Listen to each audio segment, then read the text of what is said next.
This whole story would begin when Goku mastered the Ultra Instinct against Moro and be able to finish with it, in which Whis would offer to give him a new training to take the Ultra Instinct to the level of a guardian angel.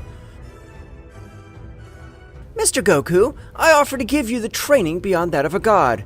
A state beyond that of a god? I don't understand exactly what you mean, but if it'll help me become stronger, of course I'll do it. The state beyond a god is the Ultra Instinct, but I will help you reach the level of a guardian angel with the Ultra Instinct.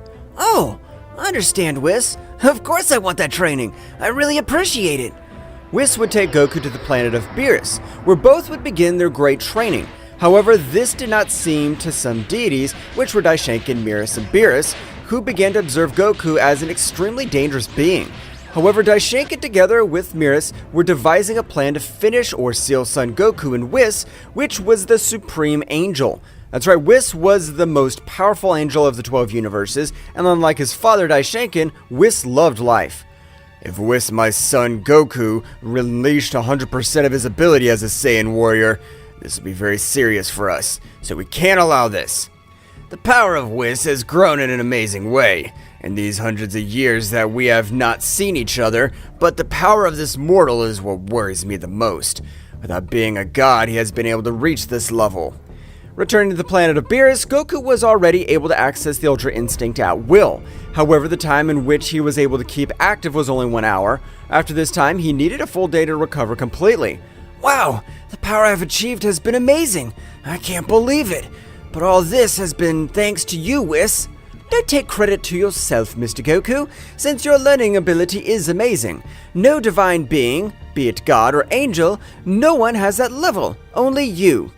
Goku at that moment would give a big smile. That's right, however at that instant, Beerus would approach both of them a little bit seriously. Hey Goku, why do you want to become more powerful? Do you want my position as the god of destruction? No, of course not, Mr. Beerus. The only thing I want is to surpass my power as a Saiyan and be able to protect the entire Universe 7. Beerus at that moment would change his mind, realizing Goku would never do anything against him. However, at that moment, a portal would be created in the entire planet of Beerus, from which would come out Miris and Daishinkan-sama. But if it's Daishinkan-sama, has the king of everything Zeno-sama organized another tournament? However, at that moment, Whis, with a great speed, would send Goku to fly with a strong blow. At that moment, a great explosion would be created where Goku was. Whis, at that moment, with a great speed of reaction, Goku, his Bakulo, would make Goku recover all his power. At that moment, even Beerus would be Pondra in front of Daishinkan and Miris, releasing great part of his destructive power. Father, what has happened? Has Lord Goku committed a fault against you? Of course not, but the power of that simple mortal is capable of being compared to the deities like us. We can't allow his power to continue to grow. Goku at that instant would access the Ultra Instinct, and in the same way, he would stand next to Whis and Beerus. With a very serious look, he would observe both angels. What the hell's wrong with you? I haven't done anything wrong. I haven't disrespected you. Of course you have disrespected the gods, since a simple mortal like you is capable of using a technique that not even the gods are capable of activating. Or am I wrong, Beerus gods? Beerus at that moment would say absolutely nothing. But father, Lord Goku is the purest being with the purest heart I've ever known. He would never be able to do anything against the gods. That is your mistake, Whis. You always trust others quickly. But we'll seal this Saiyan so that he'll reflect that he should not have overcome the power of a god. That will not only happen if you defeat me. I know you're more powerful than me, but you will not defeat me without a fight. If they want to take Goku, they'll have to finish me too. Beerus at a great speed would throw himself against Miris. Goku, without wasting time, would support Beerus, while Whis and Daishinkan would stare at each other. Father, I know that in his heart there was a little bit of evil, but I never thought that his selfishness would be so much that he would want to seal or end the life of Lord Goku. Whis, you are the right one to be the High Priest, but that pathetic heart makes you a weak being. In this world, the only one who survives is a strong one, since the weak one will always die. You're wrong, Father. Since the strong are also there to protect the weak, just because you have the power doesn't mean you can crush the rest. At that moment, both angels in the same way had launched one against the other, starting a great battle. However, the difference was abysmal since Daishinkan was only playing with Whis. However, in that moment of battle, Whis would increase his power to the maximum, which he had also obtained in his training with Goku, managing to hit him with a strong blow which would send him flying all over the universe. While Goku and Beerus were a little even with Miris, but this time, the more worrying thing was Goku's power. Since the more battle went on, his time was getting shorter and shorter. Beerus, we can't waste time. We must even help Whis. I agree with you, Goku, but he's an angel. We don't have enough power to do anything about it. Beerus, please stall him for 20 seconds so I can concentrate a lot of my energy with this hit. I should be able to knock him out. Okay, Goku, but don't let it be more than 30 seconds, because if it's much more, Miris will pulverize me. Beerus, with his maximum power, would throw himself against Miris with the intention of entertaining him. But in those 23 seconds that Goku gathered all his power, Beerus had received the beating of his life. That's right, Miris had used Beerus as a punching bag, which even almost left him unconscious. But his spirit as a warrior was much more powerful than that. You pathetic angel. I realize that your power is amazing, but it doesn't compare to mine. You've been a good punching bag.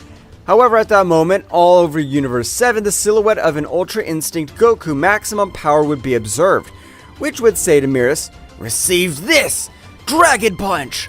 At that moment, a gigantic dragon had emerged from the fist of Goku, which gave off an amazing power. Miris, observing this, would try to dodge it, but the pressure of Goku's blow had grown hundreds of times, which would make Miris look slow against it, being impossible to dodge his blow. It hurts. It hurts a lot. Miserable mortal.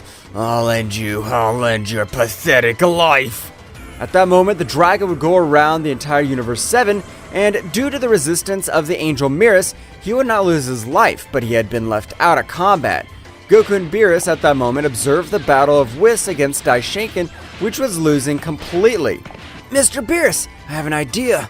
I'll buy you some time and Mr. Whis to merge, and it's the only way to do it. Goku, Daishinkan will pulverize you. I know I can handle it. Do it, Mr. Beerus. Goku at that moment would get to the middle of the battle, which Beerus had already communicated his plan to Whis telepathically.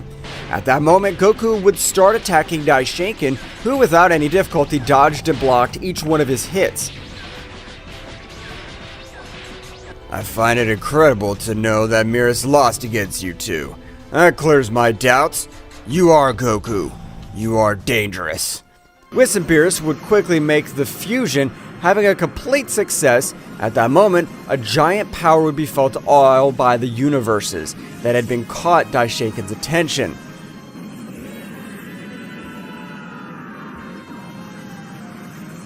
Whose power is this?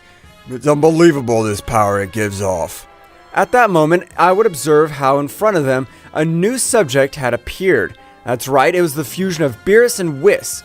I'm the angel born in the underworld. Since I possess destructive energy, in the same way I'm known as Whis, the dominator of beasts. Ha ha ha! Don't say stupid things. Don't think that just by merging you'll have the necessary power to face me. However, at that precise moment, Daishinkan would be sent flying with a great blow. Whis, with his great power, would make Goku recover quickly.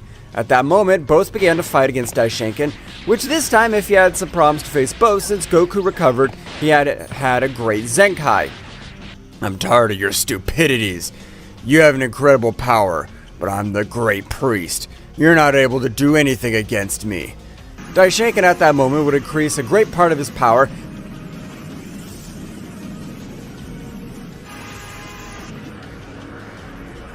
beginning to equal them, even surpassing them.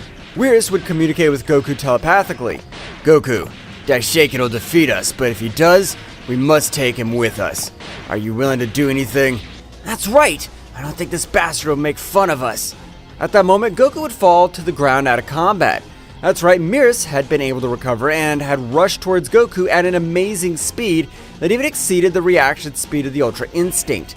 Daishinkan at that moment, with the fall of Goku, would be able to connect some excellent blows to Whis, which at every moment of the battle was being affected by the blows of Daishinkan. Dark Mythic Dragon! At that moment, a powerful dark dragon would descend from the sky, which, upon colliding with Whis, would connect thousands of rays all over his body, causing the fusion to be lost, since its bearers were on the verge of death. Well, well. What a pathetic end for you, Beerus. You had a great future ahead of you, but you sent it all to the trash because of that simple Saiyan. If I could turn back time, I'd do it again. I'm sure someone will end your reign of evil and selfishness. Daishinkan at that moment would throw a great sphere of destruction towards Beerus, who would turn into simple dust. Damn it, Dad! I swear I'll take revenge on this one. For you to end my life, because if you seal me, I'll find a way to get out. I would like to observe that. You know that no one will be able to free themselves from the hell dimension, and that's where you and Goku will be sent. Daishinkan at that moment would create a portal through which, with a great attack, he would send Goku and Whis, who no longer had any power to resist. In that place, Goku will die, and you'll not be able to do anything, Whis. While on your part, you'll be punished for all eternity by revealing yourself against your father. At that moment, the portal would close and Daishinkan would help to remove the wounds of Miris. And at that moment, they would go in search of the Super Dragon Balls, invoking the great god Zama. Tell me, what is your wish? I wish that the king of everything, Zeno-sama, forgets the existence of Son Goku of Universe 7. It's a little complicated to fulfill, but I can do it. After a few seconds, the eyes of the dragon god Zama would shine, affirming that his wish was done. Meanwhile, in the dimension, Goku and Whis had already awakened, and Whis, with his Bakulo, would achieve that Goku recovered all his energies, and both would devise a plan to take revenge against Daishinkan-sama.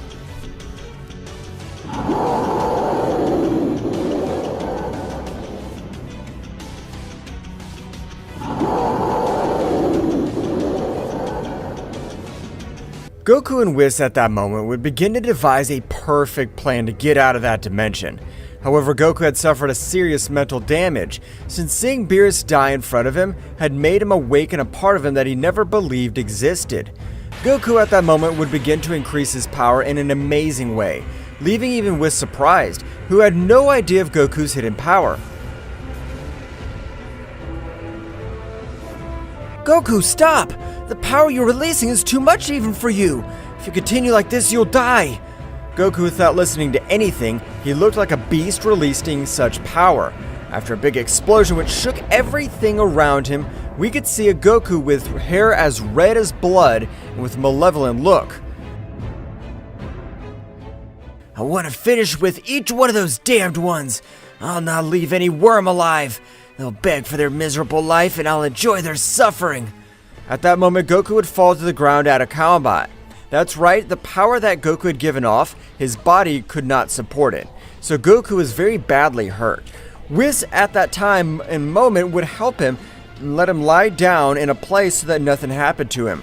While he said to himself, Lord Goku's power is incredible. I can't believe it. I'm sure thought he would have had so much power. His power is he trains properly if I'm sure he'll surpass Daishinkan-sama. Meanwhile, outside the dimension, Daishinkan and Miris had returned to the realm of everything, and Zeno-sama had completely forgotten his best friend Goku. Meanwhile, on planet Earth, Vegeta was training in the gravity machine, as he felt that something very bad was about to happen to the entire planet Earth, and rather in the entire universe. Damn, what the hell's happening? I feel that we're in the spotlight as if we're in the center of a hurricane. Vegeta would continue with his great training. However, after a few days in which Vegeta did not have such a feeling, at that moment, Miris would appear on the planet Earth by ordering of Daishinkan. Miris, I want you to go to planet Earth and finish with all the warriors, including the planet. Nobody can know what you have done with Whis and Goku. Understood, Father. Leave it in my hands. No one will know about what happened. Miris was at the top of the planet. At the moment, Vegeta would observe a great pressure in the atmosphere of the planet, which would be detected quickly, observing a being very similar to Whis. But you're Miris. You helped us in the battle against Mor, the Devourer of Words. Well, apparently you know who I am. Well, it doesn't matter. I just have to finish with all of you quickly. Vegeta, in that moment, would be very surprised by what Miris said. Miris at that moment would throw himself against Vegeta, who was not able to dodge his blows because he was not with his guard up. However, even Gohan had felt the power of Vegeta, so he had quickly turned to Piccolo, observing how Vegeta was receiving a brutal beating. Gohan at that moment would transform into his beast mode, achieving a great power, while Piccolo would agree to his transformation Orange Piccolo. At that moment, both would help them start with Vegeta, who at that moment of having some freedom would begin to expel a great power. That's right, and all this time Vegeta had achieved a new transformation. At that same instant, a purple aura would be observed all over the place, leaving surprised all the others when feeling Vegeta's power. However, for Miris, it was not a relevant power. Miris at that moment would be able to give a few blows to Piccolo and Gohan, who had been a little injured. You won't be able to do anything against me. You're not like the Saiyans named Goku. He's been the only one that can make me feel pain.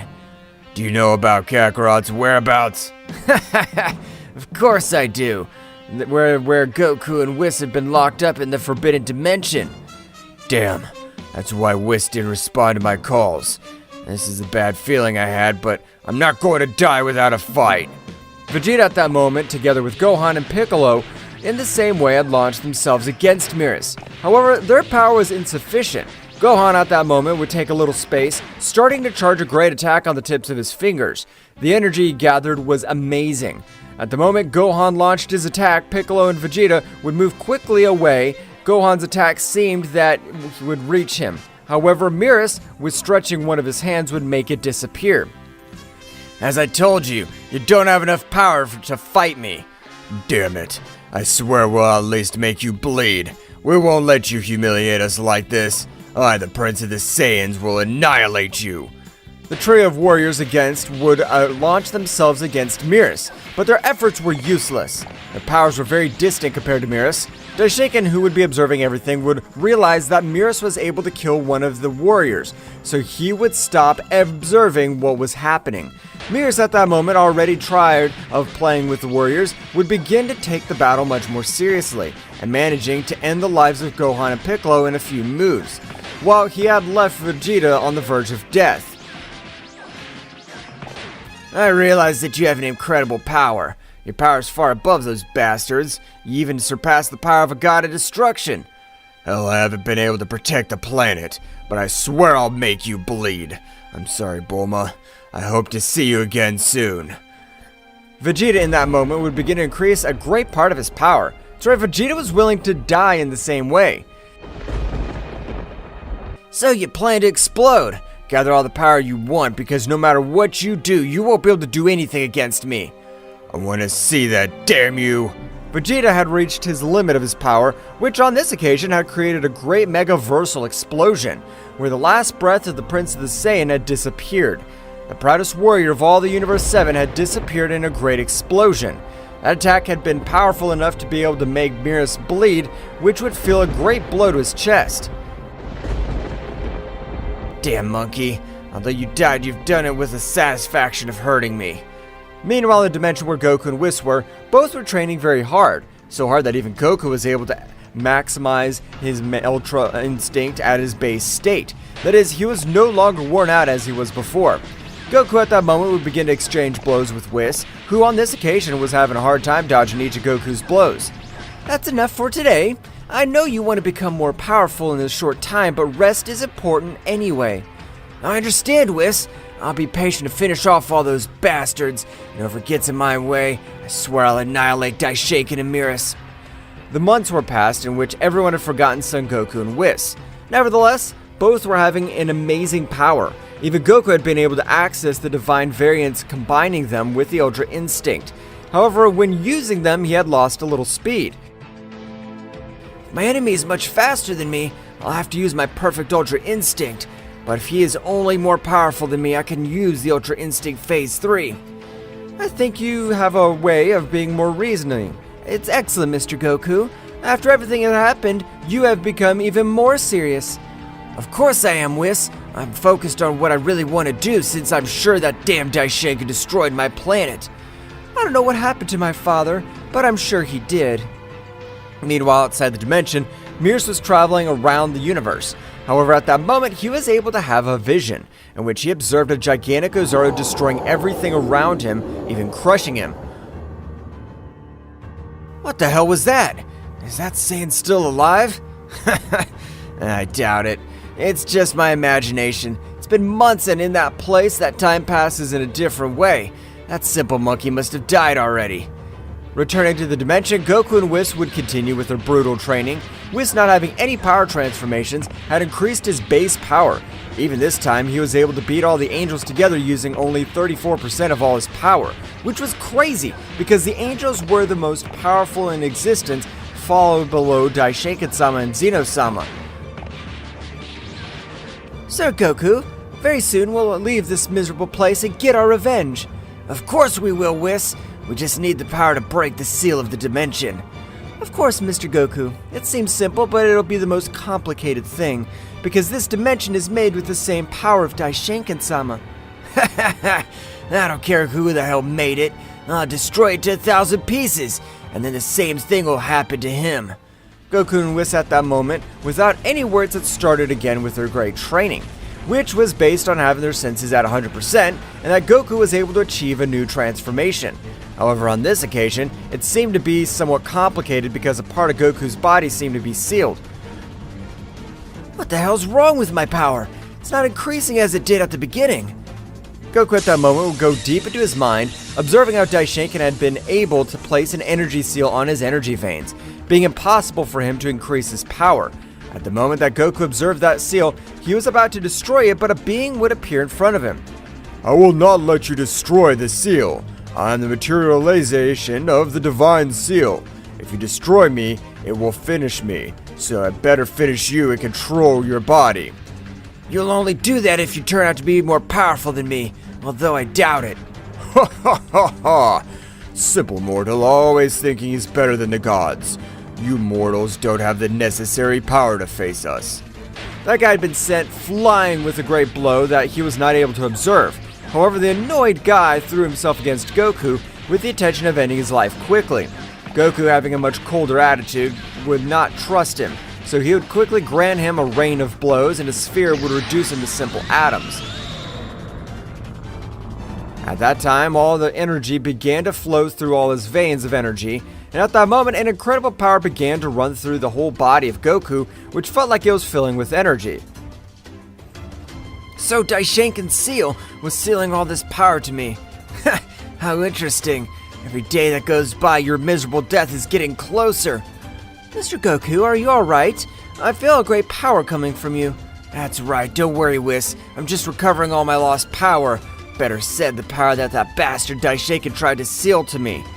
I understand, Mr. Goku. Very soon we will have our revenge against my father. I never thought I would say this, but I want to end his life with my own hands. At that very moment, an incredible power had come out of Goku's body. That's right, the power he had accumulated had been so much that his body needed a power transformation to be able to dominate it completely, because if not, Goku's whole body would explode. At that moment, the silhouette of an Ozaru could be seen, while his power continued to increase, which would leave Whis very surprised he didn't understand everything that had happened.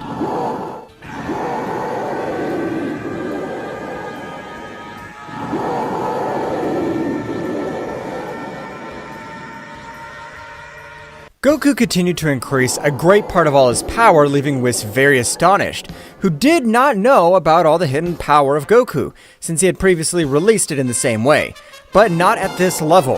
After a few minutes and a big explosion, you could see a Goku with a somewhat primitive appearance, since he had fur all over his body symbolizing the form of the Ozaru. However, he was still conscious and had a characteristic features of the human.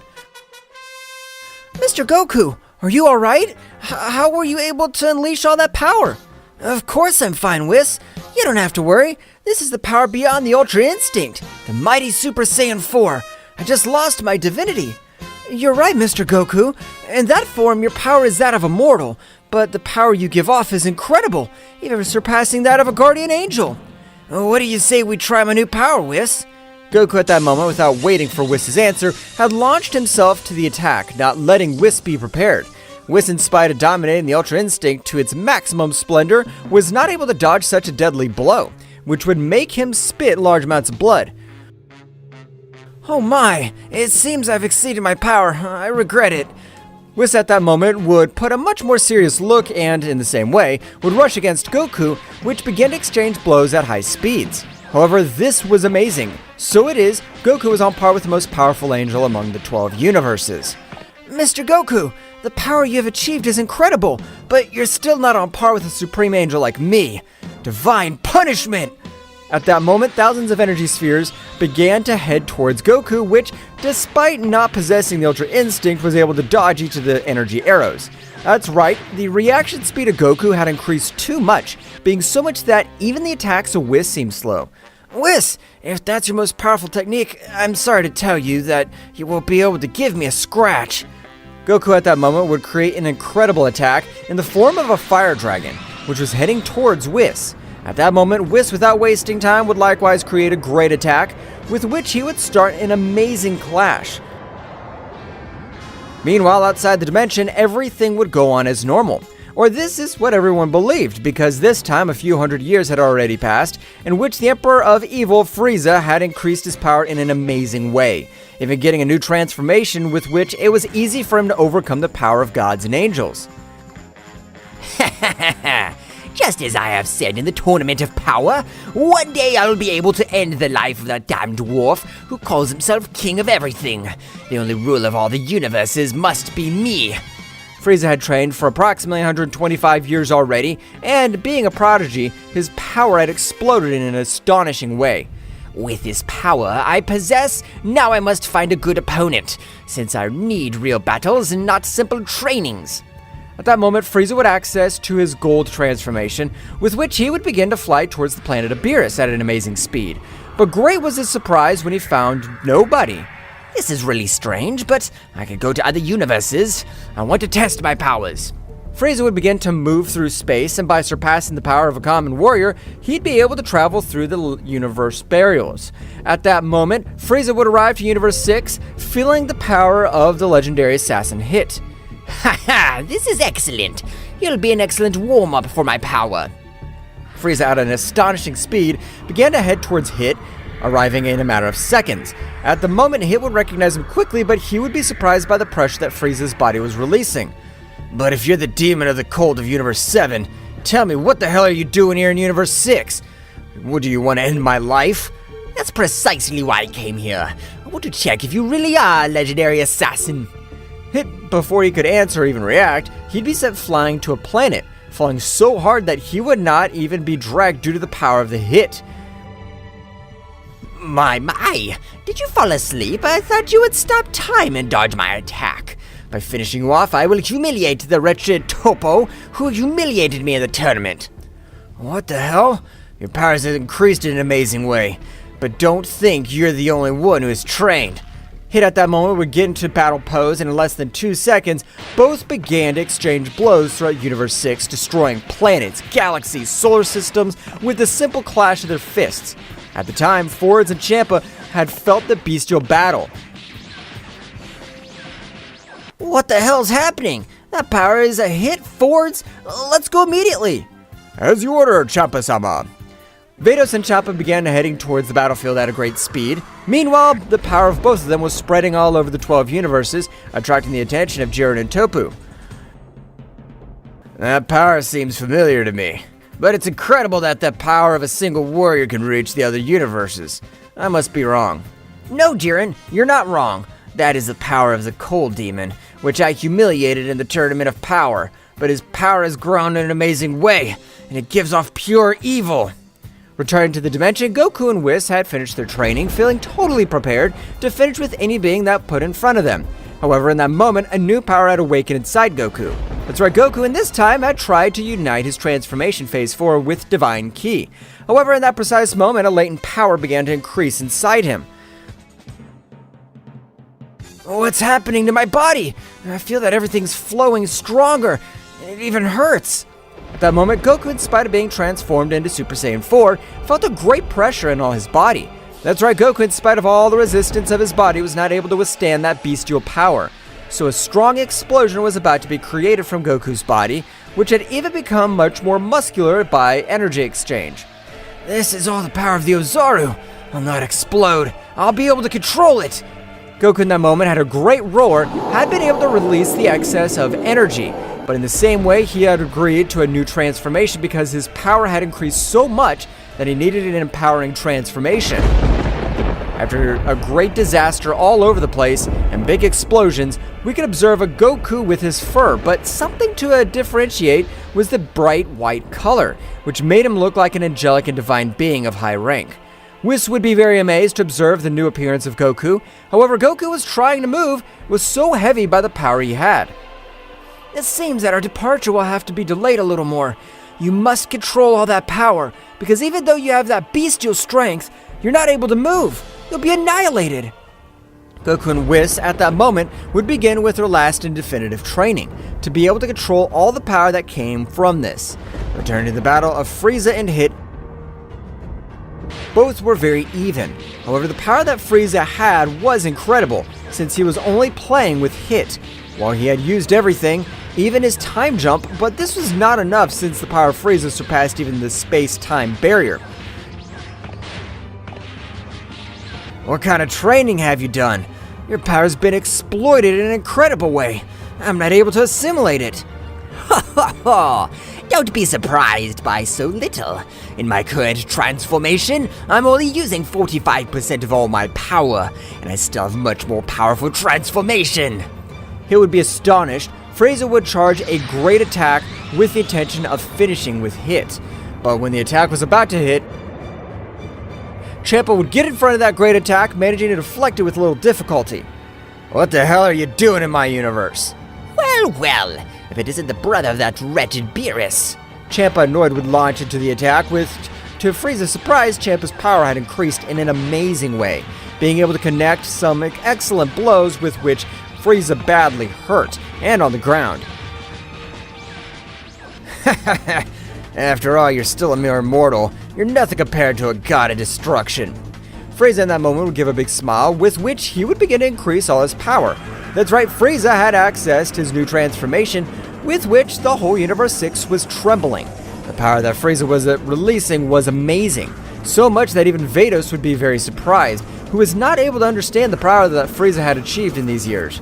After a big explosion that would be seen by all the planets of the Universe 6, Frieza could be observed in his transformation of Black Frieza.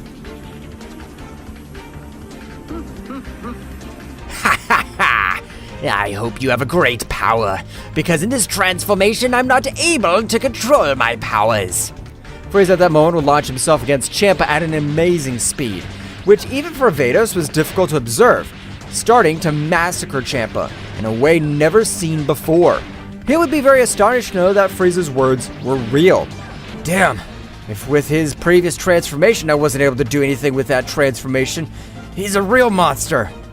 Hit didn't care about everything. He would rush against Frieza, again using his best killing techniques, but these had no effect on Frieza, who had a body as resistant as the hardest steel in the universe.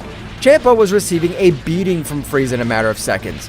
However, before Champa became unconscious, he would telecommunicate with the god Vermouth, who was one of the most powerful gods and extremely powerful warriors. Meanwhile, in Universe 11, Vermouth, upon receiving an alert from the god Champa, would set off to Universe 6 with Jiren and Toppo. In a matter of 28 minutes, they would arrive at Universe 6, finding a chilling scene. That's right, Frieza had left Hit and Champa on the verge of death, while he was having a brutal battle with Vados. At that moment, Jiren and Toppo would increase their power to the maximum, leaving all those present surprised. Frieza, upon observing Toppo, was filled with an uncontrollable rage, giving a great blow to Vados and leaving her badly wounded. At that moment, she launched herself against Toppo, but to her surprise, Toppo had been able to stop her blow, but it had cost him a lot since the power of Frieza was incredible. I swear that the humiliation you put me through in the Tournament of Power, I will return it with interest. Even to you, you damned Martian. The three warriors began to exchange blows. The power was so powerful that planets of Universe 6 were disintegrated. Meanwhile, as Goku and Whis, after a few months, Goku was able to master his new transformation to 100% being able to move freely and at a much higher speed than before. Now, Whis, I think we're ready.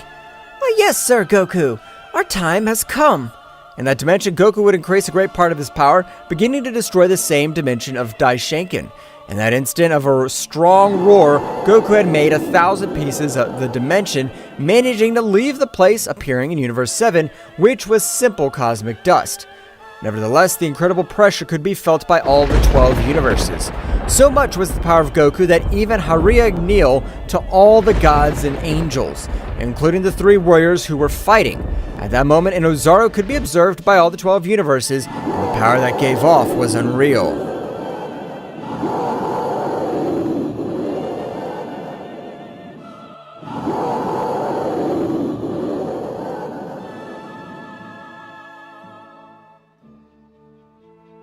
The powerful Goku had been able to destroy all the dimension of Daishinkan-sama, and in the same way, when realizing that all the Universe 7 had been destroyed, he would become enraged, releasing much more power, being able to even destroy planets of different universes.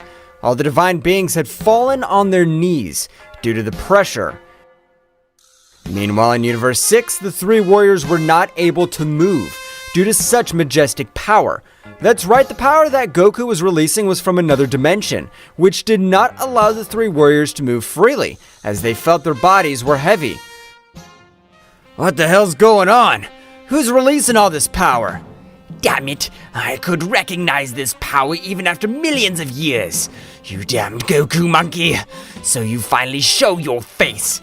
No matter how much your power has increased, I will defeat you. Frieza at that moment would increase a great part of his true power, being able to reduce that incredible pressure. That's right, and this time, without giving time to Jiren and Toppo, he would begin to give them a beating, which this time they were not able to do anything, while Vermouth and Daisy were not able to do anything because the pressure was crushing them completely. This pressure even surpasses the pressure of a king at all. Who is the being with so much power? I can't even breathe. At that moment, the incredible pressure would disappear, leaving everyone else to be able to move freely. However, Frieza would not trust ending the lives of Jiren and Toppo with a powerful attack. However, at the same moment, in front of everyone, Goku and Whis had arrived to the battlefield. The 2 deities of Universe 11 were surprised because they would quickly recognize Goku and Whis. This is incredible. That being is releasing all that power as a Saiyan. Well, Vegeta. After all these years, you still call yourself the Emperor of Evil. The day of your death has arrived, since I plan to finish with all beings full of evil. I want you to try. You will not be Frieza was not able to finish his sentence because at that moment, Goku was beating him to death while Frieza wasn't able to do anything against him. Mr. Goku has managed to overcome the power of a god, an angel, and I'm even sure he's able to overcome the power of a king altogether. Goku with a strong blow would send him to a planet to crash. However, Frieza would recover quickly, returning to the battlefield. Damn monkey, you have amazing power. But I am much more powerful than you. Now I'll show you 100% of all my power. At that moment, Frieza would begin to increase all his power in an amazing way, being so much his power that even in this occasion, disasters all over the universe were caused, even leaving Goku a little surprised. You must really call yourself a prodigy, since your power is incredible. But that'll not be enough for the most powerful Saiyan of all the universes. Frieza, from a great explosion, would come out with 100% of all his power, and being to exchange blows with Goku. Meanwhile, in the Kingdom of Everything, Daishinkan along with Miris had been astonished to realize that both were completely breaking the divine seal of a supreme angel. This is bad. Son Goku's power even surpasses Zeno-sama's power in his combat form. We can't do anything against him. Father, you're the Supreme Angel. We've always had our way. We were even able to seal the Supreme Angel Mikoshin. We won't let a mere mortal stand in our way to end our dreams.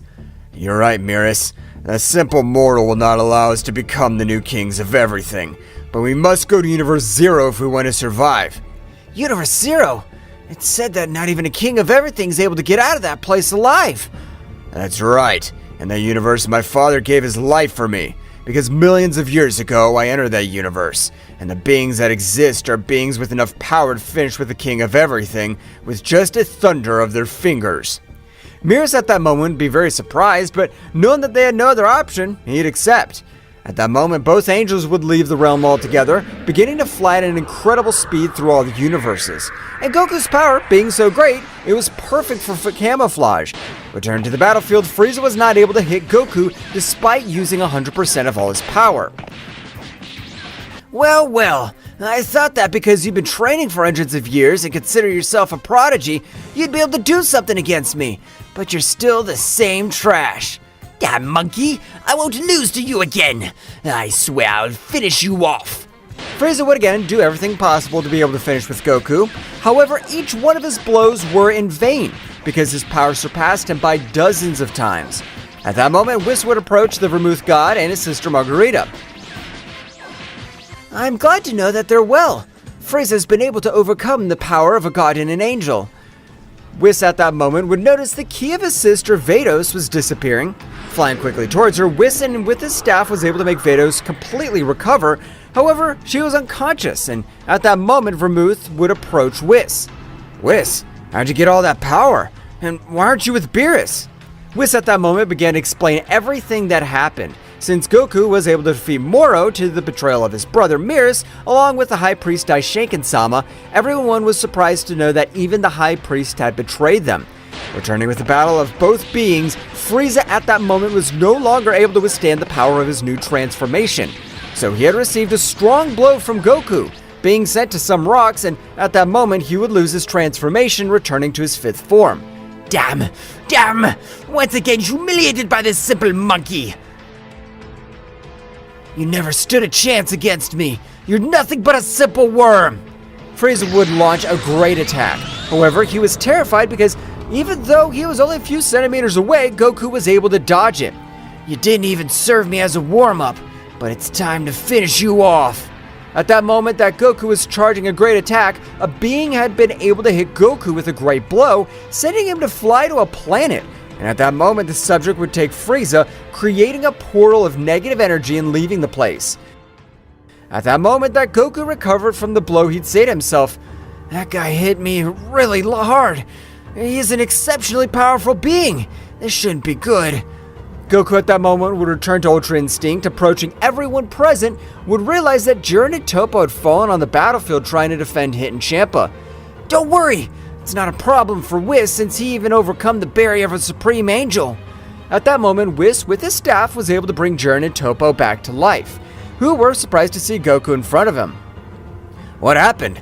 Was Goku able to defeat that cold demon? He wasn't even that powerful after all.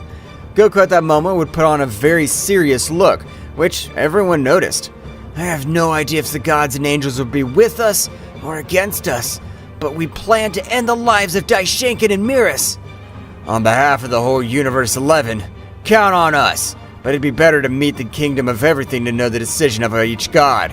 I don't care about the decision of each god, neither about Zeno-sama.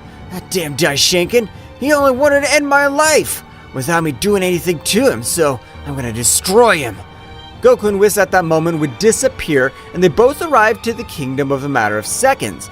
Nevertheless, to the surprise of both, nobody would come out to receive them. Goku, thinking that Daishinkan was hiding, would raise a great part of his power. However, at that moment, both guardians of Zeno-sama would appear in front of both warriors. But if it is Lord Goku, tell us, what do you want in the Kingdom of Everything? Don't you want to know where Daishinkan is? We don't know, since apparently 3 hours ago he disappeared from this place along with Miris. Whis at that moment would use his baculum to locate him, being surprised when he noticed the trace of energy that his father and Miris had left in the space. This is impossible.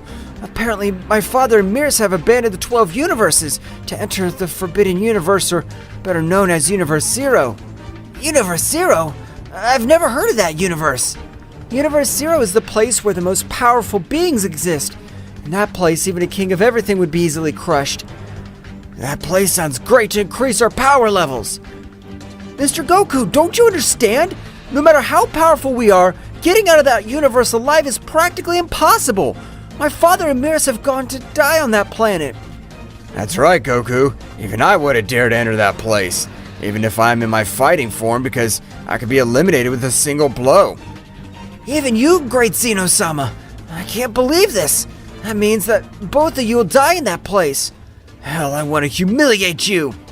Meanwhile, somewhere far away from all that space, Daishinkan and Miris were reaching the border of Universe Zero.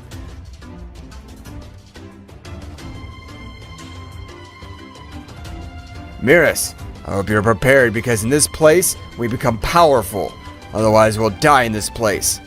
Understood, Father. I'll do my best, since I want to finish that damn Saiyan with my own hands. However, in that moment, an extremely powerful being had detected them.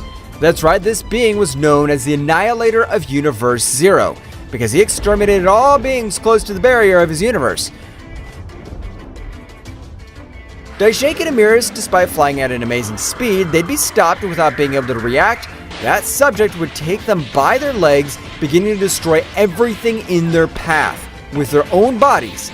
At that moment, the subject would throw them to a planet, falling both, and without being able to recover, the Annihilator would begin to throw thousands of energy spheres to them. That should be enough, since they did not emanate a great power. At that moment, the Annihilator would leave that place. However, in front of Daishinkan and Miris, a guide saved their lives. That's right, this being was one of the 5 most powerful warriors in the entire Universe Zero. You must be son Daishinkan-sama. Since I remember the time I killed your miserable father, you're Daishinkan. Millions of years ago, you were able to escape, but now? Daishinkan at that moment would begin to tremble with fear, remembering that this same guy who was the one who ended the life of his millions of years ago and his father sacrificed himself so that he could escape. But tell me, what brought you to Universe Zero? Since I must admit that you're not a fool, and if you're in this place, it must be for a very dangerous reason. My son Miris and I, we've sealed a guardian angel and a Saiyan, and we don't know how they were able to get out of that place. How stupid you are!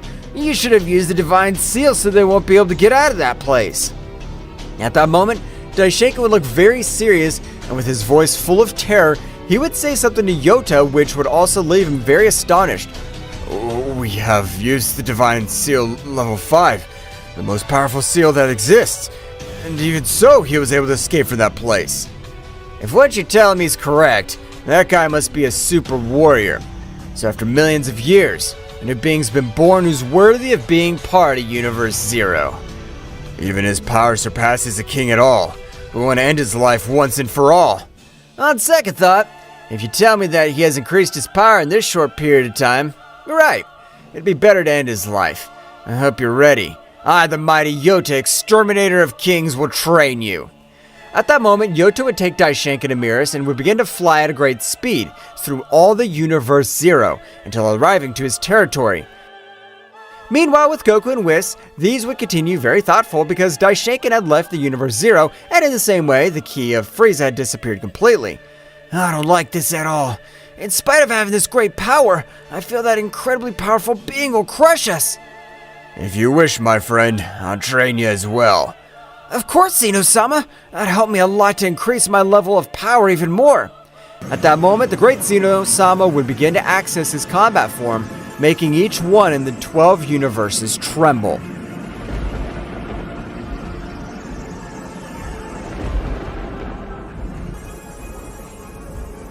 That's right. At that moment, the King of Everything, Zeno-sama, had accessed his combat form, leaving Goku and Whis surprised, who didn't know that the King of Everything had a combat form. After a big explosion, because Zeno-sama did not control 100% of his power, an imposing warrior could be seen in front of Goku. I hope you're prepared, Goku, because with my combat form, I'm not able to control my strength. You better stop! Even though you have agreed to your combat form, you're no match for me. You better train with Whis. You're my best friend, but not for that reason I'll not let you talk to me this way. Now you'll taste a great part of my power, and you'll regret having underestimated me. At that moment, Zeno-sama, in spite of the warnings of Goku, had launched himself against him, being useless. That's right, Goku dodged and blocked each of his blows with only one of his arms, which left Zeno-sama astonished. While Zeno-sama attacked with all his power, he'd tell Goku to attack him. That would be an even battle. At that moment, Goku paid attention to his friend Zeno-sama. He connected only 4 simple blows which had been able to alter all his internal energy C. That's right, Goku's blows possessed divine energy of a level beyond a king of everything, so that the body of Zeno-sama would not withstand it. At that moment, he'd fall to the ground very badly injured. Goku would approach the king of everything and would stretch only one of his hands. "You better train with Whis. I plan to meditate to control 100% of my power." Meanwhile, in Universe Zero, Daishinkan and Miris were suffering in the cruelest way possible. That's right, every day their trainings were of a brutal level, and they ended up vomiting large amounts of blood because they couldn't resist Yota's blows. "This hurts a lot. I don't want to train anymore." "Miris, we must be able to endure all this, because if we leave this place, that damn monkey will be able to torture us in a much worse way." "I trust you. You must be called the Supreme Angels for a reason. I hope you can resist much longer." At that moment again, Daishinkan and Miris had thrown themselves against Yota with the intention of hitting him, but it was impossible since the difference of powers was overwhelming. Meanwhile, in another territory of Universe Zero, Frieza, in the same way, was very badly wounded and on the verge of death, being training with the third most powerful god of Universe Zero. Flashback. The third god of Universe Zero, named Reich, was observing the battle of Frieza against Hit until the moment that even Goku arrived. That's right, and Reich was interested in Frieza, so he would recruit him for his army. And at that moment that Goku was about to end the life of Frieza, Reich with a divine technique would send him to fly and teleport Frieza to where he was. And flashback. This hurts. It hurts a lot. But I'm able to endure it to the end of that damned monkey. I think that's an excellent idea, Frieza. After all, you're a true prodigy, since an ordinary being would have already died on the first day of training. I only have been using my golden Frieza state. Now it's time to show you my true power, since I haven't shown you my maximum power. What do you mean? Do you have much more hidden power? I am the Emperor of Evil, and I will not be humiliated in this way. Behold, the power of the Black Frieza! Frieza at that moment would increase his power to the max. That's right, this time Frieza's power would push back Reich, who couldn't believe all the power that Frieza was unleashing. This is amazing. How could a being with this potential not be recruited to be part of Universe Zero?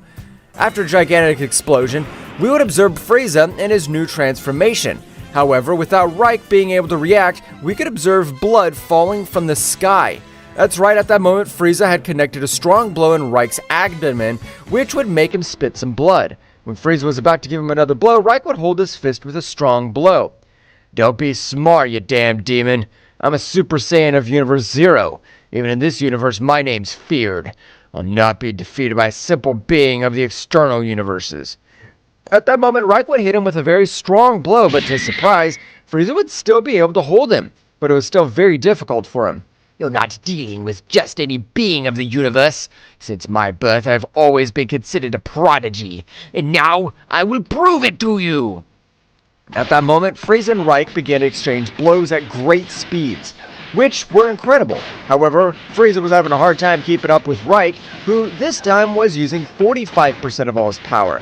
This was too much, taking into account the beings of Universe Zero were beings of a power that even surpassed a king at all.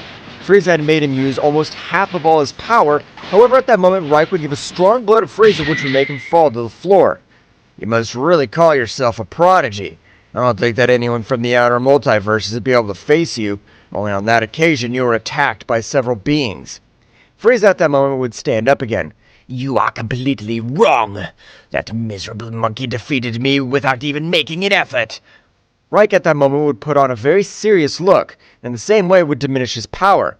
"Training's over today. I want to tell you exactly who defeated you. I believe you were defeated by just one guy." You have an amazing power, but I'm sure that even you would not have the power to defeat him. He's a monster, but I'm going to train until I defeat him. At that moment, a great whirl would be felt in the whole place.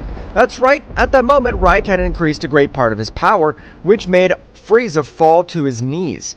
That's right, Reich had become enraged and compared to a being from the external energies. "This is 65% of all my power. And you claim to be a prodigy of falling to the ground with nothing to do. Really, you're nothing compared to me, but I'll train you to become more powerful. In front of you, I plan to end the life of this guy. Meanwhile, returning to the Kingdom of Everything, Whis was training together with the King of Everything, while Goku was continuing his meditation. That's right, Goku's power was at rest. However, a much greater power was going through his inner self. Goku was looking in a way to surpass his current power. At that moment, Goku would open his eyes, being in the Ultra Instinct. That's right, Goku, since the beginning of his meditation, had been in the Ultra Instinct, but something to differentiate was that this time his power was amazing. If I want to increase my power level even more, I have to increase my base level, since it's one of the boosted ones of my transformation. Goku at that moment would try to return to his base state, being impossible. At that moment, Whis and Zeno-sama had finished their training. Mr. Goku, you're no longer able to return to your base state, because the power you possess is transcended beyond a king at all. So, now your base state is the Ultra Instinct. That means that if I want to power up my other transformations, like the Angelic Super Saiyan 4, I must do it in the Ultra Instinct, or am I wrong? You are not wrong, Mr. Goku. Your base state, as I have told you, is Ultra Instinct, so that in that state you will have to increase your power. Do you think we should train Whis?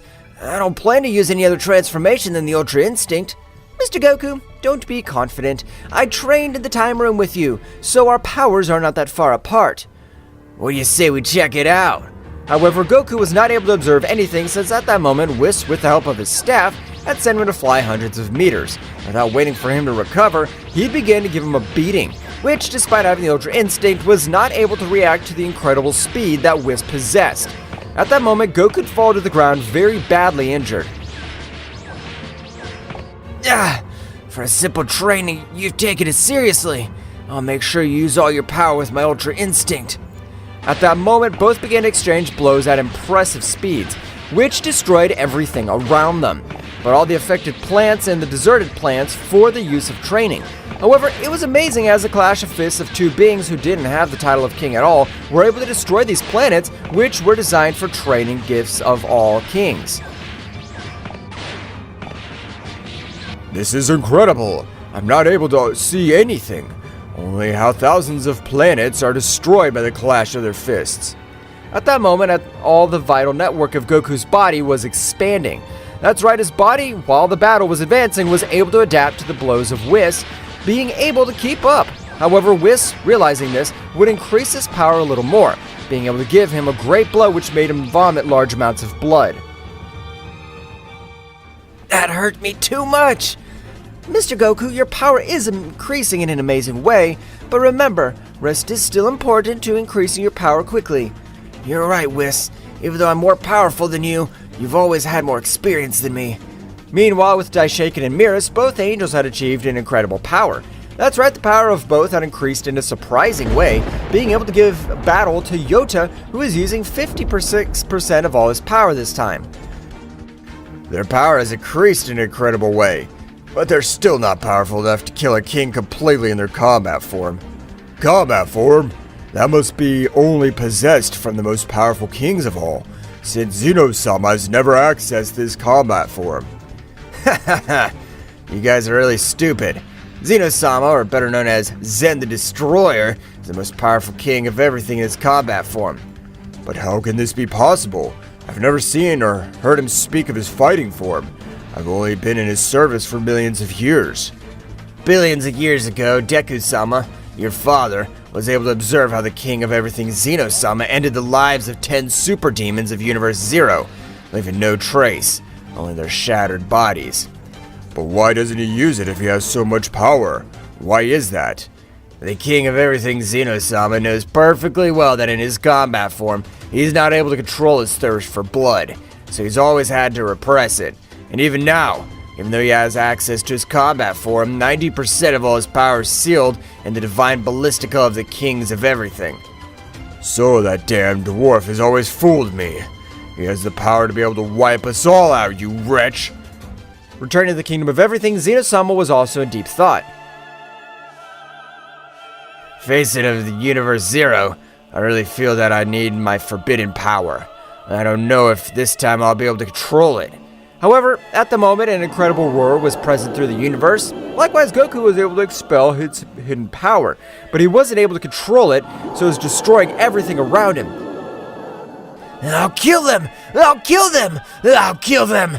Goku would continue to increase his power in a chilling way that even the disasters of his power reached up to Universe Zero.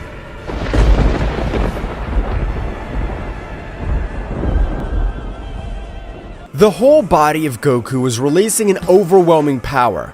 That's right, this time Kakarot had totally fused with Goku, which was making him lose control. Due to the great negative energy that Kakarot possessed, Zeno-sama, in that instant, would rush against Goku with the intention of stopping him, since the power he was releasing was a bestial one. And it could explode, but the moment of approaching, hundreds of rays would go through his whole body, making him spit a great amount of blood. Whis in the same way had thrown himself against Goku, but in the same way it would be useless since a great barrier would repel him, and at the moment it would cause a great explosion, leaving Whis with a few wounds. I can't go on like this! I have to use it! After millions of years! Instantly, Zeno-sama, at an astonishing speed, would stand in front of a great power which, being in front of it, even a surprising pressure would be felt. My authentic power! The power beyond the power of a king of everything. I, Zen the Annihilator, will recover the power that made the whole universe tremble zero. All that great negative power would begin to enter the body of Zeno-sama, which, in the same way, would begin to cause destruction throughout all the universes, which would even be more catastrophic than those of Goku. All the gods of Universe Zero would realize that the power of Zeno-sama had returned. This power! After so many millions of years, you've decided to regain your power. Zen the Annihilator of 6 super gods. Meanwhile, Daishinkan and Miris at that moment would fall to their knees, not being able to move even a little bit. Yoto would instantly feel an incredible pressure in his whole body, but would release a great power, being able to free himself from the pressure. Damn Zeno, you think you're going to go back to the war of millions of years, but a gigantic power's on your side. But in all that universe, in the same way, of a great tremor would be felt, since the most powerful god of all the Universe Zero had released his incredible murderous aura, which was more of a neutralizing everything around him. But he would increase his power a little more, being able to make even his other colleagues feel such incredible pressure. So that useless one has accepted his murderous nature, but that warrior next to him also gives off a great power. This will be a lot of fun. The whole Universe Zero would be wrapped in a great red energy, just like the pressure that God gave off. Returning to the palace of Zeno-sama, the same with his true power, would pounce on Goku, which, to everyone's surprise, was able to stop the blow of Zeno-sama with only one of his hands. But the color of his hair was totally red. That's right, Kakarot had manifested completely. So this is the true power of the King of the Whole. It is incredible, but that power will not be enough to face me, the Saiyan God of Death. Zeno-sama would be sent to fly to a planet which would be destroyed due to the incredible power of Kakarot's blow. Whis would be surprised to see how even the king of everything with his hidden power was not able to do anything against Goku. This is bad. The negative power that surrounds Lord Goku is overwhelming. If nothing is done, that power will not completely be controlled, and all 12 universes will be annihilated. Zeno-sama, knowing that in the past, he was even feared by the gods of Universe Zero, would use much more power, beginning to exchange blows with Kakarot at an incredible speed. But Zeno-sama, despite that great power, was not able to cope with Kakarot, which, in every moment of the battle, was dominating it completely. Kakarot was able to connect a powerful blow in the abdomen of Zeno-sama, which made him spit blood. In spite of being a king at all, you don't have the necessary power to compare with me. You're still a simple child. Zeno-sama, furious, would create a big explosion when Kakarot was a few centimeters away from him. However, the explosion, despite being catastrophic, at the time of dissipating, a large dome of dark energy could be observed, which was completely surrounding Kakarot. I don't think that you'd be able to explode. If I hadn't created my barrier, I'd be lying on the ground. After all, you are somewhat talented. Kakarot would begin to massacre Zeno-sama, which with each great blow received, his power would begin to diminish considerably. This would surprise all the gods of the Universe Zero, which were watching everything that happened from a large sphere. At the time, Frieza would be able to recognize Goku. That damned monkey! I swear I'll be able to finish him off! Reich would instantly go back to staring at him. Is he the guy who defeated you? That's right! I told you he had great power, but who is he fighting with? With the pressure he was feeling a moment ago from that wretch? Damn it. Frieza didn't lose because he was weak. He wasn't wrong when he said that bastard would be able to defeat me. I don't have the confidence to defeat him with my current power. Yota would also be surprised to know that the warrior who was humiliating Zeno-sama, who was able to kill 6 super gods and called Zen the Annihilator, was very thoughtful, not knowing what kind of power that warrior possessed. Daishinkan and Miris, come here quickly. I want to explain to you completely everything that was done to that Saiyan and how such a powerful being always went unnoticed. Son Goku is a mortal of a race called Saiyan, whose capacity is to increase his power with each battle, but there was never been in a Saiyan to surpass the power of a god of destruction, much less the power of an angel. But when we realized that their power had no limit, we decided to lock them in the Room of Time, along with the Angel of Universe 7 since he did not agree. A simple mortal was able to master the Ultra Instinct that even for the Deities is completed to it, and was able to destroy the Divine Seal level 5. This is crazy! Returning to the battle, Kakarot was having total advantage over the battle. That's right, just like that, with a great blow he would send Zeno-sama to crash. Zeno-sama, in spite of getting up every time, was not able to assimilate the massive energy, which for the first time, he felt terror in his whole body, since he was not able to do anything against Kakarot. Zeno-sama was not able to control the panic he felt when observing the red eyes of that Saiyan. You're a monster! What the hell are you? I, who was considered an annihilator, don't possess all that power. You're a beast. Kakarot at that moment felt that he was exploding. That's right, the power that he was giving off needed a new transformation, so that he wouldn't explode with all the power that he was giving off. I was sealed for several years, but if this bastard dies, I'll die in the same way, so I'll help him overcome his power. Kakarot at that moment would create a great sphere in his hand, throwing it to the sky. At the moment of exploding, an artificial moon would be created, and at the moment of observing it, he would begin to transform into a great ape. But without losing the control, he would be able to access the Super Saiyan 4. But there was something different to the Super Saiyan 4 that Goku possessed, since this time the fur of Kakarot was of a purple color, while his eyes were all black. The imposing that was detached from the body of Kakarot was incredible, so much that in this occasion, at the moment of releasing a little of his power, Zeno-sama and Whis were not able to breathe because of the pressure that detached from the body of Kakarot. What is this? I'm not able to move. I can't breathe. Goku, please react. Meanwhile, all over Universe Zero, all that incredible pressure had brought most of the gods to their knees with the exception of the 3 most powerful beings, which were Dracoria, Yota, and Reich. But Yota and Reich found it hard to stand up since the energy dispersed throughout their universe was incredible. At the moment, Yota would realize that Daishinkan and Miris were about to die due to the pressure that destroyed each of their organs. Dimension absorption! Vacuum deviation! The whole place where Yota and both warriors were training would be transported to the dimension very different from the one they were in. On the contrary of Frieza, who was about to receive help from Reich, he would return to his Black Frieza state, with which it was very difficult for him to move, but he would not give up. I'll not let the simple pressure of that dirty monkey defeat me. I'll be able to end your pathetic life, and for this, I must see death up close. Returning to the realm of the whole, Kakarot would approach towards Zeno-sama, which was not able to move any muscle to be able to defend himself. But at the moment, the whole body of Kakarot would begin to release some incredible rays. That's right, Goku was maintaining a close battle against Kakarot for the control of the body. Instantly, all the power of Kakarot would begin to diminish considerably, and an incredible roar would be heard all over the universes, followed by the voice of Goku. I'll now let you control my body, but I accept to merge with you, so that you will never be sealed again. But if you don't accept it, I will seal you for the rest of eternity. A great battle in Goku's consciousness was taking place. After only 10 more minutes, Goku would be able to take control of his body, returning to Ultra Instinct, but lightning would come out of his body, knocking him out of combat. Goku's power is incredible, but he must learn to master it completely. It'll be better to train because he'll be a great ally against the gods of Universe Zero. Whis, with his baculum, would heal each one of his wounds, and in the same way, he would help Goku, taking him to a bed so that he would recover completely. Dracoria, who was observing everything that happened, was very pensive. The power of that guy is incredible, but I'm sure that my power is capable of defeating him.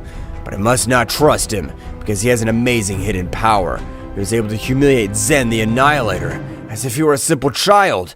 Meanwhile, the other warriors who wanted to end the life of Goku, they were all training very hard. That is, they would continue with a rigorous training that'd be able to increase their power level much more, as well as Whis and Zeno-sama, which both would begin to train to be able to increase their power much more. Zeno-sama, Mr. Goku's power is amazing, but do you think he'll be able to master it completely? I have total confidence in Goku's ability, so I'm sure he'll be able to master all of this bestial power. At the moment, a great power would be felt through the whole kingdom. That's right, in the same way, a cold pressure would be created all over the place, implying that a part of Goku's power was darkness. Goku had recovered completely, but when he opened his eyes, hundreds of planets would be destroyed since he did not control his new power. So this is the power that belonged to us since our birth. This is incredible. Power is barbaric. Sir Goku, are you alright? That's right, Whis. Don't worry. An apology for everything that happened a few days ago. You have been able to master all this power. This is amazing. I can't believe it. With your power, we'll be able to finish with any being that comes in front of us. I haven't mastered it completely, since Kakarot's power is pure negative energy, unlike the power I usually use, but I'm sure I'll master 100%. With that power, no matter where Miris and my father are, we'll be able to take revenge for all the time they had left us locked up in that damn place. That's right, Whis, so it's time to train with even more determination than before. Goku would likewise join the training with the intention of increasing his power level even more. Meanwhile, in Universe Zero, Yoto was also very thoughtful because of all that power that Goku had unleashed that even made them tremble. No, this can't be happening. The power of that Saiyan's incomprehensible. I can't believe that he was able to humiliate Zeno the Annihilator with such incredible ease. Dracoria, on the other hand, with a very serious look, would send one of his henchmen to investigate all the life of that Saiyan. You are my priest. As my right hand, and also a Saiyan who has never known defeat, I want you to investigate all the power of that guy. As you command, my lord. It will be a pleasure. That warrior by the name of Akumo, and also the first Saiyan, would begin to increase his power to the maximum, so as not to be taken off guard.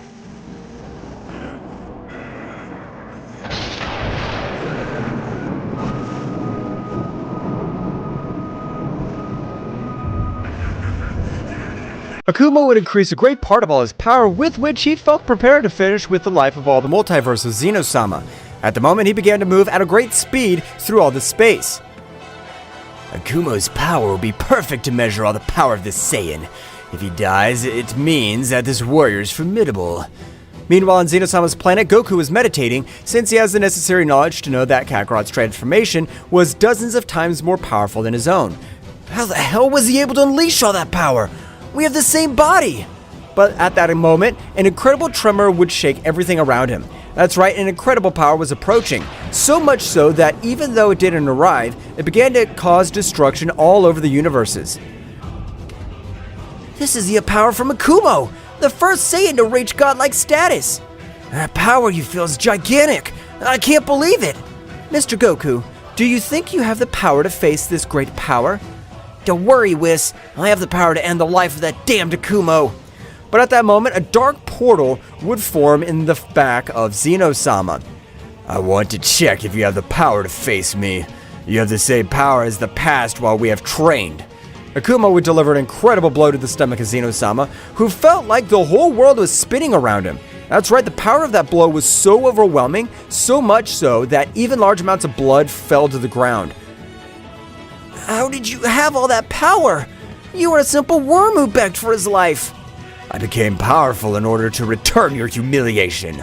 I'll never forget that I, being the most powerful Saiyan in all the universes, had to beg for mercy. Akumo would charge a large sphere of energy, throwing it at Zeno-sama, who was not able to do anything on this occasion, due to the great difference in powers. However, Goku with incredible speed would take Zeno-sama, putting him in a Zeno place. You have incredible speed, but that won't be necessary to defeat me, so you are the owner of the power that was felt just now. I don't know what happened between you two, but I won't let you take Zeno-sama's life. You'll only do it if you can defeat me. You are powerful, but you don't have the battle experience that I possess. Goku in his Ultra Instinct had launched himself against Akumo, with which, without any difficulty, would dodge each of his blows, being able to connect several blows in the same way, which made Goku bleed. Instantly, Akumo, the body of Goku, beginning to torture him, all his screams could be heard throughout the universes. The power of that warrior is incredible. I can't believe it. But I won't let Mr. Goku die. I'll help him. Whis would raise his power to the maximum, but it wouldn't be enough to get Akumo's attention. Whis would connect a great blow to Akumo's neck, not causing him any scratches. Akumo, with a great attack, would send Goku to crash to a nearby planet, falling with multiple wounds all over his body. That's the power of a guardian angel possesses. You're just a piece of garbage. Akumo, in a matter of seconds, would begin to humiliate Whis, who was not able to do anything to defend himself since the difference in their powers was abysmal. Meanwhile, with Goku, his inner power Kakarot was furious since they had been humiliated in an amazing way, not allowing it. You know your heart is warm, but now I'll control the body. Kakarot would control Goku's body with ease. Goku being in terrible conditions, Kakarot observing how Akumo was humiliating Whis, would quickly increase his power, and a great explosion would pass to the Super Dark Saiyan. Akumo would feel a great power, but when realizing that he was Goku, he would give a loud laugh. I don't know where you got much more power, but the result will be the same. You don't have the experience that I, the first Saiyan God, possesses. Kakarot was out saying a single word at an incredible speed that even Akumo was not able to observe anything, had connected a powerful blow, which would make him crash into a planet, destroying it with the impact. At the moment Akumo stood up, a large mouthful of blood would come out of his mouth. This can't be happening. No warrior besides Zeno-sama's ever made me bleed. I swear I'll finish you off, you bastard. I'll not leave a dust of you. Akumo, furious, would begin to exchange blows with Kakarot, which on this occasion were very evenly matched. Since Kakarot's experience was much greater than Goku's, at the moment Kakarot would connect a big blow to Akumo's stomach, but at the moment he would also receive a kick from Akumo, being sent both to fly. That's funny. You have the great power, but you won't be able to finish me. You're a simple worm compared to my greatness. Stop saying stupid things, you simple mortal. Akumo had launched himself against Kakarot, but to his surprise, this time Kakarot would hold his fist with only one of his hands. So with a terrifying look, he had made him shudder. That's right, Kakarot's power was even able to make Akumo, the first Saiyan God, panic. What are you? How do you have such authority? I don't know what I am, but I know that I'll end your pathetic life in this place. Since you dared to kill almost my body, I cannot allow that. Die! Kakarot, with a great dragon attack, would be able to pulverize Akumo. Dracoria, who would observe everything that happened, was a little surprised to witness all the power that the Saiyan had. To end the life of that warrior would be a waste. I have to manipulate him so that he becomes part of my elite warriors. Meanwhile, with Daishinkan and Miris, both angels had increased their power to the limit of their capabilities, being able on this occasion to give an even battle to Yota, who was a super god of the Universe Zero.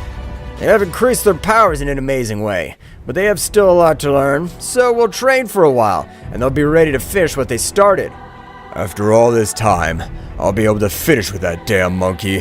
I'll not let him finish with my dreams of becoming the most powerful being of the 12 universes. Father, together we'll put an end of the life of that dirty Saiyan and the traitor of Whis. On the other side of Universe Zero, Frieza had also obtained a great power, with which he would be able to defeat Reich. But when Reich used his curse technique called demonic acceleration, Frieza would not be able to defeat him. That's right, demonic acceleration consisted in each energy vein transported twice the power that usually teleports, but in the same way his power was more than doubled. You have an amazing power, Frieza. You're just to control the energy drain. But we have prepared ourselves in case these warriors want to go to war with Universe Zero. Of course they do, Reich, but they will be no match for us. I want to be the one to end the life of that damned monkey. I'll tear him to pieces with my own hands. Instantly, Kakarot would approach Zeno-sama, and with a great sphere of golden energy, he'd be able to heal all his wounds. Thank you! Don't thank me, you damn insect! Whis, it's time we go to Universe Zero and find out if the Daishinkan and Miris bosses are still alive.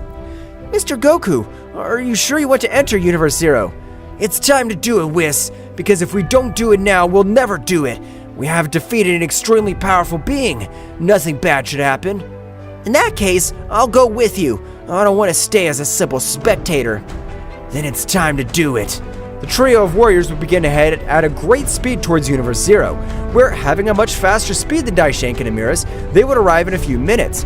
The instant they arrived, the Destroyer Demon would get in their way, but Goku, without remorse, would grant him quickly a rain of blows, and with a great energy attack would reduce him to simple ashes. Daishinkan's still alive. I can feel his ki, but he's grown in an incredible way. This'll be a lot of fun. Are you sure, Mr. Goku? I don't feel my father's ki.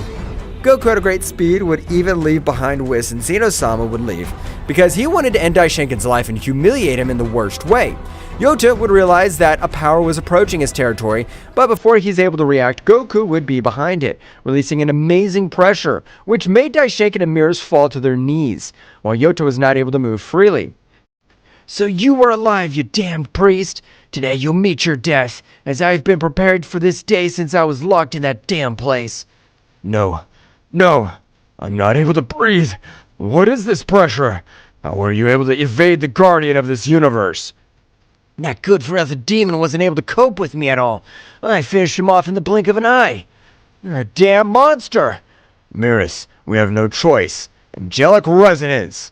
Both angels at the moment would unite, forming a single being able to free himself from the incredible pressure. Yota in the same way would raise his power to the maximum, releasing a pressure very similar to the pressure of Goku. I've been a long time getting to know you, powerful warrior son Goku. Just as the rumors said, despite being a mere mortal, you are very powerful. And that, you haven't seen anything. This isn't even close to 100% of my full power. If you're telling me is true, it'd be better to end your life right now, because we can't allow a being more powerful than us to exist. Yota and the Archangel would throw themselves against Goku. He was able to defeat each of them without any difficulty. Goku would connect a great blow to Yota's face, sending him to fly to a planet, while with that Archangel, he would cut every part of his body to make him suffer the greatest agony. How do you have so much power? This can't be true. We are supreme angels. We train with the most powerful beings. You're a simple mortal. You're right. I'm a mere mortal. But I have been able to take my body to the limit. I don't let anyone choose my destiny. I'm capable of changing anything. At that moment, Whis together with Zeno-sama would arrive, being a little surprised to see how Goku had been able to bend a god of Universe Zero and the fusion of the angels. So, they really were alive, because today would be the day of their death. You Whis, being an angel, you preferred to turn your back on us? You're nothing but a damn disgrace to the whole divine world. Whis, before he could say anything, an amazing pressure would be felt in the whole place. That's right, in that instant, Reich, the second most powerful god, would appear in the battlefield, being able to connect a great blow to Goku, which would send him to fly to a planet, destroying him completely when he fell. At the moment he stood up, large amounts of blood expelled every part of his body. Damn it! Who hit me? His power was supreme! So, you're the damn Saiyan that Frieza was telling me about. A great power would be felt all over the place. That's right, Frieza was also releasing a great part of his power, making everyone retreat. I knew that you escaped an extremely powerful being and rescued you. Frieza rushed against Goku, but Zeno-sama would get in his way, and they would begin to exchange blows. Frieza's power was amazing, since he was capable of giving an even battle to a king of everything. While Whis would begin to exchange blows with the Archangel, Goku in that instant would stand up, accessing his negative energy state. That's right, Goku would access the Super Saiyan 4 Dark, with which the negative power that he released was a bestiality, since his whole body and heart was pure evil.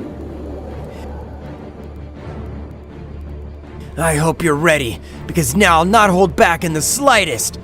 Goku at an incredible speed would begin to exchange blows with Reich, which was much more powerful than Yota, but Goku would quickly begin moving to be able to dodge a great attack, which had been thrown treacherously by Yota. Damn you! You want to die so much? Now I'll fulfill your wish. I'll finish you to totally confront this guy. You're no use to me. Goku with his aura in the form of death would create a scythe of negative energy, which would be directed towards Yota, which was able to dodge it, but a purple scythe was approaching from his blind spot, being able to cut him in two. Large amounts of blood would fall to the ground. At the time, Goku of a great attack would disintegrate it completely. Now, yes, it's just you and me. We can fight without distractions. Reich, a little surprised, would use his demonic acceleration technique, increasing his power in a great way, but he had not surprised Goku in the least. When he dodged one of his blows, Reich was astonished since his speed had increased so much, being able to dodge that blow by pure luck. Goku would begin to take the battle much more seriously, beginning to connect hundreds of blows throughout the body of Reich, which in each exchange of blows made him spit large amounts of blood due to such a bestial attack of the Saiyan.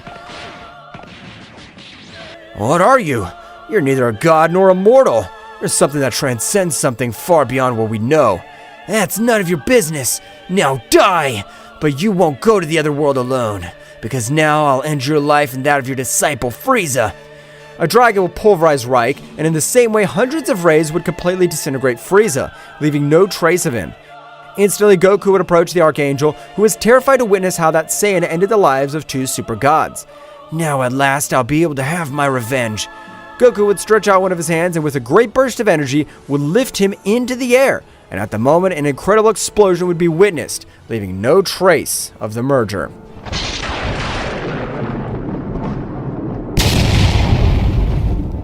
Goku with his great power was able to finish with the life of two super gods, and even with the life of the fusion of Miris and Daishinkan-sama. Nevertheless, none of this had finished since Dracoria, the most powerful god of all the Universe Zero, was still alive, and he had witnessed absolutely everything that happened. Savor the victory while you can, dirty Saiyan, because from now on I'll prepare to end your miserable life. Meanwhile, in the Kingdom of Everything, there was absolutely no one. However, hundreds of rays began to be observed, beginning to form the silhouette of a new being, which his power was rising in an incredible way. So it is at the time Zeno-sama eliminated the seal of his power, eliminated a much older seal which held captive a powerful warrior, the guy villain of all multiverses, the being who ended the life of 24 universes. That is, this guy was able to end the life of an entire omniverse. However, Zeno-sama's father, sacrificing himself, was able to seal him for eternity. However, when Zeno-sama removed his seal, a small portion of energy can be redirected to that subject, which was enough to set himself free. At the time, he could see a subject of human appearance, but his beauty was incredible. A long golden hair. However, when he opened his eyes, thousands of planets throughout the multiverse of Zeno-sama had exploded, which would draw the attention of all the gods. Mr. Vermouth, as you, the most powerful god of the 12 universes, have total disposition of the absence of Zeno-sama. Margarita, organize an emergency meeting of every god and angel to gather in the realm of the whole. Margarita would inform all the other gods and angels, who would quickly go to the Kingdom of Everything, but when all the gods arrived, an incredible pressure would fall on their bodies, which fell to the ground on their knees, including the angels. What the hell is this? I'm not able to move. The pressure is similar to the pressure of a king at all, but this can't be happening. The great Zeno-sama is not to be found. Wow, so simple gods gather in this place. But, you damn cat, how dare you compare me to a simple bastard like Zaiku's son? All the angels were surprised since they knew the presence of the father of Zeno-sama. However, no god had recognized that name. At that moment, Vermouth, the most powerful god, was able to communicate telepathically with the trio of warriors who were in Universe Zero. Great Zeno-sama, powerful subjects appeared in this palace. The power he possesses is incredible. We're not able to do anything against him. His simple pressure crushes us. Don't worry, at this very moment we'll head there. Instantly, the trio of warriors, with incredible speed, began to move through all this space, time, and which would enter the curiosity of Dracoria, who was watching everything that had happened. Dracoria, with his ability to change dimension, was able to reach the Kingdom of Everything long before the trio of warriors, being surprised by the power that the being in front of him was giving off. If your kings don't show up right now, this would be a blood festival, because I plan to kill each and every one of you. At that moment, Ryuk would begin to hit the guardian angel. Goku, with incredible speed, was able to rescue him, being able to dodge him with great difficulty. Who the hell are you? We just ended Daishinkan's life and now you show up to end your pathetic life. So you're the protectors of this whole multiverse. Your powers are pathetic. Even though I don't even have 50% of my power, I'm able to defeat you. Goku, a little annoyed with Ryuk's words, rushed against the god who, despite connecting a big punch in Ryuk's face, was not able to move him an inch. I'll teach you the correct way to attack. Ryuk, with a simple slap, would send Goku to fly, even making him lose his transformation and fall into the ground on the verge of death with multiple wounds. Kakarot, who was watching everything that happened, would be surprised and furious. Now I'll be the one that dominates the body. I won't let that miserable bastard make fun of us. Kakarot would take control of the body, accessing the Divine Super Saiyan, but his hair was red, just like the time he fought against Zeno-sama. Gods and angels, get out of here! Goku-sama, we're not able to move because of his incredible pressure. Kakarot, in that instant, would release an incredible pressure of red color that could be seen all over the place. Being able to neutralize the pressure of Ryuk, instantly all the beings of the Kingdom of Everything went to their respective universes. Well, so you have the necessary power to neutralize my pressure. It seems that you are something different from the being from whom I fought before. That's right, I'm the perfect part, and I don't mind ending your life in a few seconds since I won't trust myself. Kakarot at that moment had launched himself against the being, who simply kept standing in the same place. At the moment, they began to collide their fists at incredible speeds. I can only see a few flashes. I don't know who has the advantage. The power of that guy is incredible. I'm not able to assimilate it, but who is he? Even Dracoria was very surprised by the power that the warrior was releasing. After only 5 minutes of battle, we could observe how large amounts of blood fell, while Ryuk had almost no scratches. That's right, Kakarot was wounded with every exchange of blows. Damn it, how is it possible this miserable trash is so much more powerful than me? You really are a powerful being, but against me you still lack power. But before you become a headache, I'll end your life right now. Kakarot, for the first time, felt real terror, being able to observe death from the aura of the warrior. Instantly, Kakarot, with a technique far beyond his understanding, was able to cross the same dimensional loop, along with Whis and Zeno-sama. Ryuk would try to stop them, but it was impossible. Hell, those bastards have been able to leave. But it doesn't matter, they won't be able to do anything, since I sealed each one of their energy veins of the warrior. But you, the one who's hiding, don't you think it's time to show your face? Dracoria, very surprised since he had been discovered, would stand in front of Ryuk. Just like you, I want to end the life of that Saiyan, or rather I want to end the life of all the divine beings of this multiverse. Well, it seems you have the same goals as me, so we'll be great allies, but before you join me, you must show me that you're something powerful. You don't have to worry about that. I'm the most powerful god of the universe Zero, which was cataloged for only having phenomena with incredible powers. However, before Dracoria was able to continue speaking, Ryuk would release an incredible pressure, which made Dracoria fall to the ground, which was not even able to move. You're nothing more than a simple worm. That Saiyan, without calling himself a god, was able to support my pressure. He was even able to neutralize it. Dracoria, upon realizing that he had been compared to a simple Saiyan, would become so enraged that he would be able to release his true power, with which he was able to move through his pressure. However, at that moment, Ryuk would increase his power a little more, with which his power would also increase, causing Dracoria to be knocked out of combat. You're powerful, and you have the body of a warrior. I, the King of Annihilation, will give you a great training. Meanwhile, in the remote place of the 12 universes, all the warriors would arrive, but all the body of Goku was in terrible condition. Zeno-sama was realizing all his eternal sea of energy, was able to observe how that subject with both blows had contaminated all his spiritual sea. I'm sorry, friend Goku. I know this'll hurt you, but it's the only way to save you. At that moment, Zeno-sama with his great precision would begin to grant hundreds of blows through the body of Goku.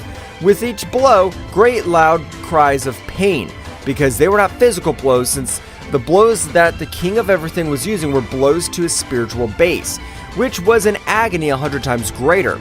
After 1 hour, all the power of Goku would be neutralized and would begin to flow naturally. This had been very dangerous. That guy must be an incredibly powerful being, as to be able to defeat Goku and even Kakarot. That's right, Zeno-sama. We better get together with all the other gods and angels to come up with a plan to kill each one of them. Meanwhile, in the Kingdom of Everything, Dracoria had woken up, feeling very confused. What has happened? I don't understand anything at all. You, despite calling yourself the most powerful god, you have the same power as that Saiyan. But don't worry, from today until those bastards show their face, you and I will train to increase our power even more. I understand training myself, but aren't you invincible? You were able to defeat that Saiyan that took the lives of 2 super gods, and you made it look easy.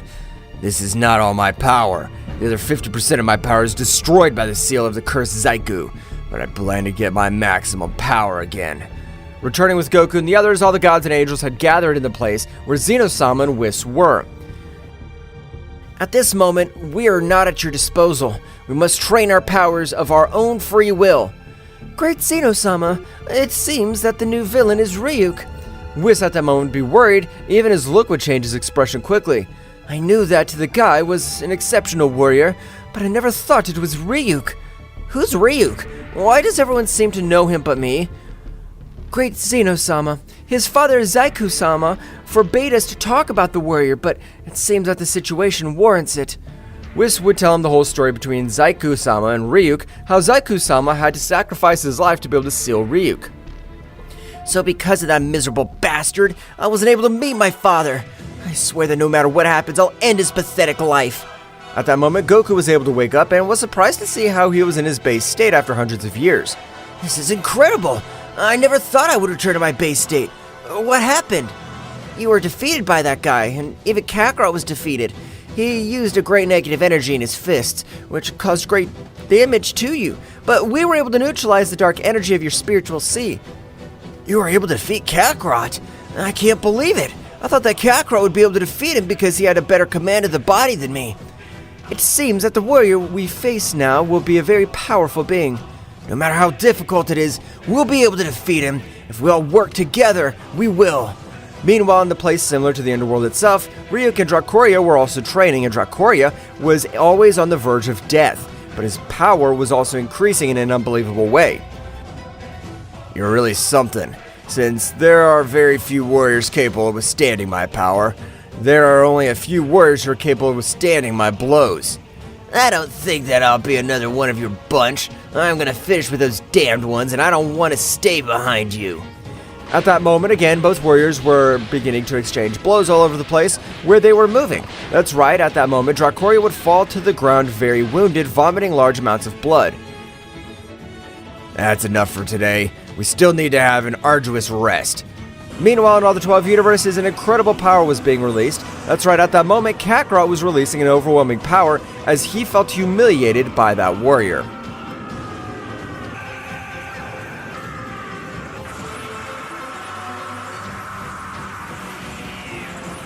Goku's power was increasing in an unreal way, so much so that the dimensions themselves were altering.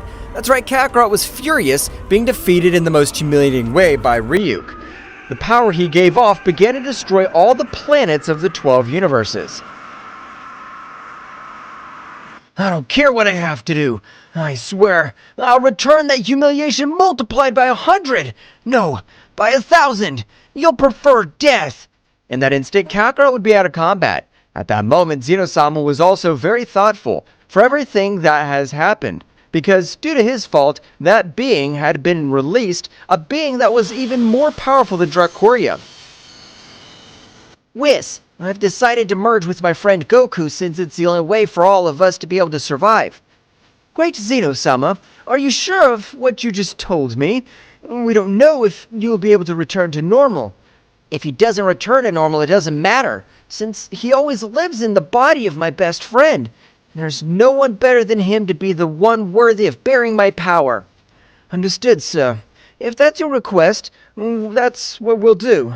All of Zeno-sama's internal energy was being channeled into a single point in his entire body, so that the fusion would be much easier.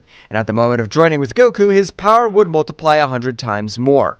As he would be compressed, he would need to expand, and with this, he would awaken all of Goku's hidden potential. At that moment, Goku would regain consciousness and observe great destruction throughout the Kingdom of Everything. So Goku would agree to the Ultra Instinct. However, at that time, Whis would explain everything that happened to Goku, which would be very surprised but would accept the request of his best friend. My friend Zenny, I promise that we'll win this war. With your power, I'm not allowed to lose. I know that I'll succeed, so you don't have to worry. I'm not worried. I know that you'll be able to govern this multiverse in a better way than I governed it. I trust you. A great light would begin to cover all that place, and in the same way all the essence of Zeno-sama was entering the body of Goku, which was being charged with an incredible power, being so much that even his body seemed to explode. Mr. Goku, you must access the Ultra Instinct Phase 3 to be able to dominate all that power, otherwise it will explode. I will not die. I have a pending revenge against that damn Ryuk. I swear, I'll annihilate him, and I'll do it for the sacrifice of my friend Zeno-sama. Goku, accessing the Ultra Instinct Phase 3, with which all his spiritual C would begin to expand in an incredible way. So much so would be the power of the great Zeno-sama that even several marks on his face appeared. That's right, were the marks of the king of everything. The power of Goku would even be perceived to the dimension where both gods were training. Damn, whose power is this? It's a gigantic power. I can't believe it. What's wrong, Ryuk? I'm not able to feel anything at all. If you're not able to feel this power, that means that this power is out of this dimension, so beings like me were the only ones that could feel it. However, all over that place, an incredible pressure would fall on both warriors. Ryuk was able to remain standing, unlike Dracoria, who was completely bent and fell to his knees. What is this? Whose pressure is this? I'm not able to move. Meanwhile, Goku had completely merged with Zeno-sama, which this time released an incredible power. So much was his power that he was even able to reach where both gods were, and Goku had not noticed. The power that flows through me is incredible. With this power, I'll be able to defeat him. You are right, Mr. Goku. You currently possess an incredible power, but don't forget that the energy drain must be overwhelming. That's exactly what I was thinking. So we'd better have our last training session before we fight with those bastards. That's right. At that moment, Goku, together with Whis, would enter one of the forbidden rooms of the Kingdom of Everything, in which both would begin with their furtive training. Returning with both gods, the pressure would disappear completely. What was that? I can't understand it. My power is not low at all, and yet I was not able to stand up to that incredible power. Dracoria, I don't know whose power it is, but it was a gigantic power. I would dare to say that your power was on par with my maximum power. But that can't be. You're an existence that can be considered omnipotent level. Even Zaiku-sama, Zeno-sama's father, had to sacrifice himself to be able to seal it, and a simple worm can't have the same power as you. Although it pains me to admit it, it's the truth. That guy's power doesn't lose with mine, so we'd better train much harder so we won't be simple worms against that being. At that moment, Ryuk and Dracoria threw themselves against each other to be able to withstand great pressure and damage to their bodies. After a few months in which they continued with that training, both gods began to mediate and even train in different places. That is, each one of them was dominating 100% of their techniques. Meanwhile, returning to Goku and Whis, both warriors had equally carried out an incredible training. However, they had only focused on the energy drain of Goku's body, noticing how every day Goku's body was filled with much greater power. So that's what the great Zeno-sama meant. Flashback. When Goku's able to master all my power, he'll be able to unlock 100% of my true power of Zen the Annihilator. Zen the Annihilator? That's right, Whis. I was able to end the lives of 6 super gods. For that very reason, they called me that. And since my power is unlimited, the more Goku controls it, the more power he'll be able to unleash. Is your power infinite, great Zeno-sama? Of course not. But only Goku will be able to let my power know no limit. And a flashback. So Goku, all this time, his goal was to master all of Zeno-sama's demonic power. The power that Zeno-sama possessed was incredible, but it seems to have no limit. But I'll be able to master it completely because I won't let those bastards have the slightest chance. That's right, Mr. Goku. They are the last 2 warriors. By finishing all this, we'll be able to revive all the others with the Super Dragon Balls. Quickly, Goku's training with Whis had to come to an end. At that moment, both warriors would leave the dimension. However, Goku was in an Ultra Instinct, but even with that power, he was able to shake all 12 universes. Apparently I've become too powerful, and even this entire multiverse was not able to withstand it. Goku, with a perception of his ki much more developed, had felt the power of both gods, and together with Whis, they began to move through each of the timelines. At the moment of arriving, they appeared in front of both gods, who were a little surprised. How are they able to know where we were? That's none of your business, but this time we'll be able to kill them both and bring peace to all the universes. Dracoria at that moment, without waiting for anything, had launched himself against Whis. Both of them would start exchanging blows at incredible speeds, while Goku and Ryuk were staring at each other. No matter how long you've been training, you are absolutely nothing compared to me, since I'm even considered an omnipotent being. I don't care what you are and aren't, because today will be the day of your death. Neither you nor anyone else will be able to avoid it, because I have enough power to finish you off. Did you say you have enough power? Ha! You're a mere mortal. Goku at that time, a lightning speed, would be able to connect a great blow, which this time had made him fall to a planet, destroying himself completely. By such power, even had been able to cross dimensions with that blow. Ryuk would begin to vomit large amounts of blood, not being able to assimilate what had happened. What? How are you able to cause this damage in one blow? This can't be. You don't know what can happen. Now this'll be the place of your death. Ryuk at that moment would raise all his power, with which each planet of the 12 universes was disintegrated completely. Ryuk would continue with his power increase, which even left a little surprised Goku. If it weren't for the power of Zeno-sama, I'd never be able to face this guy. His power is of another level.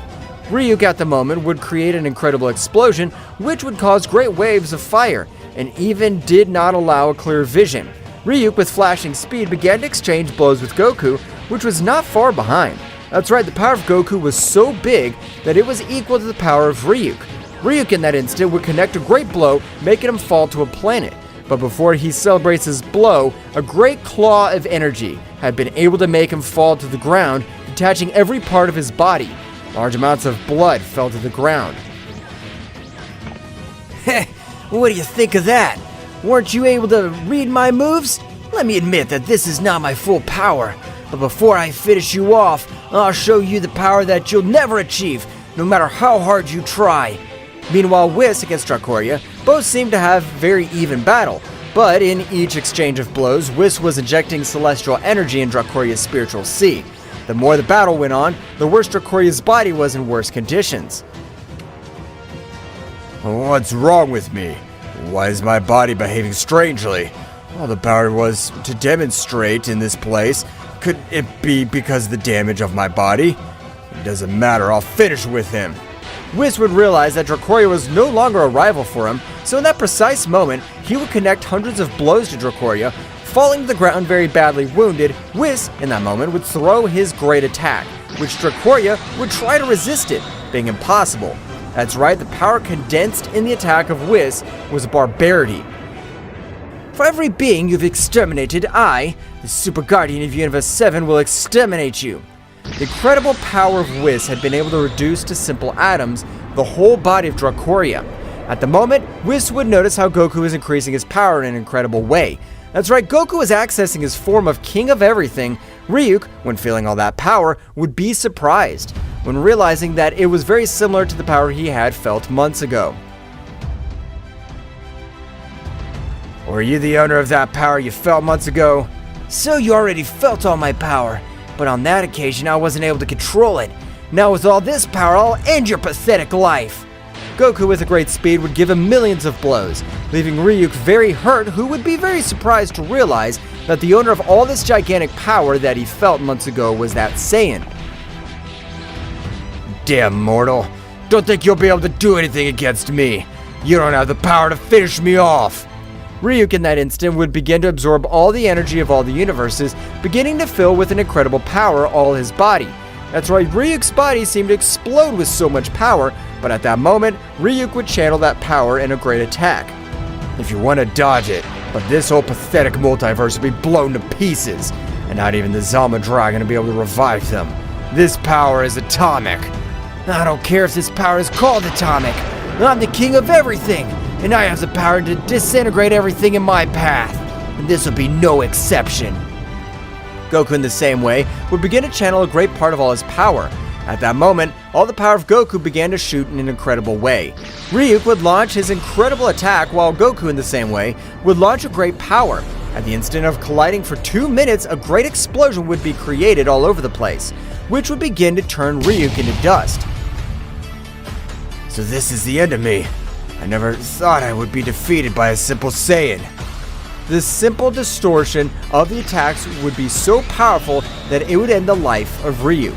Goku would go quickly to his dimensional change to not be affected, leaving with Whis to another universe. After a few weeks, both reunited the Super Dragon Balls. What is your wish? I can fulfill one of your wishes. I want you to revive the god Beerus and all the good-hearted beings who were affected by our revenge. That's a very easy wish to fulfill. Zama will fulfill the wish of the Saiyan with great ease, and in the same way, Beerus would be again the god of his universe, while Goku would become the new king of everything.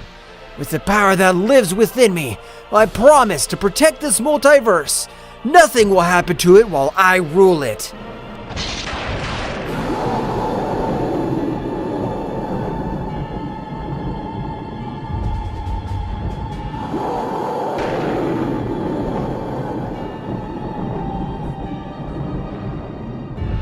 It was a normal day in the life of the inhabitants of planet Earth. People were eating in restaurants, walking with their families. There were children playing when suddenly a giant lightning bolt was seen in the sky that caused a strong movement throughout the Earth's surface.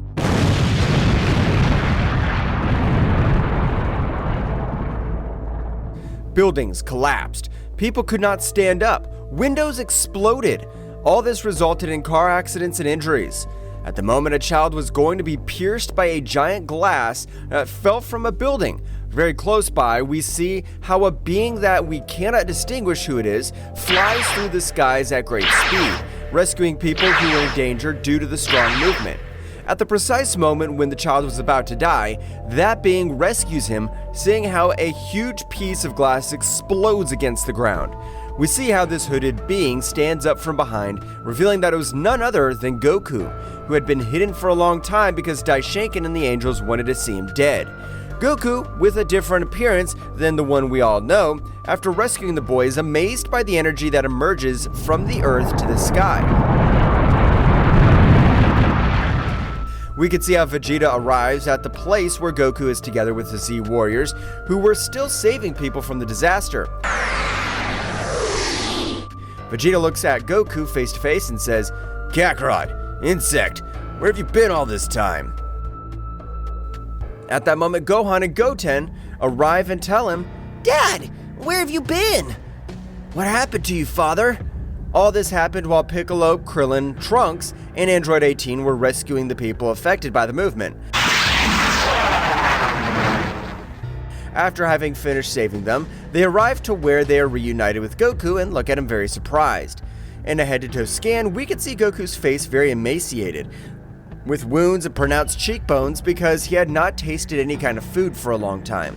At that moment, we go back in time about 20 years ago. We see how Goku and his son Goten are walking together in the forest. Goku, talking to his son, says, Hey, Goten, are you ready to fish today? to which Goten replies, Yes, Dad. Will you show me the fastest way to catch them? Goku, happy for his son's enthusiasm, replies, Of course, Goten, but this time I'm going to try something different. Watch this. Goku dives into the water and after a short time comes out with a big jump with a huge fish moving on his hands. Goten, very surprised, says to his father, Wow, Dad, how did you do that? Goku, showing a very happy expression, says, When I was little like you, Goten, I had to find my own food in order to live. You should try to give it a try. Goten, very excited, says to his father, I'll try. And so Goten dives into the water to the joyful sight of his father, to which, on the first attempt, Goten fails to catch any fish. Seeing Goten's sad face, Goku encourages his son, saying, "Don't worry, Goten, it's a matter of practice and patience. The key is to be quick and not scare the fish." So Goten dives in again, but this time it takes a long time to come out. When suddenly Goku feels a very powerful key very close to where he was. Because of this, Goku worried about his son's dives in search of him. Once in the water, he sees Goten fainted and next to him a very strange artifact. Goku, worried about the state in which he found his son, swims to rescue him. At the moment, he was about to lift his son in his arms, ready to go to the surface, the strange artifact begins to emit a very sharp sound that only Goku hears. Wu, with a face of confusion and pain, tries to lift his son, but suddenly the artifact comes off the ground and permeates his chest. Once on his chest, the artifact stops emitting that strange sound and Goku stops feeling the ki of a moment ago. Goku does not take importance to what had happened to him and worried about his son. He lifts him up to get him out of the water. Once outside, Goku puts his son on the ground to revive him, but suddenly an unknown being appeared to him. This being had a greenish coat, blue hair with black tips, and it was a very strange appearance. But it did not seem to be something real. It looked like an illusion. Goku, upon realizing this being, became alert and put his son in good protection. After that, addressing the being, he asks him, "Who are you? What do you want here?" This being, without uttering a word, rushes at high speed towards Goku, who in an act of reflex manages to dodge the first blow. But the speed of the stranger exceeds him by far. Because of that, after dodging the first blow, the unknown being lunges with a kick to the head, which Goku barely manages to block, leaving his stomach exposed, where he takes the opportunity to impact a direct punch, automatically leaving Goku out of air, and thus returns to lunge with a blow to the nape of the neck. Goku, when he was about to lose consciousness, hears a voice in the distance that says, "Apparently this is my best guest that could touch me," saying this in a sarcastic way. "I hope my colleagues are in good condition." After hearing these words, Goku faints. A few minutes after the fleeting confrontation, Goku regains consciousness and realizing that the unknown being was no longer in the place, he looks for Goten, and when he finds him, he begins to unexpectedly and repeatedly call his name to make him react. Seeing that calling him had no effect, he feels his breathing and notices that he was almost not breathing. He creates an energy sphere in his hand and places it on Goten's chest. Once Goten revives the energy from his father, he reacts and spurts water from his mouth. Goten, with a puzzled expression, asks his father what had happened, to which Goku says, "I have the same question for you. What happened?" Goten tells him that at the precise moment he was about to capture the fish, he felt attracted to the artifact, which also tried to impregnate in his chest. At the time, Goten felt a strong source of energy that ran through every part of his body, which was very difficult to control, and felt how that strange energy weakened him until he lost consciousness and fainted. Goku had his thoughts, and that he also felt the same strange and very powerful energy running through his body, and worried about his son, asked him if he still felt that energy inside him. Goku calmly and a little puzzled told him no, that he only felt that when the artifact was trying to permeate him. While this was happening on Earth, Whis and Beerus went to the Kingdom of Everything to talk to Daishinkan, since they had noticed him very tense and worried. Once they were already in the Kingdom of Everything, Daishinkan appears with a very serious expression, while Whis and Beerus bow to him to show respect. Daishinkan, relieved to see that Whis and Beerus were with him, tells them something very strange and dangerous is about to happen. Whis, with a puzzled expression, asks, "What is it, father? We'd noticed a certain tension in the air as we reached the realm of the whole." Beerus, yawning without realizing the seriousness of the fright, says to him, "Trouble again? What could be so dangerous to make Daishinkan so worried?" "Serious? And worried, the High Priest?" To which Daishinkan replies, "Yes, I'm afraid so. A powerful entity has resurfaced, once we have not faced in a long time." Whis, with a very serious expression, says to him, "An unknown entity? Could it be one of the beings we left sealed away long ago?" "It is possible, Whis. Its energies are as dark as they are disconcerting. I cannot identify the source with certainty, but its power is overwhelming." Beerus, frowning, says, "Why should I worry about it? If it's that strong, I'll go and destroy it." Daishinkan, with a very serious expression, explains, "It's not that simple, Lord Beerus. This entity seems to have the ability to change even the most ancient gods. We cannot underestimate it. Whis thoughtfully asks his father, "How do you suggest we deal with this situation, father?" We need to gather information before we act rashly. Whis, Beerus, I trust you with the task of investigating.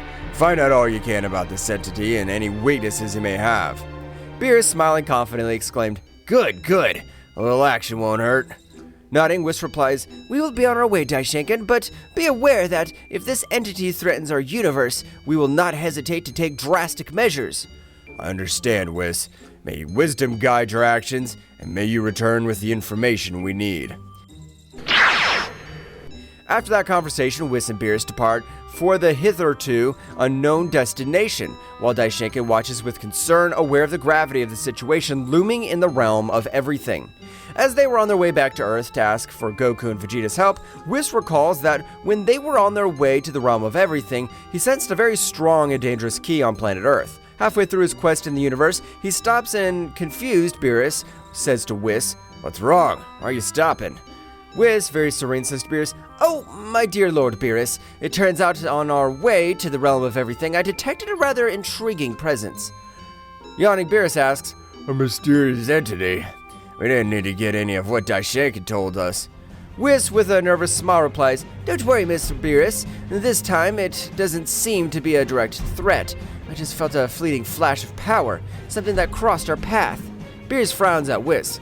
And you didn't give it any importance? Isn't that what Daishinkan was talking about? "Well, the truth is, I didn't consider it an immediate threat. It was like a flash of power energy, but it disappeared as quickly as it came. It didn't seem to have any hostile intentions." Beerus, thinking about the situation, asks, So what shall we do then? Does Daishinkan want us to investigate something like this? "Yes, but I think the best option is to go ahead with our main mission, to find out what the entity has surfaced. The fleeting presence may be a mere detail compared to what awaits us." So Whis and Beerus went on their way through the universe, looking for the entity Daishinkan mentioned without giving so much importance to what happened on Earth. Back on Earth, the precise moment Goku rescued his son Goten, Goku, confused by what had happened to his son and the strange artifact that had impregnated in his chest, told Goten, "Let's go home immediately." As they flew on their way home, Goku tries to sense Vegeta's ki so he could teleport with him, as soon as he left his son with his mother Chi-Chi.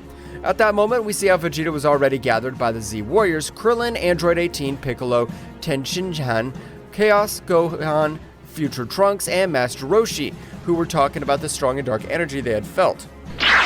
Goku and Goten arrive home, and his mother, worried because they had taken a long time to return, runs to Goten and says, "Goten, son, are you alright?" To which Goten replies, "Don't worry, Mom, we're fine."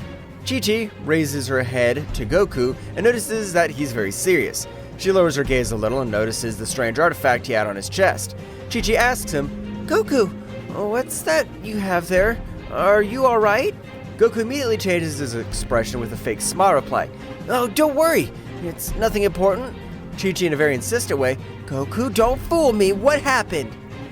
"This thing I have on my chest. This very strange artifact I have on my chest. Well, it's a strange artifact, but I'm fine, really. I'm going to find out what it is and we'll get on with our lives." Chi-Chi, worried about Goku, hugs him and says, "Promise me you'll come back, Goku." To which Goku, with a smile, answers her yes. While he was about to make the teleportation, Goku says goodbye, saying to Goten, "Take care of your mother. I'll be right back." He teleports. Moments before Goku arrived to meeting the Z Warriors, as they were at Bulma's house, they were talking about what they had felt a moment ago. Vegeta, with a very serious expression, asks, Did anyone else feel that dark energy? I can't identify it, but it's disturbing. Piccolo, frowning, replies, Yes, I felt it. It's as if it disappeared immediately as soon as we felt it. Something's not right. Gohan, very worried, says, "Dad, Goten are with my mother. We should look for them." At that moment, Goku appears in front of them through teleportation and says very seriously, "Guys, I felt a strange presence. Something happened with Goten, but I rescued him."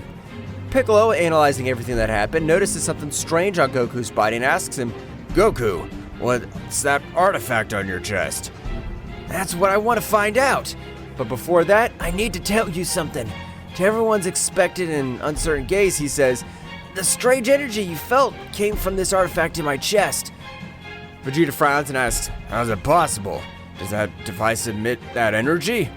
Goku, somewhat worried, nods and says, "It seems so. The moment I rescued Goten, this artifact permeated my chest, and I began to feel an incredible amount of pressure coursing through every part of my body."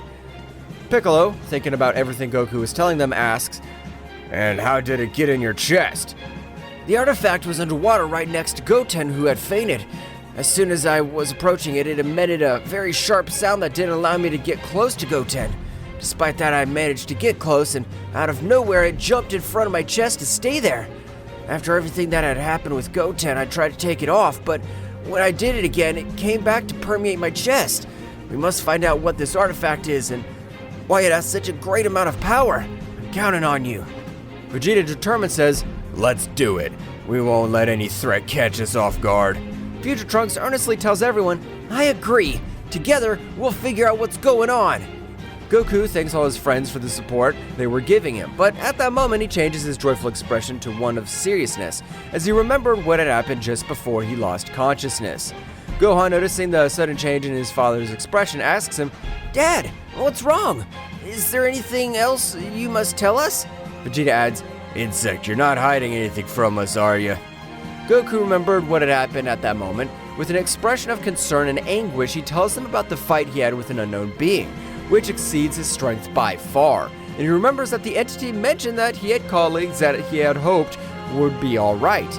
Piccolo, with fear but serene, says to Goku, "Are you sure of what you're saying? For what you are telling us is very dangerous. If he surpasses your strength by far, in that case we wouldn't stand a chance against him. We'd be a hindrance rather than a support, Goku." Goku, after hearing that, tells him what he felt in the confrontation. The moment the unknown being appeared, I felt the same amount and type of power and the dark ki that ran through my body as the strange artifact permeated my chest.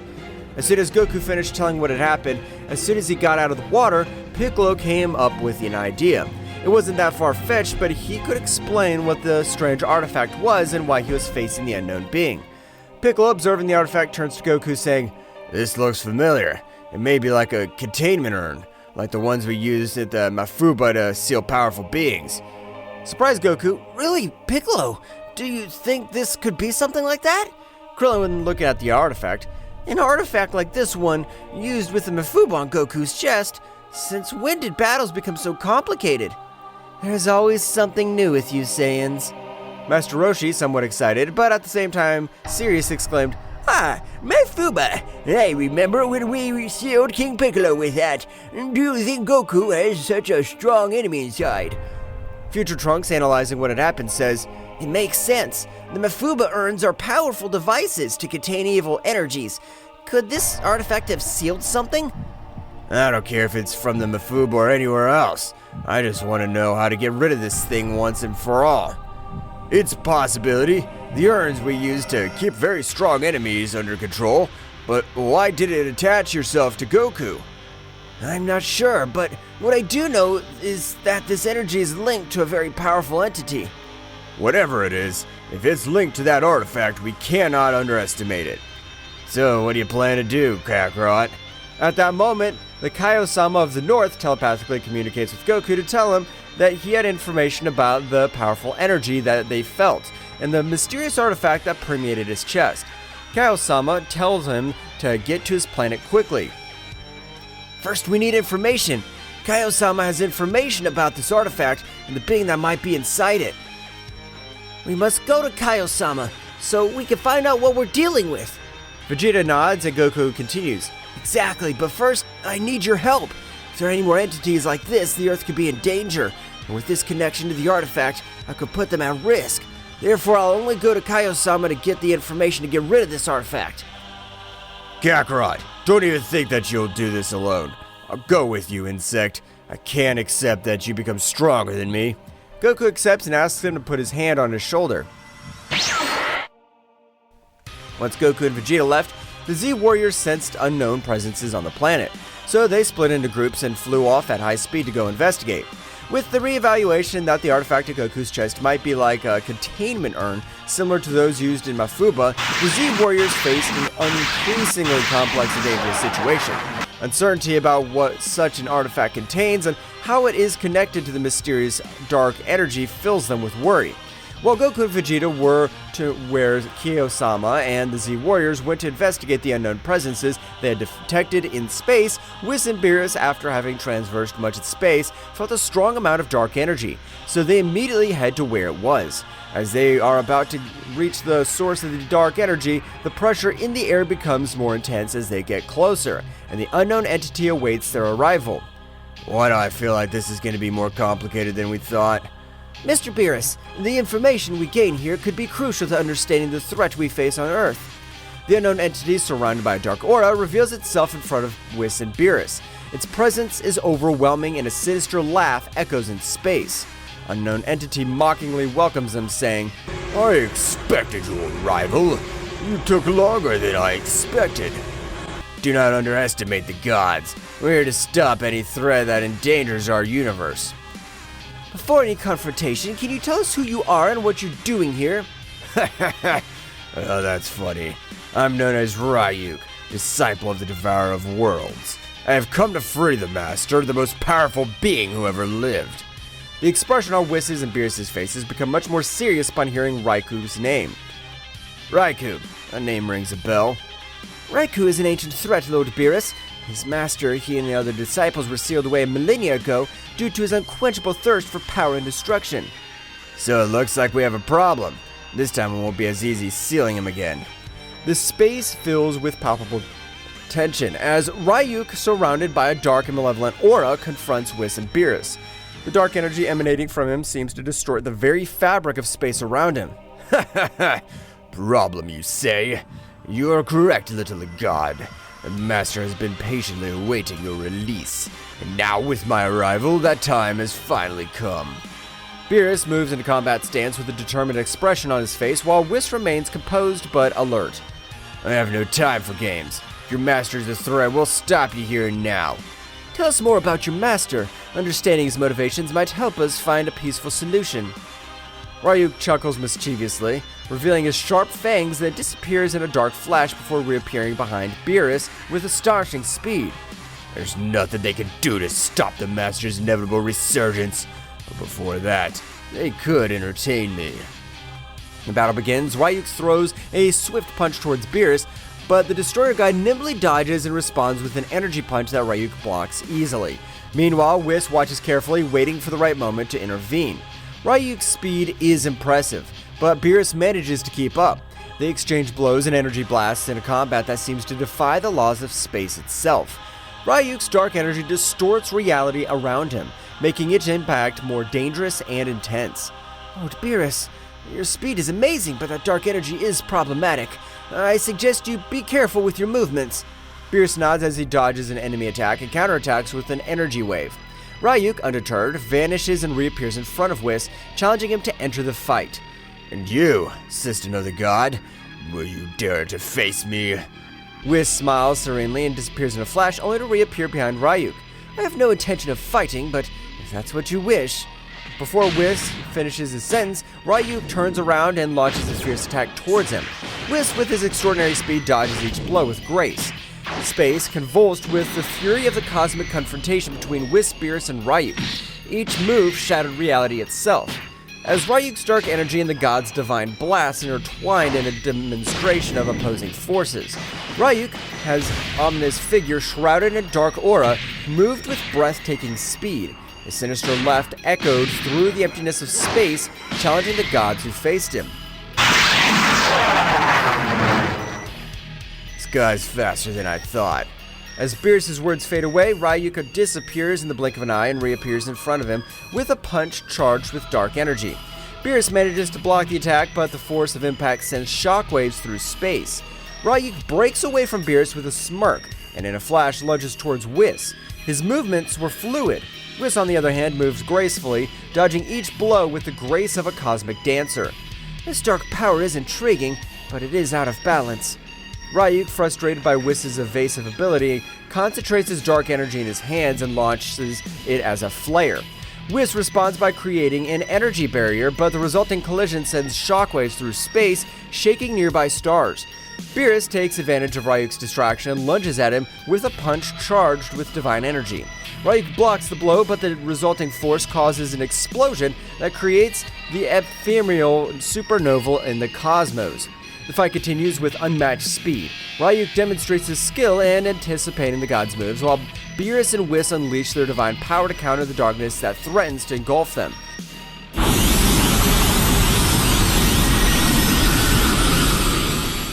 In a moment of pause, Ryuk grins mischievously and his dark aura begins to intensify. A transformation was underway. The darkness concentrates around his body, forming a sort of dark cocoon that breaks, revealing a transformed figure. Now Ryuk has evolved. His previous form pales in comparison to the manifestation of his current power. His figure has become more imposing, with twisted shadows dancing around him as if they were extensions of his own essence.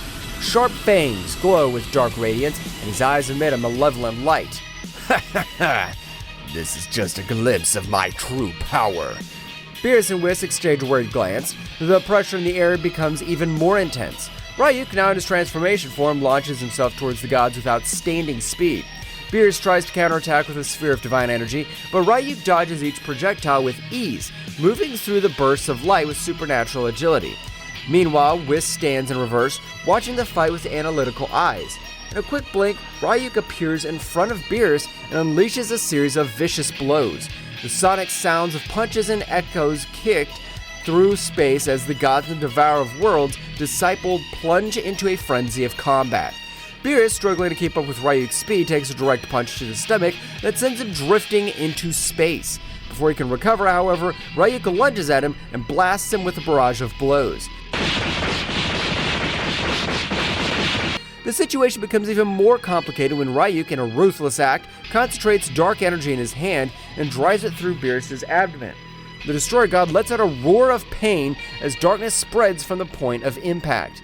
Whis, seeing the stark reality, springs into action. His figure flashes in space as he stands in front of Ryuk, blocking his attacks.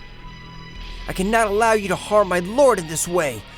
Whis' divine energy collides with Ryuk's darkness in a show of cosmic power. The battle intensifies and the fate of the universe hangs in the balance as the confrontation between light and darkness reaches its climax. The confrontation between Whis and Ryuk intensified as space became the stage for their fierce cosmic battle. The clash of divine and dark energies echoed in the void of the universe, creating ripples that stretched to the far reaches of space. You think you can stop me, Whis?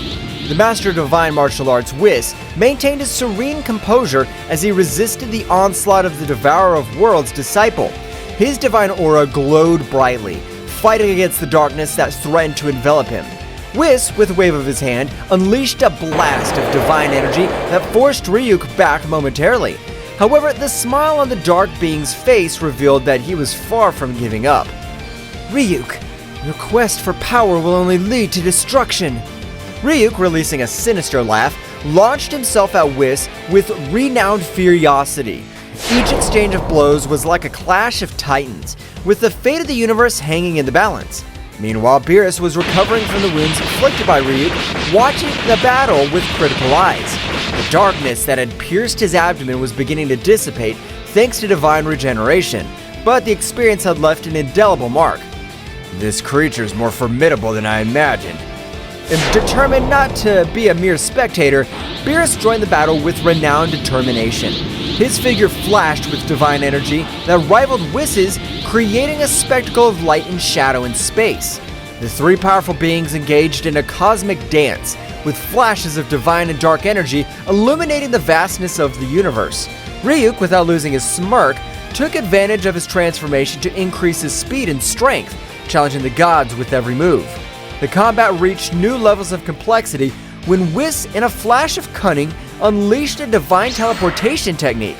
He moved at the speed of thought, appearing and disappearing at different points in space, keeping Ryuk on the defensive. You can't dodge me forever, Whis. As Whis and Ryuk clashed in space, Beerus focused on channeling his divine energy. the Destroyer God sank into a meditative state, concentrating on unleashing his true power. Beerus' transformation was gradual but impactful. His figure was enveloped in a golden aura, and his eyes shone with the intensity of a star. Divine power flowed through him, manifesting in a form that only the mightiest gods could attain, allowing the grievous wound left by Ryuk to be healed. It's time to put an end to this. The reborn Beerus lunged towards Ryuk with unparalleled speed. Each blow he delivered was imbued with overwhelming divine energy. Ryuk, though powerful, was overwhelmed by the onslaught of the Destroyer God. Meanwhile, Whis continued his cosmic ballet, defying the laws of space and time with his speed and agility. Every move was calculated, every blow strategically executed. The battle reached its climax as Beerus and Whis coordinated, combining their attacks to create a symphony of divine energy that enveloped Ryuk. The pressure in the air became almost tangible, and the cosmos itself seemed to rumble with the intensity of the conflict. Do you have anything to say, Ryuk? Ryuk, gravely wounded but still defiant, let out a shrill laugh. His figure writhed as the dark energy tried to resist the overwhelming pressure of the gods. This is not the end, gods. My master will be released, and his darkness will devour all. Beerus, showing no mercy, unleashed a sphere of concentrated divine energy and hurled it directly at Ryuk. The resulting explosion illuminated the space, dispelling the darkness that had lingered. Silence fell over the space as the gods watched the wreckage of the battle. Ryuk lay motionless, defeated, but not destroyed. His threat had been contained, at least for now. This is not over. We need to find out more about his master and any threat that may arise. Whis nodded, sharing the same determination. The reality of the danger that stalked the universe became more apparent, and the gods knew they had to prepare to face even greater challenges. The cosmic explosion that marked the end of the fierce battle dissipated into the vast space, leaving Whis and Beerus floating in momentary tranquility. As they regained their composure, a flash of gold announced the arrival of Daishinkan, the High Priest, who appeared before them with a serene but worried expression. I see you've dealt with the threat, dear Whis and Beerus. Yes, Father. Ryuk has been contained, at least for now. But this isn't the end, is it? Daishinkan smiled wisely as he held in his hands a strange artifact, a glowing sphere that emanated an energy like the one they felt during the battle. This is what I wanted to show you.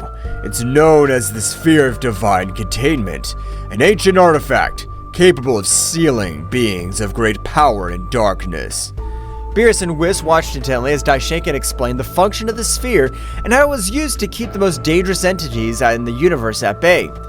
This artifact has been kept in safekeeping for eons. It's only brought to light in extreme situations. The dark energy they felt came from one of these sealed entities, released by Ryuk's recklessness. Whis and Beerus exchanged worried glances as they assimilated the information. Who are these sealed entities? They are beings from the distant past, fallen gods and creatures whose thirst for power make them uncontrollable. The Sphere of Divine Containment is our safeguard against their resurgence.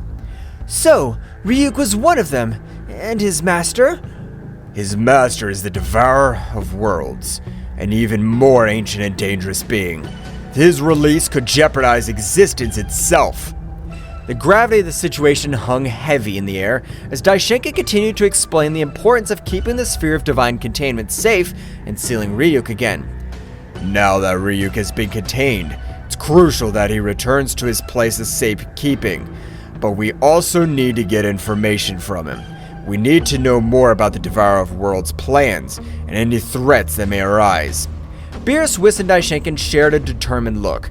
The task was not complete. There was still work to be done. If interrogating Ryuk could give us answers, we'll do so, but we must proceed with caution. The information we gathered will be essential to prepare for future threats. Also, we need to reinforce the security of the Sphere of Divine Containment. Daishinkan, with a nod of his head, showed his approval of the god's decision. Very well. Let us return to the realm of all and set preparations in motion. The safety of the universe depends on us. The three gods, with the glowing sphere in hand, teleported to the realm of all, ready to confront the shadows of the past and ensure the stability of the universe. The spheres of divine containment, now more than ever, became the beacon of hope amidst the darkness that threatened to emerge. Meanwhile on Earth, the Z warriors, divided into groups, scattered into the sky in the direction of the unknown presences they had sensed on the planet of the northern Kaio-sama. In the air, they moved at impressive speeds, ready to face any threat that crossed their path. On Kaio-sama's planet, Goku and Vegeta appeared thanks to teleportation, scarring Kaio-sama with serious and determined expressions. Kaio-sama, who was waiting for them, welcomed them with nervous gestures. Goku, Vegeta, I'm glad you came so quickly. The information I have is crucial. We need to know what this artifact is and what threat it poses. We don't have time to waste. What do you know? Kaio-sama nodded and led the Saiyans to his small home on the planet. Once inside, they unfolded an ancient scroll that revealed information about a mystical artifact known as the Cosmic Core of Containment. He explained that this artifact was used by the ancient gods to seal entities of great evil and power, preventing them from wreaking havoc in the universe. This artifact is so ancient that there are hardly any records of its creation. It was thought to be lost, but apparently all this time it was hidden on planet Earth. And how is it supposed to be sealed? Tell us at once. Kaio-sama explained that the Cosmic Core of Containment could be opened by a being of great power, but in doing so, the seal would be transferred to the first being it encountered. If the seal was not broken immediately, it would merge with that being, granting it power, but also binding it to the duty of keeping the evil sealed. And how the heck did it end up in Goku's chest? That's the puzzling thing. It seems that this artifact shows Goku as its carrier. Goku, with an expression of astonishment, began to grasp the magnitude of the situation. He was now the bearer of an artifact containing an entity of indescribable evil. So you mean I'm now responsible for keeping this evil under control? What an honor, Kakarot. It seems you've become the guardian of evil. But there is something else. The being sealed inside the urn is incredibly powerful. He is known as Bahamut, the Devourer of Worlds. It is an ancient entity that has consumed entire worlds. The gravity of the situation was reflected on the faces of Goku and Vegeta. Not only did they have to face the mysterious artifact in Goku's chest, but also the dark entity sealed within. Then we have an important task. We must keep Bahamut under control and, at the same time, figure out how to free ourselves from this burden. Yes, make no mistake, Kakarot. If this threatens Earth, I'll not hesitate to stop you. Meanwhile on Earth, the Z warriors faced unusual pressure as they prepared for combat.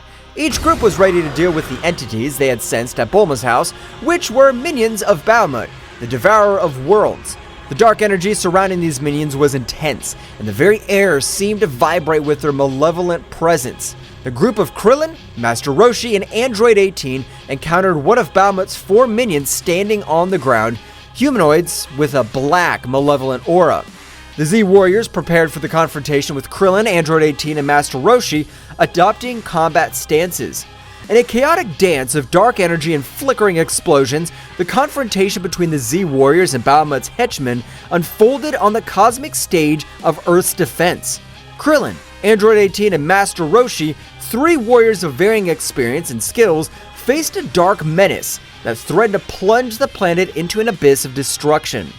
The stage was permeated with a tense atmosphere as the 3 warriors assumed combat stances, ready to defend the Earth against Bahamut's henchmen, a being whose malevolent aura eclipsed even the intensity of the sun. I don't know who you are, but we'll not allow you to harm our planet! Krillin's words echoed in the air, charged with determination. Bahamut's henchman, a humanoid with a black, malevolent aura, advanced with ferocity, launching a dark attack. Krillin, in a display of amazing agility, dodged the attacks, moving like a gust of wind across the battlefield. Kaizen! In the blink of an eye, Krillin created his signature energy disc and launched it towards the henchman.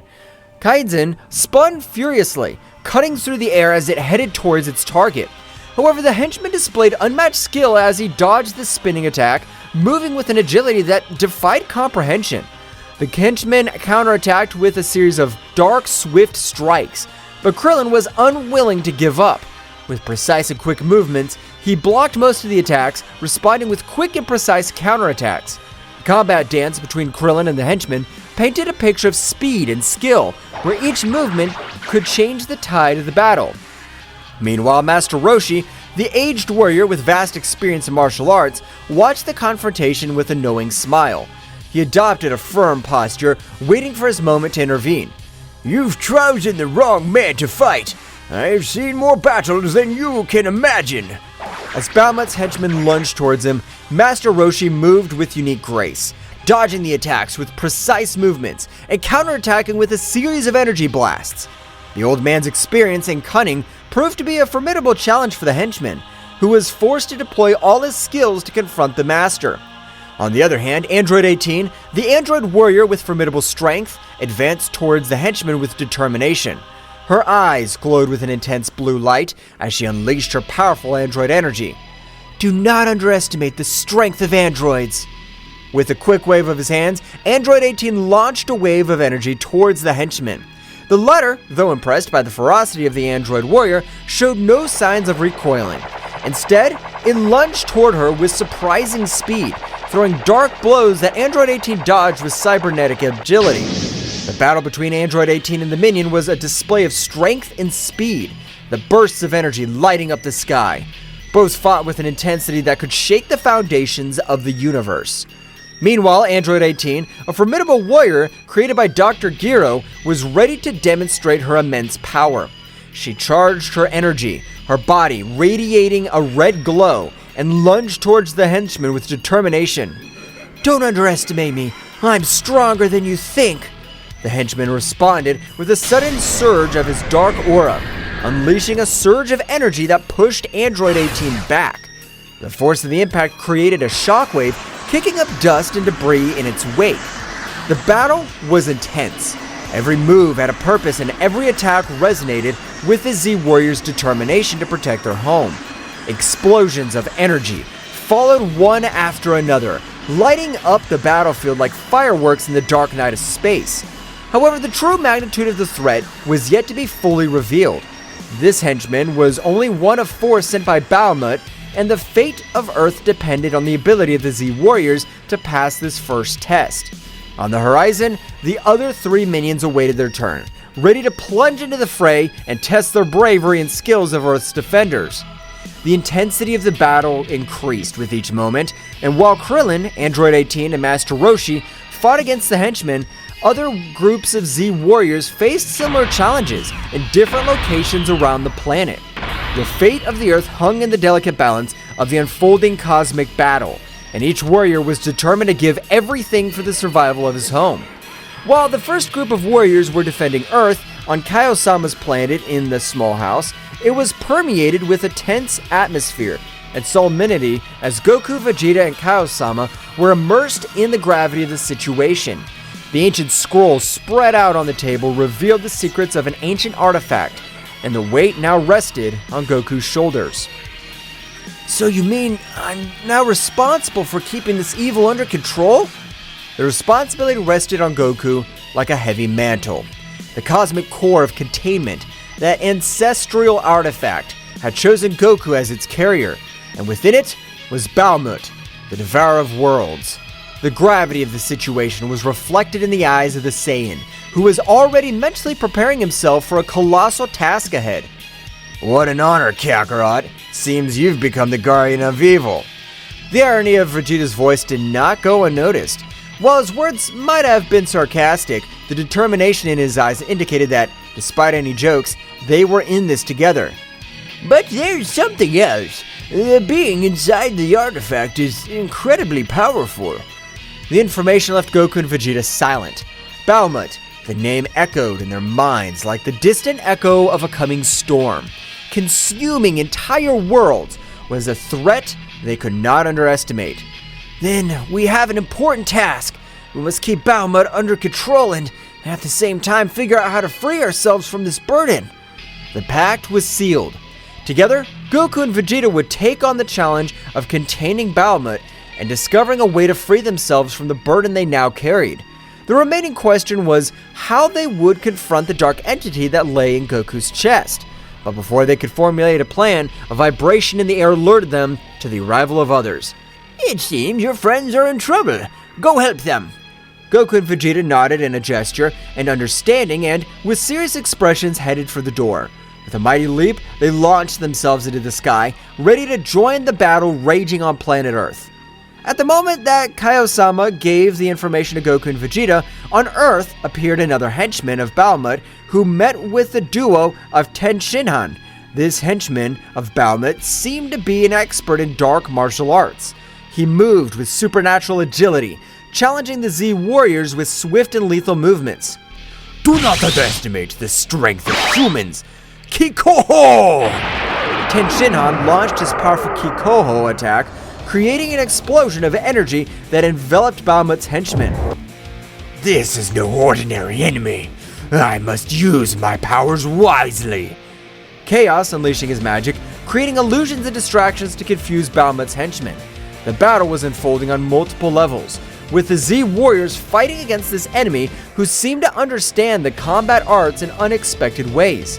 At that moment, realizing that the power with which they were facing Bahamut's henchmen was not enough to stop him, thanks to Chaos's distraction, they took the opportunity to try to escape. But they did not count on the great speed of their rival who, realizing that they wanted to escape, caught up with them, disappearing from the place where he was and appearing in front of them. At the precise moment in which he was about to eliminate Chaos and Tenshinhan, two people appeared between them and their rival Goku and Vegeta. Goku and Vegeta, with their gazes fixed on Bahamut's henchmen, shared a silent understanding. The gravity of the situation was clear on their faces, but there was no room for doubt. Tenshinhan! Chaos! Go and warn the others about this threat. We need time to deal with this. We don't want them to get hurt because of us. Go! We'll take care of this. Tenshinhan and Chaos nodded, recognizing the determination in the Saiyans' voices. Wasting no time, they sped away, leaving Goku and Vegeta facing their formidable opponent. Bahamut's henchmen, emanating overwhelming darkness, showed no signs of backing down. His eyes glowed with malice, aware of the battle ahead. The Z warriors were prepared to face any threat, and this would be no exception. It's clear that this won't be easy. That's what makes it exciting. Let's do it, Kakarot! Goku and Vegeta charged at Bahamut's henchmen with impressive speed.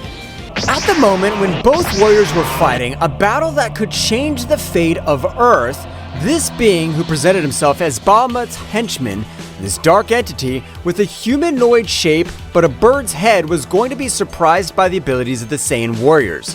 In the middle of the combat, of all the show of strength between both warriors and this dark being, Takagami, with a confused face but confident that his strength was far superior to that of these earthly warriors, thought, "I'm amazed at the strength these earthly beings possess. I guess they deserve to know who'll kill them." Then at that moment he told them with a malevolent smile, he said, "I've been surprised by warriors. That's why they deserve to know my name. I'm Takagami, sacred god of darkness, follower of the supreme god Bahamut." Goku, very surprised of what he's hearing, said, "More gods? This sounds very dangerous and it's exciting." Bug, shut up! The life of this planet's at risk, and you get excited about a being that's very powerful. The speed of the combat accelerated as Goku and Vegeta pounced on Takagami. The energy in the air became dense, vibrating with the intensity of the impending confrontation. Takagami, with his dark aura, stood his ground, disdainfully watching the approaching Saiyans. "Do you think you have a chance against the power of darkness?" Goku and Vegeta continued their advance, wasting no time in unnecessary words. In the blink of an eye, they were in front of Takagami, unleashing a gale of blows. Takagami, with surprising agility, dodged many of the attacks, but some managed to land, demonstrating the strength of the Saiyans. "Don't underestimate the power of a Saiyan!" Come on, God of Darkness. Show us what you can do. Takagami responded to the challenge, unleashing his own fury. His speed and combat skills were amazing, deflecting the blows of Goku and Vegeta with subtle movements. The battle turned into a whirlwind of punches, kicks, and ki blasts, lighting up the sky with flashes of light and darkness. They're just insects in front of the power of eternal darkness! Goku in his base state and Vegeta, with their pride as the Saiyan Prince, continued to put pressure on Takagami. However, as the battle progressed, Takagami began to reveal more of his true power. His dark aura intensified, and his form subtly changed, revealing a transformation that increased his power exponentially. This can't be good. Goku, always excited for a challenge, added, "Vegeta, get ready! This is getting interesting." Takagami's increased power created an overwhelming pressure on the battlefield. His speed increased dramatically, and his strength eclipsed that of the Saiyans. However, Goku and Vegeta were not intimidated. With determination, they raised their own power of levels, taking the battle to new heights. The fighting continued with swift attacks and explosions shaking the battlefield. Goku and Vegeta, now in more advanced forms, kept up the pace, challenging Takagami at every turn. However, despite his efforts, the sacred god of darkness proved to be a formidable adversary. This is entertaining, but your resistance is useless. The darkness consumes everything. Goku and Vegeta, without giving up, exchanged determined glances. Vegeta, it's time to go further. Of course, Kakarot. As Chaos and Ten Shinhan rushed to warn the other Z warriors, the confrontation between Goku, Vegeta, and Takagami entered a new level of intensity. The struggle for the fate of the universe was in full swing. A cosmic battle was raging on planet Earth, where darkness and light collided in a frantic dance of energy. Goku and Vegeta, the brave Saiyans, were facing Takagami, the Falcon, sacred god of darkness. The intensity of the combat resonated in the universe, and every movement threatened to tear reality itself apart. Takagami, who had increased his power, floated in the air with an imposing presence and dark aura. His eyes glowed with malice as he watched the Saiyans, who stood firm, prepared to defend their fate of the planet. In response to their enemies' increased power, Goku and Vegeta channeled their ki to the maximum, raising their power to the Super Saiyan. Vegeta, this guy's strong, but that only means that this fight will be even better. Of course, Kakarot. This is our time to shine.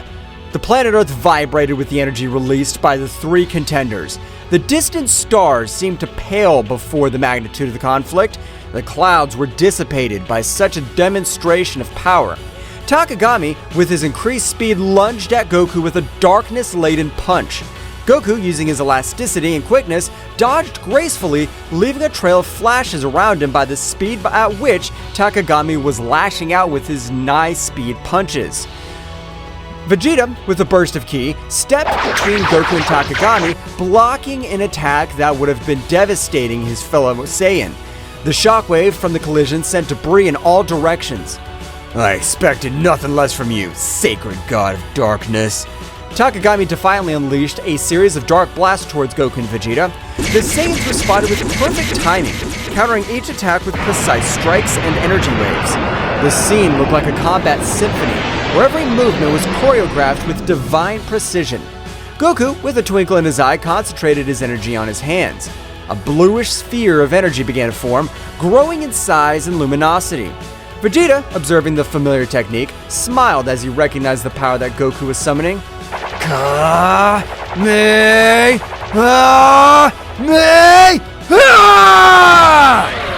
colossal energy wave fired by Goku shot through the sky like lightning, hitting Takagami squarely. However, the darkness was absorbing the energy, and the Falcon emerged unscathed, laughing disdainfully. Is that all you have, Saiyan? While Goku was recovering from the effort of his attack, Vegeta launched himself at Takagami with supersonic speed. His fist slammed into the Dark God, creating a shockwave that shook the air. However, Takagami responded with a burst of energy that sent Vegeta backwards. Damn, this guy's stronger than I thought. Goku, recovering, joined the battle again. Both Saiyans, aware that they were facing a formidable enemy, decided that it was time to take the fight to the next level. Vegeta, how about we show what we can really do? Of course, Kakarot. Let's do it. Goku and Vegeta began to accumulate energy around them. The atmosphere was charged with an intensity of their ki as they unleashed their advanced forms. Goku transformed into the Super Saiyan Blue, while Vegeta assumed his evolved form, the evolved Blue Super Saiyan. Are they taking each other seriously now? Goku and Vegeta, with their new forms, advanced towards Takagami with renewed determination. The speed and strength of the Saiyans were now incomparable. The impacts resounded like cosmic thunder, creating a symphony of destruction in the sky. The battle became even more intense. Goku and Vegeta, coordinating their movements, attacked Takagami with an impressive combination of techniques and melee attacks. The Falcon, despite its power, was overwhelmed by the ferocity of the Saiyans.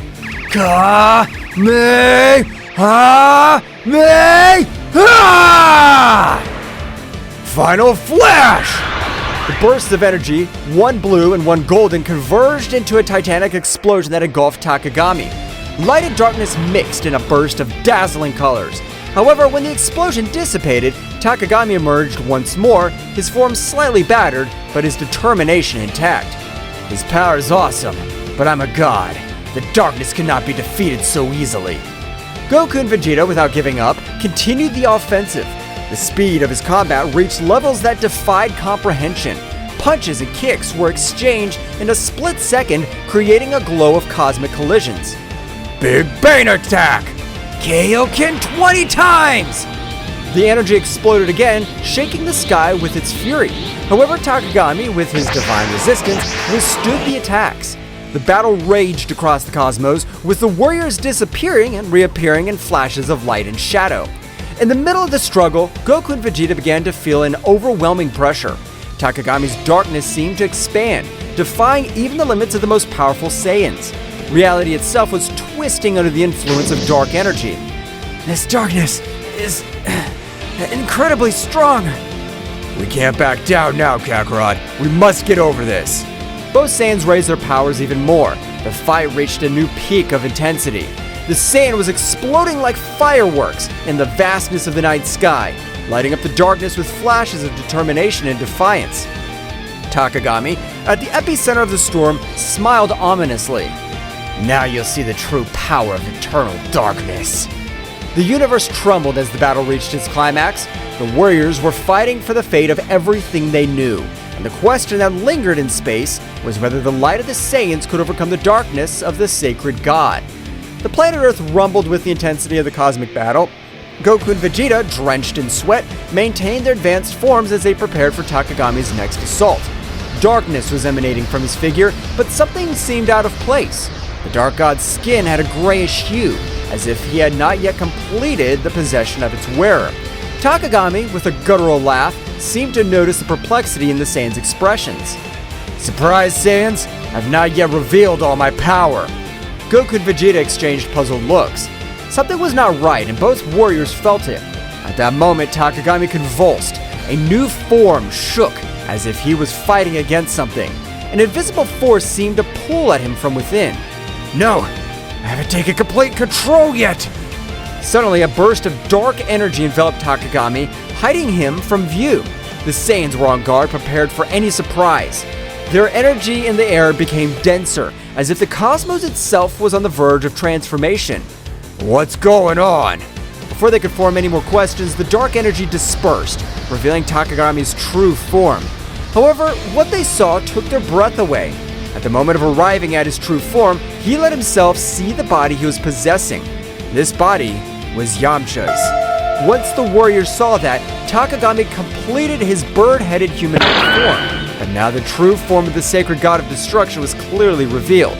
The Falcon's head was clearly shown, with a defined musculature but a thin body, wearing blue Egyptian clothes with gold bracelets and a gold necklace. Huge wings which disappeared and appeared at their whim. Now Takagami had something going for him. He was playing against the Saiyan warriors. Not only should he defeat them, but they should also avoid harming Yamcha. That's what Yamcha looks like! Takagami's rumbling laughter filled the space. Now completely in possession of Yamcha's body, the Dark God was displaying a malevolent smile. That's right, Saiyans. This weak body belongs to me now.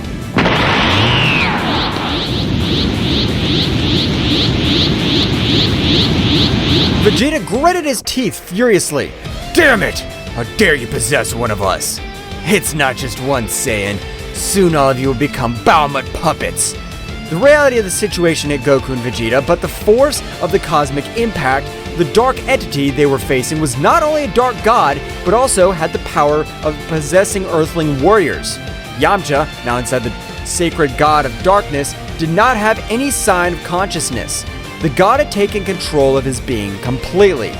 Ha ha ha ha! There's no escape. Bahamut will be released. and this universe will fall into eternal darkness. Goku and Vegeta shared a determined look. They knew the threat was even greater now. Not only were they fighting a dark god, they were also faced the possibility of losing their friends and allies in this fight. Vegeta, we have to find a way to free Yamcha and stop Takagami. Of course, Kakarot, but first, we have to deal with this dark god. The battle continued, but now the situation was more desperate. Takagami, with Yamcha's body, unleashed an unstoppable fury. The Saiyans struggled not only against eternal darkness, but also against the weight of facing one of their own companions. Explosions of energy lit up the sky, but the inner struggle of Goku and Vegeta was equally intense. Every blow, every burst of ki resonated with the promise of freeing Yamcha and saving the universe from the threat of Baumut. But Takagami wasn't going to give up so easily. Do you think you could beat one of the World Eater's henchmen? The dark energy intensified in the ultimate form of the sacred god of darkness. Now, the freedom to be able to use all his power launched relentless attacks. Goku and Vegeta, with their advanced forms, were fighting with all their might, but the darkness had a firm grip. The struggle dragged on. Every moment seemed like an eternity. Yamcha, although he was just a contender for Takagami, at one point during the fight showed signs of pain on his face. It was as if his very essence was fighting against the darkness that was consuming her. Yamcha, hold on! Let's get you out of this! But Goku's words were lost in the storm. Takagami, with a maniacal laugh, continued his assault. The Earth, witness of this cosmic conflict, trembled before the magnitude of the confrontation between light and darkness. Somewhere far away, Chaos and Ten Shinhan, after alerting the other Z warriors about the threat, returned to the battlefield. Seeing the situation, Ten Shinhan's face filled with fury as Chaos clenched his fist determinedly. Takagami, I'll make sure you pay for this! Both warriors joined the fight, but even with their abilities, facing a dark god who possessed one of his own would not be so easy. The battle turned into a desperate struggle to face Yamcha and stop Baumut before he was released. During the chaos, Goku and Vegeta shared a look of determination. The darkness could be powerful, but the light of the Saiyans would shine even in the darkest moments. The battle for the fate of the universe was far from over, and Earth's heroes were ready to face any challenges that stood in their way. Taking a trip to the past, one day before the strange artifact was impregnated into Goku's chest, after rescuing his son Goten, Yamcha, oblivious to the imminent danger that was coming, was exploring an ancient Egyptian pyramid during an archaeological expedition. The atmosphere was charged with mystery and the promise of amazing discoveries. Deep inside the pyramid, Yamcha stumbled upon an ancient artifact that was glowing with a dim light. It was an Egyptian bracelet decorated with intricate hieroglyphs. Fascinated by her beauty and attracted by an inexplicable force, Yamcha could not resist and placed the bracelet on his wrist. The moment the bracelet touched his skin, a strange sensation enveloped Yamcha. It was not painful or threatening, but rather captivating. An ancestral connection was established between the earthly warrior and the Egyptian artifact. What Yamcha didn't know was that this artifact contained an ancient power linked to the age of gods and legends. As the light from the bracelet merged with Yamcha, an ancient presence awoke. It was the essence of an ancient god that was lying asleep inside the artifact. However, this being was neither malevolent nor benevolent. It was simply an ancestral force seeking to join a mortal existence, or at least that was what Yamcha felt at that moment. The god, by merging with Yamcha, granted him abilities and knowledge beyond his comprehension. Yamcha felt with a strength and connection to the story itself. The fusion, although puzzling at first, resulted in a unique symbiosis between the earthly warrior and the divine entity. Yamcha didn't know what the bracelet actually was. Returning to the battle, every moment became more challenging for Goku and Vegeta and the earthly warriors. Takagami, now completely liberated, unleashed a destructive force that tested even the most powerful Saiyans. In an effort to turn the tide of the battle, Ten Shinhan and Chaos joined the fight. Both warriors, aware of the threat possessed by Takagami, threw themselves into the fray bravely. His unique skills and determination added a new dynamic to the conflict, but even with his intervention, the darkness persisted. Ten Shinhan, keep the pressure on. We cannot allow this darkness to take over our world. Ten Shinhan nodded, concentrating his energy on coordinated attacks with Goku and Vegeta. Despite their combined efforts, Takagami remained a relentless adversary. As the battle reached its peak, Goku and Vegeta, exhausted but without losing their determination, shared a look of mutual understanding. They knew they needed an extra power to face Takagami at his finest. Instantly, an idea crossed their minds of the Saiyans fusion. Vegeta, I know it's not something you prefer, but I think it's our only option. I don't like to admit it, Kakarot, but I agree with you. If we want to stop this monster, we need all the power we can get. Both warriors assumed the necessary postures to perform the fusion dance. The energy of Goku and Vegeta intertwined in a brilliant flash, and within seconds, an entirely new warrior emerged. Gogeta in his base form, the supremely powerful fusion of the two Saiyans. It seems the occasion requires it. Now, Takagami, get ready. So you think a ridiculous fusion will be able to stand up to my power? Gogeta rushed towards Takagami with amazing speed. The matchup that followed was an unmatched display of skills. Gogeta dodged Takagami's attacks with grace, fighting back with overwhelming force. However, the darkness that enveloped the Dark God proved to be a formidable challenge. During the intense battle, Tenshinhan and Chaos continued to bravely fight, but the price of a confrontation was already becoming apparent. Takagami, taking advantage of the distraction, launched a devastating attack that left Tenshinhan and Chaos seriously injured. Goku and Vegeta, seeing their companions in danger, felt a surge of rage. Gogeta redoubled his efforts, attacking with renewed ferocity. However, Takagami, aware of the situation, diverted his attention to Tenshinhan and Chaos. Feeling the despair, Saiyans? Soon this world will witness its end. Goku and Vegeta, full of rage and determination, increased their speed. They knew they needed to do something before Takagami carried out his threats. The battle reached its climax when Gogeta launched a massive attack on Takagami, seeking to break his resistance. However, the darkness surrounding Takagami intensified, revealing a surprise resistance. It was then that Tenshinhan and Chaos, still on the ground, exchanged a determined look. They knew that whatever they had to do to give Gogeta a chance to defeat Takagami. Goku, Vegeta, you need time. I'll take care of holding this monster. I'll come with you, Tenshinhan. Together we'll be the barrier they need. Goku and Vegeta, although reluctant to lose their friends, went at full speed to avoid what they had in mind. Don't do it, Tenshinhan, Chaos. Tenshinhan and Chaos stood up, ignoring the pain coursing through their bodies.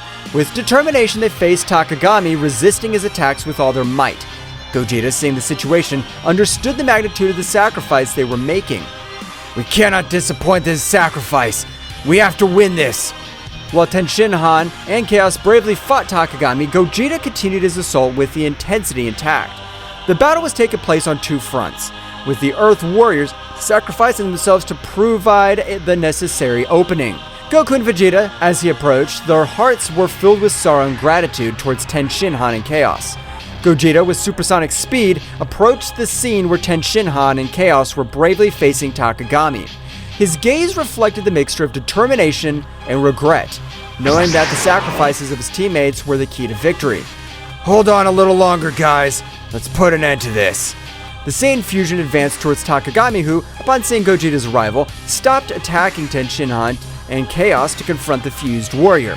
The intensity of the battle reached a new level, with attacks and counterattacks echoing across the battlefield.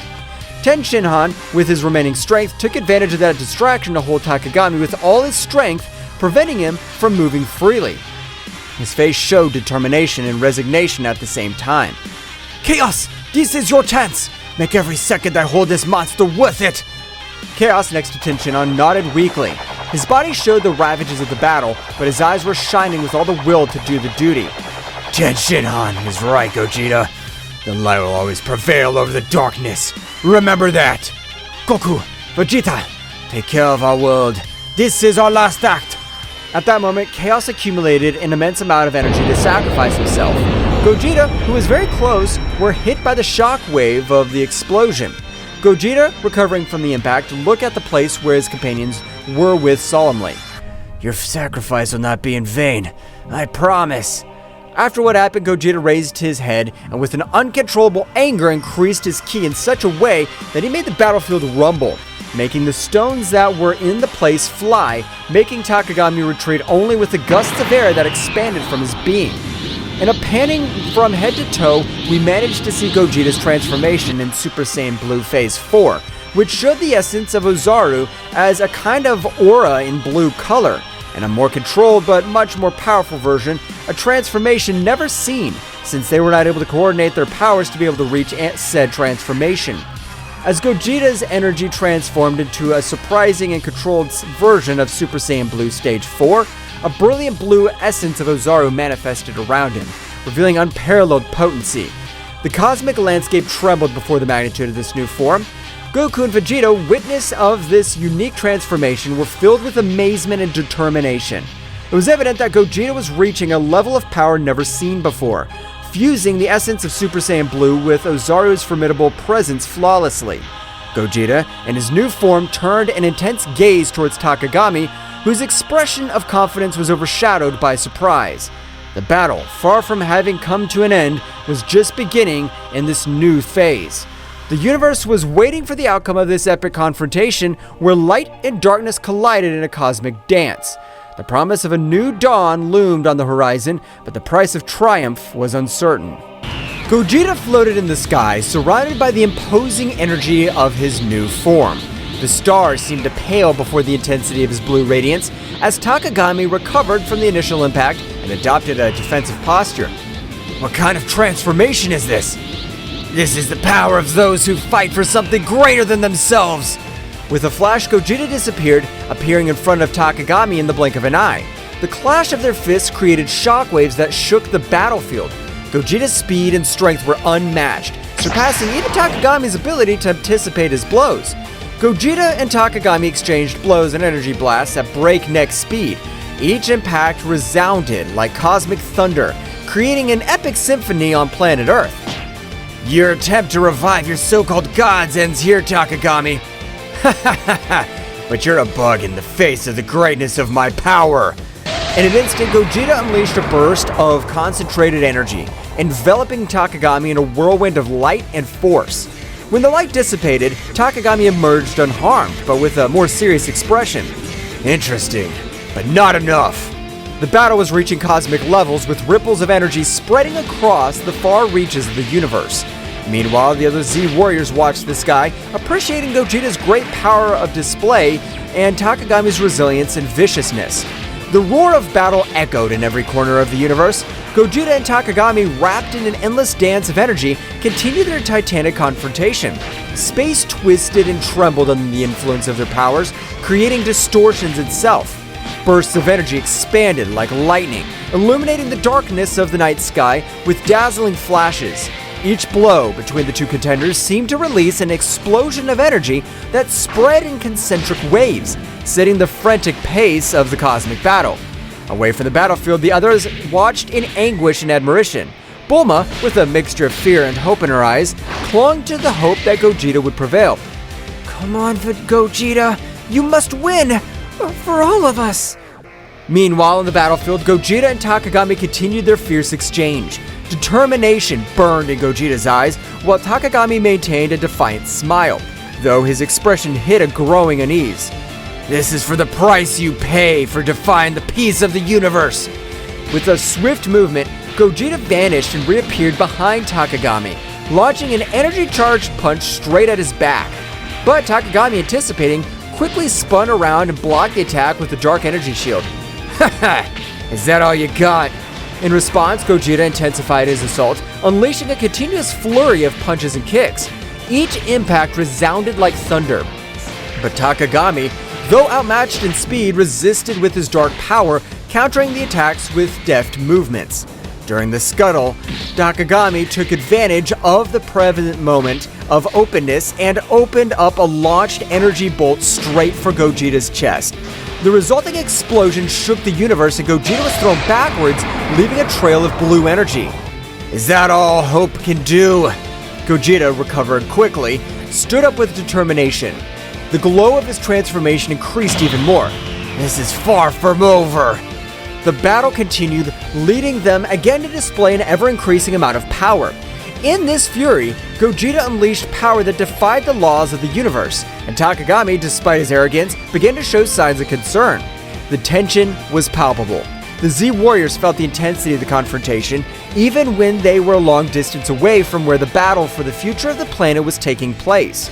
Piccolo was seriously watching, calculating every move and thinking at some point this battle, which was far from over, would be a favorable outcome. Piccolo, in his thoughts, Goku, Vegeta, we trust you. You must win this battle. The battle reached a new climax when Gogeta and Takagami met at an eminent point in the battle. The energy emanated from them, illuminating the vastness of the dark sky, creating a dazzling spectacle of colors and flashes. You cannot escape darkness. Darkness will never prevail over light. You're a fool if you think your light can eclipse my power. Suddenly, a voice echoed in Gogeta's mind, a familiar but distant voice. Gogeta, do not underestimate your enemy. Truth lies within strength. The transmission abruptly cut off, leaving Gogeta bewildered. Before he could reflect on it, however, Takagami lunged towards him with surprising speed, unleashing a series of punches and kicks that left Gogeta struggling to keep up. At that moment, a fleeting image flashed through Gogeta's mind, a vision of his loved ones, of his purpose, and the responsibility he carried on his shoulders. The energy of the transformation fanned, and Gogeta, with newfound determination, struck back with renewed ferocity. This is the limit of your tyranny, Takagami. The limit's up to you, Gogeta, and your limit is my power. Suddenly, the sky around him fragmented, and multiple distorted versions of Takagami emerged from the dimensional rifts, each with a malevolent grin. You cannot defeat me, Gogeta. I am eternal. I'm a god. You may be powerful, but I'm not alone in this. The battle reached a new intensity as multiple distorted incarnations of Takagami surrounded Gogeta. Each emanated a dark energy that defied the laws of the universe. The air itself seemed to vibrate with the pressure of their combined presences. At that precise moment, Goku and Vegeta's fusion had come to an end due to the amount of power they had used in order to stand up to Takagami. Goku and Vegeta, although they had returned to their individual forms after the fusion, knew that the key by defeating Takagami lay in perfect unity and coordination. Vegeta, we're in this together. Let's give all our power to be able to confront him so we can free Yamcha from this so-called god. Yes, Kakarot, this insect will not defeat us. The Z Warriors watched in amazement, aware that the fate of the universe hung in the balance. Piccolo analyzed this situation, looking for any weaknesses that could be exploited. The others prepared to act if the opportunity presented itself. Goku and Vegeta, now separated, their fusion as Gogeta, faced Takagami with determination in their eyes. The dark presence of the supposed god loomed over them. But the Saiyans were determined to free Yamcha and put an end to the threat he posed. Vegeta, we need to coordinate our attacks. We've always been stronger when we fight together. For once, I agree with you, Kakarot. This insect will pay for what he did. The two Saiyans lunged towards Takagami, attacking with a combination of punches and ki blasts.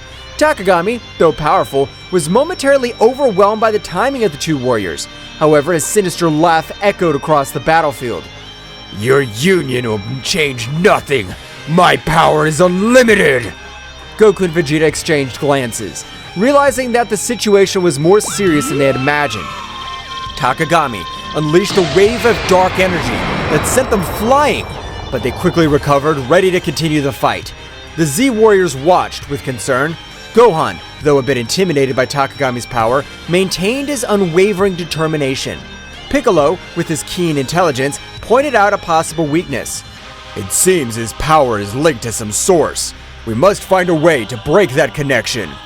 Goten and Trunks, who had arrived along with Gohan, eager to join the battle, looked at their parents with concern. However, Piccolo stopped them. Guys, we need a plan before we launch into battle. Your strength will be crucial at the right time. While the Z Warriors thought of a plan, Goku and Vegeta continued their fierce assault against Takagami. Every time it seemed they were about to defeat him, his power increased and the evil emanating from him intensified. Ha ha ha ha! Your resistance is useless. My power thrives on despair and suffering. Then we must find a way to change that. Vegeta, we need to attack together, but with a strategy. You're finally thinking clearly, Kakarot. Let's do it! The two Saiyans, coordinating their movements, executed a series of synchronized attacks. Although Takagami was defending himself skillfully, he began to show signs of discomfort. The connection between his power and the external source seemed to be faltering. At that instant, Piccolo noticed the opportunity. Now is the time. Gohan, wait for the opening we'll give you so you can attack. Goten, Trunks, follow me on my signal. Gohan nodded, conveying a look of confidence to his friends. Goten and Trunks prepared to act on Piccolo's directions. Everyone, let's send our energies to Goku and Vegeta. We must strengthen their connection and weaken Takagami's source of power. The Z Warriors gathered their energies and, with a coordinated effort, sent a stream of ki skyward. Goku and Vegeta, sensing the surge of power, seized the opportunity. They're doing it! Come on, Vegeta! The connection between Goku, Vegeta, and the Z Warriors created a unique synergy. Energy flowed through them, strengthening their resolve and weakening Takagami's external source of power. This can't be happening! The darkness surrounding Takagami began to dissipate, due to the large amount of energy they were receiving from their friends. Piccolo, Gohan, Goten, and Trunks, observing the battle, noticed the opportunity to intervene. Now, guys, let's go! Goten and Trunks took flight into the sky where Goku and Vegeta were, joining the fight against Takagami. With the energy of the Z Warriors strengthening the connection between Goku and Vegeta, the real battle was about to begin. The fusion of powers of the Saiyans between father and son created an explosion of energy that enveloped Takagami. The fight intensified, but now, with hope and determination as their allies, Goku, Vegeta, Goten, and Trunks were ready to face the Dark God and free the universe from his evil domain. The burst of energy that enveloped Takagami reverberated throughout the universe. The fusion of the powers of Goku, Vegeta, and his sons created a symphony of forces, illuminating the sky with a brilliant radiance that defied the darkness Takagami had tried to impose. Takagami, enveloped in the luminescence of the combined energy, struggled to maintain his composure. The connection between his power and the source of his power, Yamcha, was weakening with every second, and his sinister laugh began to turn into growls of frustration. We're making progress, Vegeta! Yes, but let's not let our guard down. It's not over. As the Saiyans continued their coordinated offensive, Goten and Trunks and their Super Saiyan forms joined the battle. The pressure on Takagami intensified, as he now faced not only the two adult Saiyans, but also that of his sons. The coordination between them was impressive, and every move was backed by the combined strength of the Z Warriors. Dad! Vegeta! We're here to help! Let's show this guy that the Saiyan family is unstoppable! The trio of Saiyans, with their different levels of expertise and abilities, formed a united front against Takagami. The battle was getting more and more intense, with bursts of energy and flurries of attacks lighting up space like a celestial spectacle. Piccolo, Gohan, Krillin, and the others channeled their energies to strengthen the connection between the Saiyans and, at the same time, searched for weaknesses in Takagami's defense. We must keep the pressure on and look for any opportunity to unbalance Takagami. Dad! Vegeta! Goten! Trunks! We all trust you! Let's defeat this enemy together! In space, the synergy between the Saiyans reached its peak. Goku and Vegeta, with the energy of their sons and the Z Warriors, fused their attacks in an amazing display of power. Takagami, despite his resistance, began to give ground. This is not possible! I'm a god! I cannot be defeated! The connection between his power and the external source was on the verge of collapse. The Saiyans, sensing Takagami's weakness, redoubled their efforts. Goten, Trunks, guided by Piccolo's strategy, attacked from unexpected angles, while Goku and Vegeta continued their frontal assault. Piccolo noticed a key opportunity. Now, Gohan, it's your time!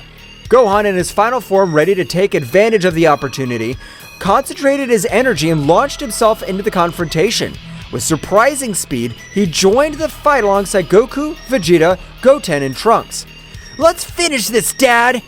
The symphony of energy between the Z Warriors and the Saiyans reached its climax. Takagami, beset on all sides, struggled to stand, and the skies erupted in an explosion of light and darkness as the heroes joined forces to confront the Dark God.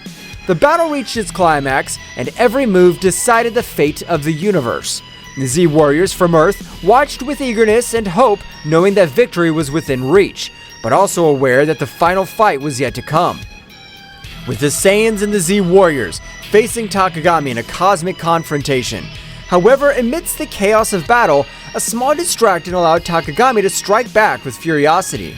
Goten and Trunks, focused on following Piccolo's strategy, attacked from different angles. However, in a moment of minimal distraction, Takagami seized the opportunity and launched a surprise counterattack.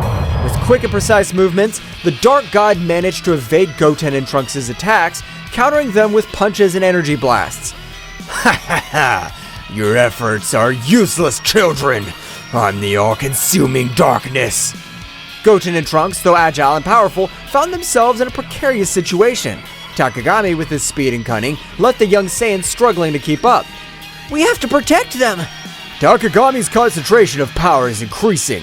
We need to regroup and find a strategy to counter his moves. Meanwhile, in the sky, Goten and Trunks, despite the setbacks, continued to fight bravely. They tried to coordinate their attacks, but Takagami's speed and cunning proved to be a formidable challenge. Trunks, we have to stay focused! I know, but this guy's stronger than I imagined! In an unexpected twist, Takagami launched a blast of dark energy that hit Goten and Trunks, leaving them badly injured. Both Saiyans fell backwards with obvious signs of exhaustion and pain. Goten! Trunks! This damned Dark God! The adult Saiyans intensified their assault, determined to avenge their momentary fall of their sons. Takagami, however, taking advantage of the confusion and despair that gripped the Z warriors, rejoiced in his newly strengthened power. This is how the heroes of the universe give up. They may fight, but in the end, darkness will always prevail. The result was becoming even more tense. The Z warriors, though determined, were facing the reality that their fight was far from over.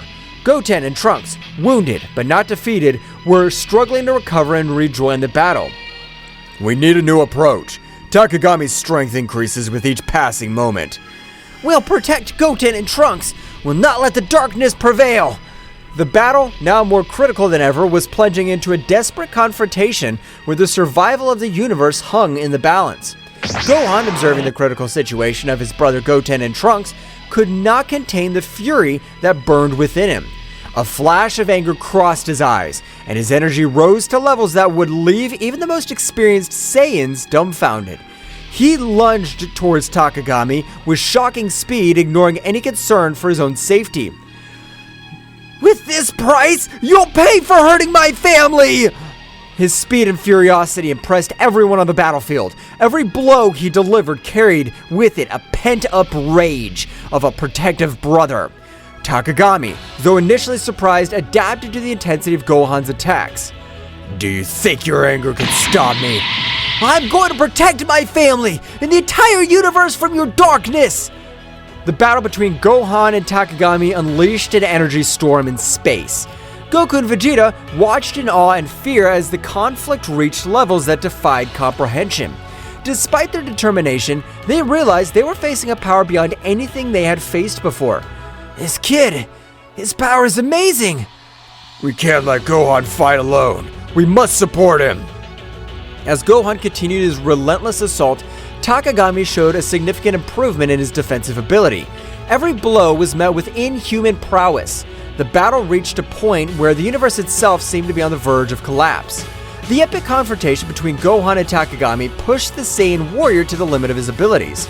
Despite Gohan's bravery and skill, the Dark God, with unmatched cunning and speed, found an opening in his defense. With a graceful twist, Takagami unleashed a ripping attack, a blast of dark energy that sliced through the air with a malevolent precision. Gohan, surprised by the speed and ferocity of the attack, barely had time to react. The energy wave hit Gohan full on, enveloping him in an explosion of light and darkness. The force of the impact threw Goku's eldest son backwards, causing him to stagger, desperately struggling to stay on his feet. The dark energy left its mark on Gohan's body, marking him with deep, tearing wounds. Ah! This can't be so strong! Takagami, with a sinister smile, hovered in the air, observing the result of his devastating attack. The black energy around him seemed to vibrate with satisfaction as Gohan tried to recover. This is the power you praise so much. You're no match for me, Gohan. Goku and Vegeta, witnessing the scene from a distance, gritted their teeth helplessly. The situation was becoming more critical with each passing moment. Goten and Trunks, still injured but recovering, were prepared to rejoin the fight. Gohan! This damned We can't let this continue! Goten and Trunks, sensing the urgency of the situation, approached Gohan to help him. Despite his own injuries, determination shone in his eyes. Brother, are you alright? Yes, but we need a new approach. We're not going to let this guy get away with this. Meanwhile, Piccolo and the other Z Warriors were also assessing the situation, looking for any opportunity to change the course of the battle. The pressure on them was mounting, and the need to find an effective strategy was becoming more apparent. We have to work together. Gohan, can you keep fighting? Gohan nodded, ignoring the pain coursing through his body. His determination had not dulled, on the contrary. Takagami's imminent threat stoked it. I can't give up, but we need a strategy. Something that could surprise him. Surprise him, you say? As the Z Warriors immersed themselves in strategy to counter Takagami, a small distraction took over the battlefield. Goten and Trunks, aware of the need of a different approach, exchanged determined glances. Without saying a word, they assumed the familiar fusion dance stance. The other warriors, immersed in their tactics, barely noticed the sudden disappearance of Goten and Trunks as they performed the fusion. The energy around them condensed into a brilliant flash that revealed Gotenks, Super Saiyan, the powerful fusion of the two young Saiyans. Ready to give this guy a surprise! With impressive speed, Gotenks launched himself towards Takagami, who was momentarily startled by the new presence on the battlefield. Gotenks, with his characteristic air of self-sufficiency, began to unleash a series of swift and agile attacks, challenging the Dark God with renewed energy. Here I come! Takagami, however, far from being intimidated, smiled sinisterly. With a casual gesture, he deflected Gotenks' attacks as if toying with him. Is that all you've got, you little fused insect? Gotenks persisted, intensifying his attacks, trying to find an opening in Takagami's defense. However, the Dark God, with a graceful move, countered each blow with ease. Come on! It can't be! In the moment of distraction, Takagami took advantage of the situation. With impressive speed, he launched a blast of dark energy that enveloped Gotenks before he could react. The resulting explosion threw Gotenks backwards, knocking him to the ground unconscious and disfigured. Gotenks! This is worse than we thought. Takagami, now more confident of his superiority, hovered in the air, glaring at the defeated warriors.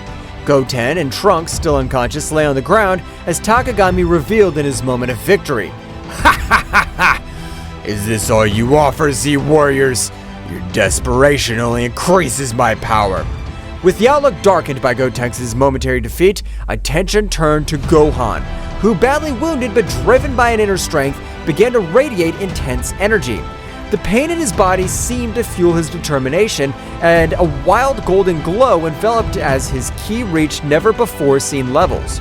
In the blink of an eye, Gohan transformed into Super Saiyan Phase 3, a form of awesome power that surprised even Takagami. Gohan's hair grew out of control, his muscles swelled, and his expression reflected a mixture of pain and fierce determination. What is this? A new trick? Gohan, with a wild roar, launched himself towards Takagami with shocking speed. The force of his blows and the intensity of his attacks shook the battlefield, creating a storm of energy around him. The conflict between light and darkness took on a new dimension as Gohan challenged the limits of his own power. You're going to pay for what you've done! The confrontation between Gohan in his Super Saiyan Phase 3 form and Takagami marked a drastic change in the intensity of the battle. The skies, previously serene, witness of the confrontation, darkened with the energy unleashed by both combatants, and each blow resounded like thunder in the vast and silent cosmic space, defying the tranquility of the stars watching from a distance. The explosions of energy briefly illuminated the darkness, creating a chaotic and majestic spectacle at the same time. The flashes of light and shadow intertwined in a frantic dance that reflected the ferocity of the combat. The shockwaves spread out in the distance, distorting space itself and recalling the magnitude of the power unleashed on that battlefield. Each movement was a ballet of strength and dexterity, with Gohan and Takagami challenging each other in a battle that transcended the physical, entering the realms of the mystical and the epic. Their cries of determination were lost amid the din of battle, but their spirits echoed in every exchange of blows, making it clear that this confrontation was not just for dominance or survival, but for the legacy of their lineages and the protection of their worlds.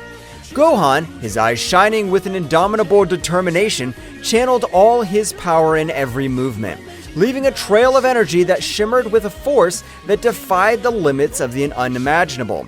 His taut muscles, his golden aura glowing with intensity, made him an unstoppable force that sought justice and protection for all those he loved and defended. You will not escape my justice, Takagami! My determination's like an unbreakable torrent that'll sweep away any darkness you try to sow.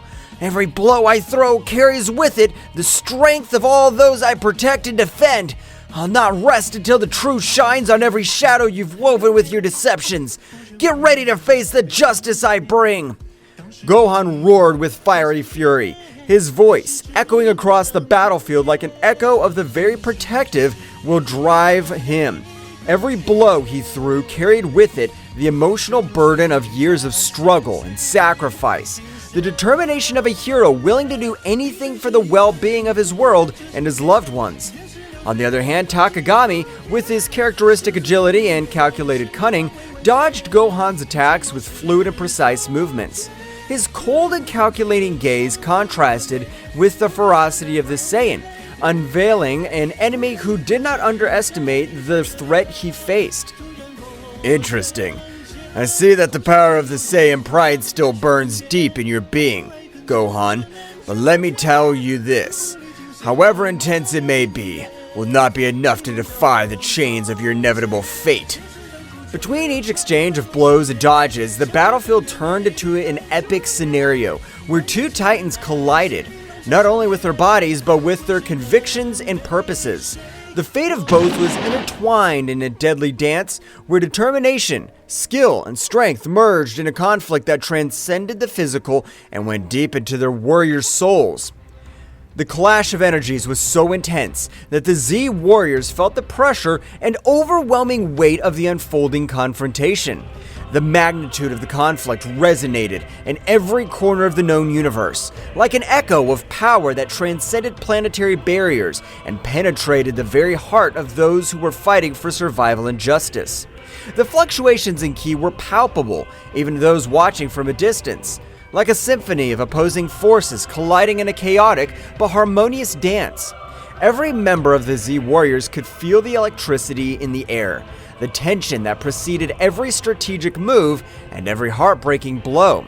The earth trembled under the influence of the unleashed energy, as if the world itself was responding to the duel of titans being waged on its surface.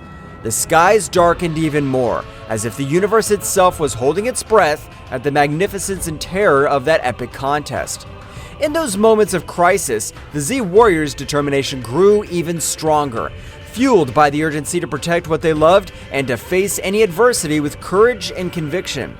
It was a reminder that during chaos and destruction, the human spirit could shine with an unshakable light. Piccolo, with his strategic mind sharper as a razor, watched every move with meticulous attention. Every gesture, every spark of unleashed energy carried with it the promise of a decisive change during the battle. His intense and serene gaze concealed a precise calculation as he searched for the perfect opportunity to intervene in support of his disciple. Piccolo, with his gaze lost on the horizon as he pondered the situation deeply, added in a calm but determined voice, Gohan is channeling an incredible power right now. If we manage to amplify their energy and coordinate a joint attack, we could tip the scales in our favor and find the opportunity we need to change the course of this battle. His mind worked like a meticulous clock, evaluating possibilities and strategies during the chaos that was unleashed in front of him. Meanwhile, at the epicenter of the conflict, Gohan and Takagami continued their titanic duel, each determined to impose their will and determination on the other. Gohan's transformation into Super Saiyan Stage 3 not only gave him enormous strength, but also imposed a demanding tribute in terms of energy and physical endurance. Gohan, his breathing agitated by the effort and intensity of the moment, expressed with determination in his voice between short breaths, "His power! It's overwhelming! But I must stand firm! I can't fail!" Every word resonated with an unwavering commitment as he prepared to face the ordeal ahead of her, his aura glowing with a mixture of exhaustion and relentless resolve. His spirit stood like a burning flame during the storm, braving adversities with a determination that sprang from the core of his being. On the other hand, Takagami, with his arrogant smile and calculated movements, responded to every attack of Gohan with an inordinate confidence in his own dexterity and power. Takagami, with a voice imbued with superiority and a tone that denoted his absolute confidence in his words, defiantly replied, "Admiral, but naive. Your determination's remarkable, Gohan, but you must understand that no force in this universe can change your destiny." His voice resonated with an assurance that seemed to defy all opposition, marking a gap between confidence in his power and Gohan's will.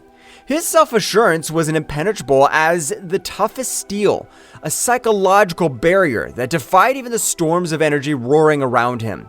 The confrontation was coming to a head as the Z Warriors, with a mixture of worry and palpable hope in their hearts, prepared to intervene at the precise moment that could change the course of the battle.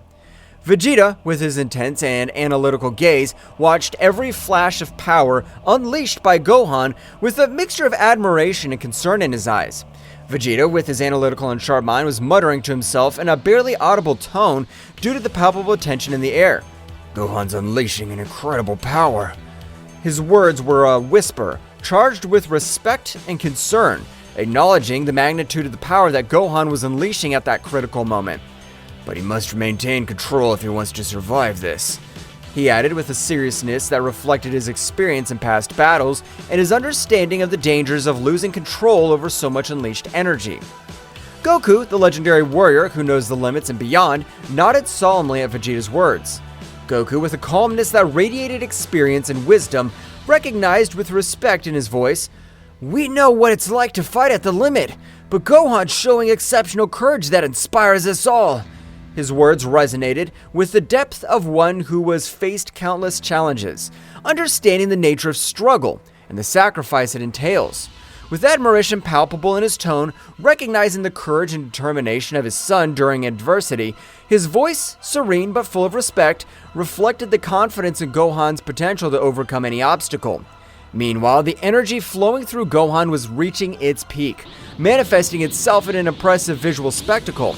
Its golden aura radiated an intense light that illuminated the surrounding space, making even the distant stars seem to pale in comparison. Gohan, with a roar full of determination that echoed throughout the battlefield, exclaimed with fervor, addressed to his father and Vegeta, "Father! Vegeta! All of you! This power is to protect you all!" His voice carried with an emotional charge of his commitment to the protection of his loved ones, a promise that manifested itself in every flash of his glowing aura, and in every blow aimed at the darkness that threatened his world. His voice, echoing like an echo of hope amid the chaos of battle, his energy, instead of just being destructive, became a beacon of hope for his allies, instilling strength and determination in their hearts. The buildup of energy finally reached its peak when Gohan unleashed a combined attack so powerful that it seemed to tear the very fabric of space. The surprise on Takagami's face was palpable, reflecting the magnitude of the force unleashed by the young Saiyan. "Impossible! I can't believe the magnitude of your strength, Gohan! You've unweakened a power that defies all my expectations and strategies so far. But you haven't witnessed everything I can do yet. My abilities are not limited to what you've witnessed so far. And I still have cards to play in this game. Get ready to find out that I'm not as easy an opponent to defeat. The true essence of my power is about to be revealed, and I assure you that it'll surprise you. The battle's only just begun, young Saiyan." The resulting explosion temporarily blinded everyone present, enveloping the battlefield in a dazzling light that eclipsed even the brightest stars in the firmament. As the luminescence slowly faded away, it revealed an impressive but also disturbing scene. Gohan, still in his Super Saiyan Stage 3 form, was still standing, his figure slender but visibly exhausted at the limit of his strength. "Was that enough?" He was panting between short breaths, his eyes reflecting a determination that defied the fatigue that overwhelmed him. But Takagami emerged from the rubble with a defiant smile on his face, was making it clear that the battle was far from over. "You're barely scratching the surface, Gohan. Your power is awesome, but you can't beat the darkness that is hanging over you. Your determination's commendable, but the real battle is beyond what you can imagine. My shadows are deeper, and my power is vaster than you think. Get ready to face the true essence of the dark power. Gohan's energy was fluctuating, a clear sign that his transformation was reaching its limit. The Z Warriors watched with anxiety and determination as the battle reached a critical point. Victory seemed elusive, but their fighting spirit remained unwavering in the darkness that threatened to devour them all. No! I can't give up this power! It's to protect everyone! To my family! To the earth!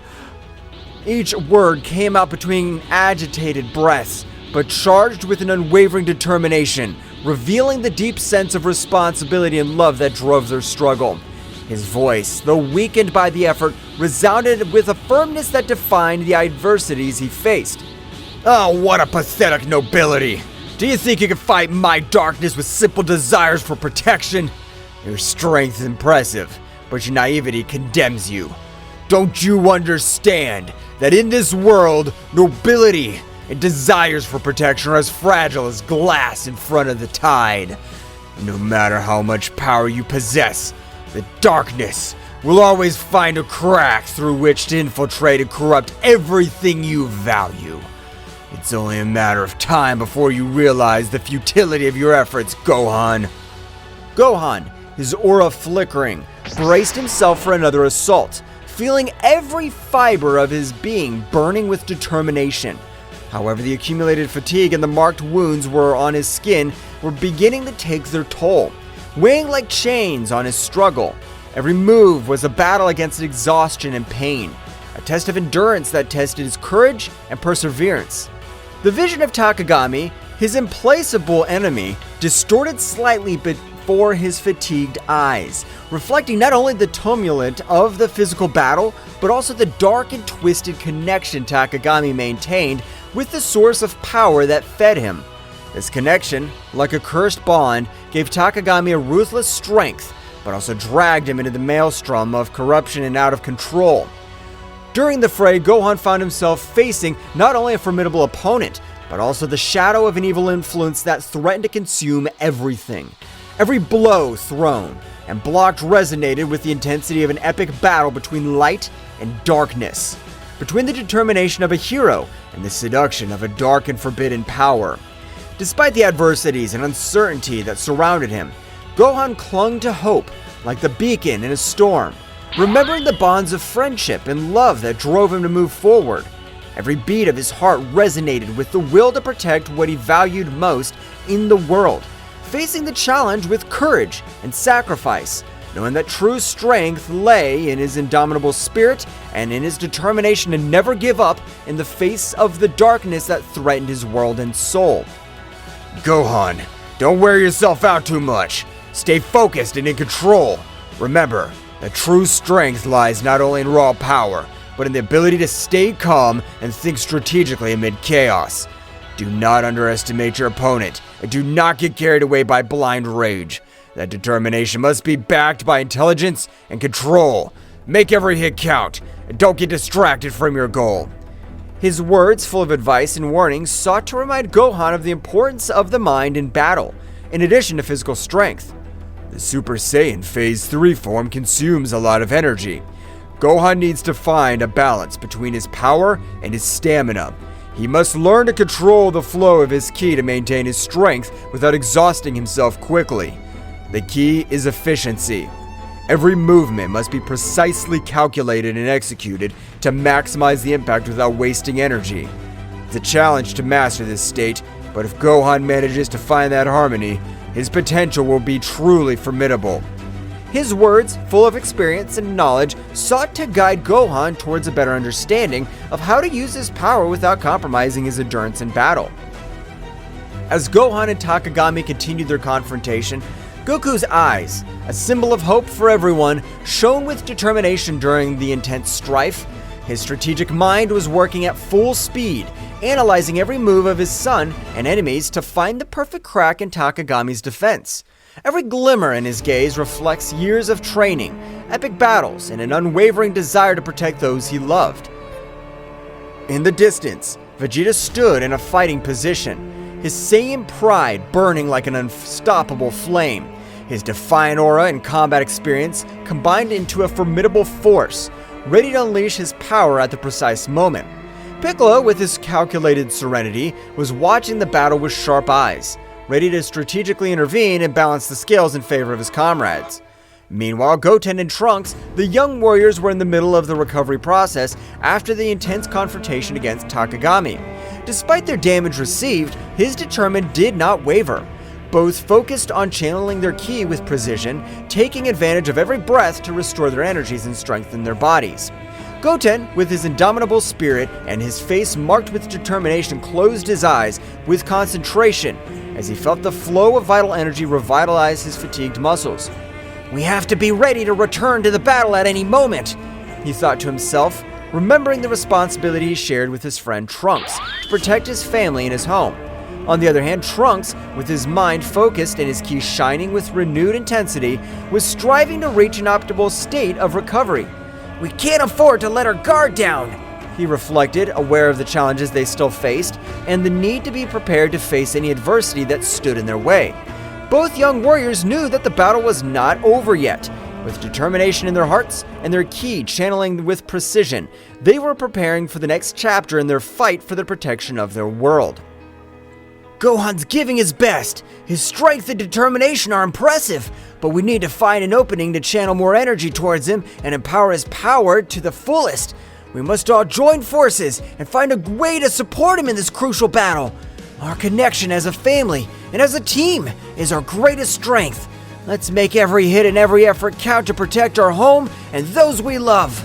His words, full of determination and hope, reflected his confidence in the team's ability to overcome any challenge when working together. Your resistance is admirable, but useless. My power is absolute. No matter how much they fight, they won't be able to stop me. My strength is unshakable, and my determination relentless. There is no escape from my dominion. It's time for you to give up and accept your fate under my control. Every word was loaded with arrogance and certainty as Takagami continued to unleash his dark power with ruthless ferocity. Gohan, with a superhuman effort, managed to deflect Takagami's attacks and counterattacked with a burst of brilliant energy. The collision of powers created a shockwave that shook the nearby atmosphere. "I will not allow you to destroy what I love. My bonds and my strength are greater than any darkness you could throw. I'm ready to face any challenge and overcome any obstacle to ensure a secure future for everyone. There will be no place for destruction in my world." Your emotions make you weak, Gohan. The real strength lies in the darkness. Your love and your bonds are chains that prevent you from reaching your true potential. Don't you see that the darkness offers unlimited and unrestricted power? Abandon your illusions of grandeur, young Saiyan. Face the truth that only darkness can bring you true strength and absolute dominion over the world. Every word was imbued with an icy arrogance and a fanatical belief in the corrupting power of darkness. Takagami sought to sow doubts and weakness in Gohan's mind, challenging his conception of strength and courage. The struggle became more intense with each pressing moment. Gohan, despite showing obvious exhaustion with every short breath, remained firm and undetermined, refusing to back down from the challenge Takagami posed. His eyes reflected an unwavering determination as he faced the malevolent machinations of his enemy. However, Takagami's evil cunning was revealed in all its magnitude when he began to manipulate the environment around him with dark mastery.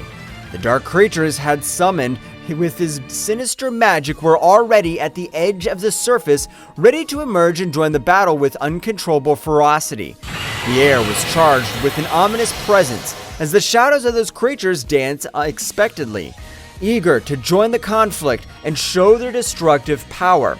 Faced with the imminent threat, the Z warriors did not hesitate to prepare to face these creatures that represented an unknown but tangible danger.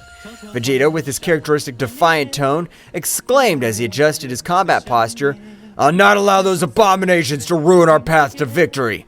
It's time to show them the true power of a Saiyan. Piccolo, the group's calm strategist, quickly assessed the situation and proposed a plan of action. We're facing a cunning enemy who uses manipulation as a weapon. We must act with coordination and precision. Gohan, you now take care of containing the creatures. Vegeta, Goku, keep the pressure on Takagami and don't let him breathe easy. Goku, with a determined smile on his face, nodded energetically. We have it, Piccolo. I'm confident that together we can overcome any challenge that comes our way. We're going to give our best. Goten and Trunks, the young warriors, who were always looking to prove their bravery, exchanged a look of complacency before joining the plan. Yes, let's show these monsters what it means to be a real team. Determination shone in the eyes of each Z warrior as they prepared for the upcoming showdown, their hearts resonating with the memory of Ten Shinhan and Chaos's courageous sacrifice. Those moments of heroism and camaraderie resonated like an echo in their souls, reminding them of the price they sometimes had to pay to protect the world they loved. Goku, with a silent bow to his fallen friends, took a moment to remember his valuable lessons of courage and determination. Our friend showed us that even in the darkest moments, we can find the strength to face any challenge. His sacrifice will not be in vain as long as we keep fighting and keep the flame of hope alive in our hearts. Every blow we take, every obstacle we face is proof of our determination and our commitment to a better future. We'll not let his sacrifice be forgotten. Let's keep fighting with all our heart and spirit. Vegeta, with an intense glazed fix on the horizon, added solemnly, Every battle teaches us something new. We must honor his memory by overcoming our limits, protecting this world, not only for ourselves, but for those who are no longer there. Piccolo, the serene strategist, reflected on the importance of learning from each experience. Every battle, every loss, strengthens us and teaches us to be better warriors. Let's move forward with determination and wisdom. Goten and Trunks, the young warriors, full of energy and competitive spirit, exchanged a look of respect towards the heroes of the past. We're going to make their bravery and sacrifice worthwhile. We'll fight with everything we have. The memory of Ten Shinhan and Chaos became a flame that fanned the determination and fighting spirit of the Z warriors. With their hearts united in a common purpose, they prepared to face the next challenge with the strength of those who came before them, ready to write the next chapter in the history of defending the Earth against the forces of evil. The battle reached unprecedented levels of intensity, with every move unleashing a wave of energy that shook the battlefield. Gohan, with his indomitable spirit, led the charge against the emerging shadows, channeling his ki into powerful explosions that dispelled the creatures one after another. Every flash of light harbored the determination to protect their loved ones and their home from the darkness that threatened to consume them. Mr. Piccolo, behind you! Watch your back! The enemy's trying to surprise us with sneak attacks! We can't afford to let our guard down for 1 second in this battle! Our togetherness is our greatest strength, and together we'll overcome any challenge that comes our way! I trust in your strategic wisdom, Mr. Piccolo, but I'm also here to support you in every move! Let's move forward with determination and protect what we value with all our might! Piccolo responded quickly, deflecting the attack with an energy shield. Thank you, Gohan. Your quick alertness and attention to detail are crucial in this battle. Our coordination and communication are what will keep us one step ahead in the face of our enemies. Let's keep working together. Every move counts in this matchup. By his side, Piccolo displayed his tactical ingenuity with mastery, drawing lines of defense and counterattack with pinpoint accuracy. His strategies were like chess moves on the battlefield, anticipating the enemy's moves and coordinating attacks to maximize the impact. Between them, an almost perfect synchronicity is woven, where Gohan's brute force found balance at Piccolo's strategic cunning. Vegeta, get ready for our combined attack! We can't hold any back anymore! It's time to deploy all our power and show them what we're capable of! Together, we're unstoppable, Vegeta! Let's prove once again why we're the most powerful Z warriors in the universe! Let's go! You don't need to tell me, Kakarot. I'm always ready for the combat. Our combined power will overcome any obstacle that stands in our way. Get ready to witness the true strength of the Saiyan race. Let's go! Every clash of powers, every rumble of explosions resounded like a chant of resistance, bravery during chaos. The bounds of camaraderie and trust between the Z Warriors were strengthened by adversity, reminding them that together they were more than the sum of their individual abilities. In this ballet of strength and strategy, where each movement had the weight of survival and the hope of a future in which light would prevail over shadows. Vegeta and Goku, in their eternal friendly rivalry forged in countless battles, coordinated their attacks with an almost telepathic synchronization. Like two warriors who share a unique and deep bond, their fiery determination was reflected in every move, every punch, and every burst of energy they threw at their formidable opponent, Takagami. Goku, it's time to unite our powers to take down this guy once and for all. We'll not allow it to continue sowing chaos and destruction. Our combined strength will be their undoing. Take this, Takagami! This is the end that awaits you for challenging the Z Warriors. I'm with you, Vegeta. There's no turning back now. Together, we'll put an end to this threat once and for all. Let's get him! The latter, a formidable adversary in his own right, was forced to quickly divert his attention between dodging the quick and precise strikes of the Saiyans and dealing with the strategic cunning of Gohan and the tactical prowess of Piccolo. Don't underestimate my powers, Saiyans. My abilities go beyond what you can imagine. Your determination's admirable, but it won't be enough to stop me. Get ready to know the true darkness that resides in this universe. The frantic dance of attacks and defenses between the protagonists became a ballet of opposing forces, where speed and power merged into an unparalleled combat choreography. Each shock of energy unleashed explosions of ki that lit up the sky like shooting stars on a stormy night, painting the firmament with flashes of power and determination. The battlefield was transformed into an epic scenario where the fates of the combatants were intertwined in a cosmic drama of legendary proportions. Gohan, now's your time to shine. Use this opportunity to show your true power and determination. We're all counting on you to turn the tide of this battle. Don't hold back. Give your best and make every hit count. The fate of everyone depends on your courage and strength in this crucial moment. Come on, Dad! Mr. Piccolo! We won't stop until we beat you! Our determination's stronger than ever, and together, we're unstoppable! This is our moment to show that together, we can overcome any obstacle!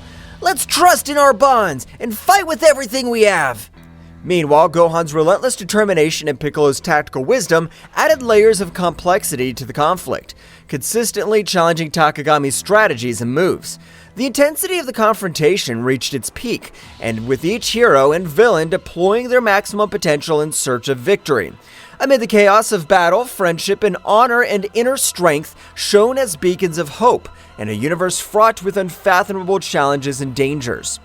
Goten and Trunks, following the meticulous plan laid out by Piccolo to the latter, demonstrated a perfect synchronization that bordered on the supernatural. As young Saiyan warriors, their connection was more than a simple strategic alliance. It was the manifestation of a deep and lasting friendship, forged in countless shared trainings and battles. Every movement, every gesture, flowed between them in an innate harmony that only the strongest bonds could sustain. Goten, your task is to maintain the defensive perimeter. Don't let anything surprise us from behind. Trunks, look for any opportunity to counterattack. We need to take advantage of every gap in their defense to turn the tide in this battle. Understood, Mr. Piccolo. I'll be attentive and make sure that nothing takes us by surprise. Following Piccolo's instructions, Goten unleashed bursts of energy with the dexterity and speed typical of the Saiyan lineage. Come on, Trunks, let's keep the pressure on. Let's not give up and take every opportunity to move forward. His attacks were precise and forceful, outlining a defensive perimeter around the group with an intensity that left his opponents breathless. Meanwhile, Trunks, a skilled wielder of the energy sword, executed precise and elegant cuts that perfectly complemented Goten's strategic defense. Don't let any of them through, Goten. Keep our fronts safe while we look for weaknesses in their formation. Let's keep pushing. Each movement drew lines of glowing energy in the air, creating a dynamic and effective wall of protection that neutralized any threat that dared to get too close to their companions. The combination of Goten and Trunks' skills not only demonstrated their individual mastery, but also their ability to work in a team in a fluid and coordinated way. Their actions were not only the result of practice and training, but also of a deep mutual understanding that allowed them to anticipate each other's movements with pinpoint accuracy. On the battlefield, the symbiosis was their greatest strength, making them an unstoppable force that courageously and determinedly defended those considered their family and home. The battle that was being fought was a whirlwind of energy and strategy, where every move had a deep meaning, and every decision impacted on the future of the contest. Goten and Trunks, the young Saiyan warriors, showed amazing coordination as they threw themselves into combat with a mixture of bravery and dexterity. His movements were like a martial dance, fluid and precise, designed to unbalance the dark creatures summoned by Takagami. Trunks, to your right! Understood. The voices of the young people echoed among the booms of explosions and the clash of powers. Each exchange of blows was a symphony of ki, a manifestation of the determination not to give ground in the face of the darkness that threatened to engulf them. Meanwhile, Gohan, with his indomitable spirit, deployed his ki in explosions of controlled energy, creating glowing spheres that exploded with force on impact against the shadows that rushed over them. We can't give up! Our world depends on this! Every strike, every strategy, everything counts in this crucial battle! Let's keep fighting until the end! His voice resonated with conviction, injecting courage into his companions. Piccolo, the calm but ruthless strategist, extended his arms with authority, generating defensive barriers that protected the group from surprise attacks. His eyes observed the battlefield with a calculated calm, evaluating every movement of the enemy to find the precise moment to counterattack. Keep the pressure constant. We cannot allow them to make up ground. Every breakthrough we make is crucial to maintaining our advantage. Keep attacking relentlessly. The sound of energy crashes and explosions was deafening, but during the chaos, the group's determination and unity shone like beacons of hope in the darkest night. Each of the Z warriors knew that they were not only fighting for their lives, but for the future of their home and the generations to come. Every attack, every block was another step towards victory or defeat, and they were not willing to give in to adversity. Amid the furious fray, every strategic move and every technique deployed by the Z Warriors reflected years of training and experience, as well as a bond of trust and camaraderie that strengthened them in the most difficult moments. The coordination between them was a show of synchronization and dexterity, a chaotic but harmonious dance of attacks and defenses that kept at bay the dark forces that tried to dominate them. However, it was at a crucial moment, when hope seemed to be faltering in the face of Takagami's relentless persistence, that Goku and Vegeta, the legendary Saiyans whose power transcended known limits, demonstrated once again why they were revered as the most powerful warriors in the universe. With millimetric synchronization that only they could achieve after years of training and epic battles, they unleashed a devastating combined attack that shattered Takagami's defenses, leaving them exposed and vulnerable in the face of the final counterattack of the brave defenders of the Earth. The impact of their combined energy resounded on the battlefield like divine thunder, shaking reality itself with its overwhelming power. The energy blasts and shockwaves spread out like a gale, sweeping away any obstacles in their way and marking a decisive turn in the confrontation. The hearts of the Z Warriors swelled with renewed hope as they witnessed the result of the bravery and determination embodied in Goku and Vegeta, who were not only allies but also rivals who raised each other to new heights of power and dexterity. This epic moment not only symbolized the brute strength of the legendary Saiyans, but also the depth of their connection as battle companions and friends. Her self-sacrifice and dedication to protecting her home and loved ones shone with an intensity that defied the shadows of despair.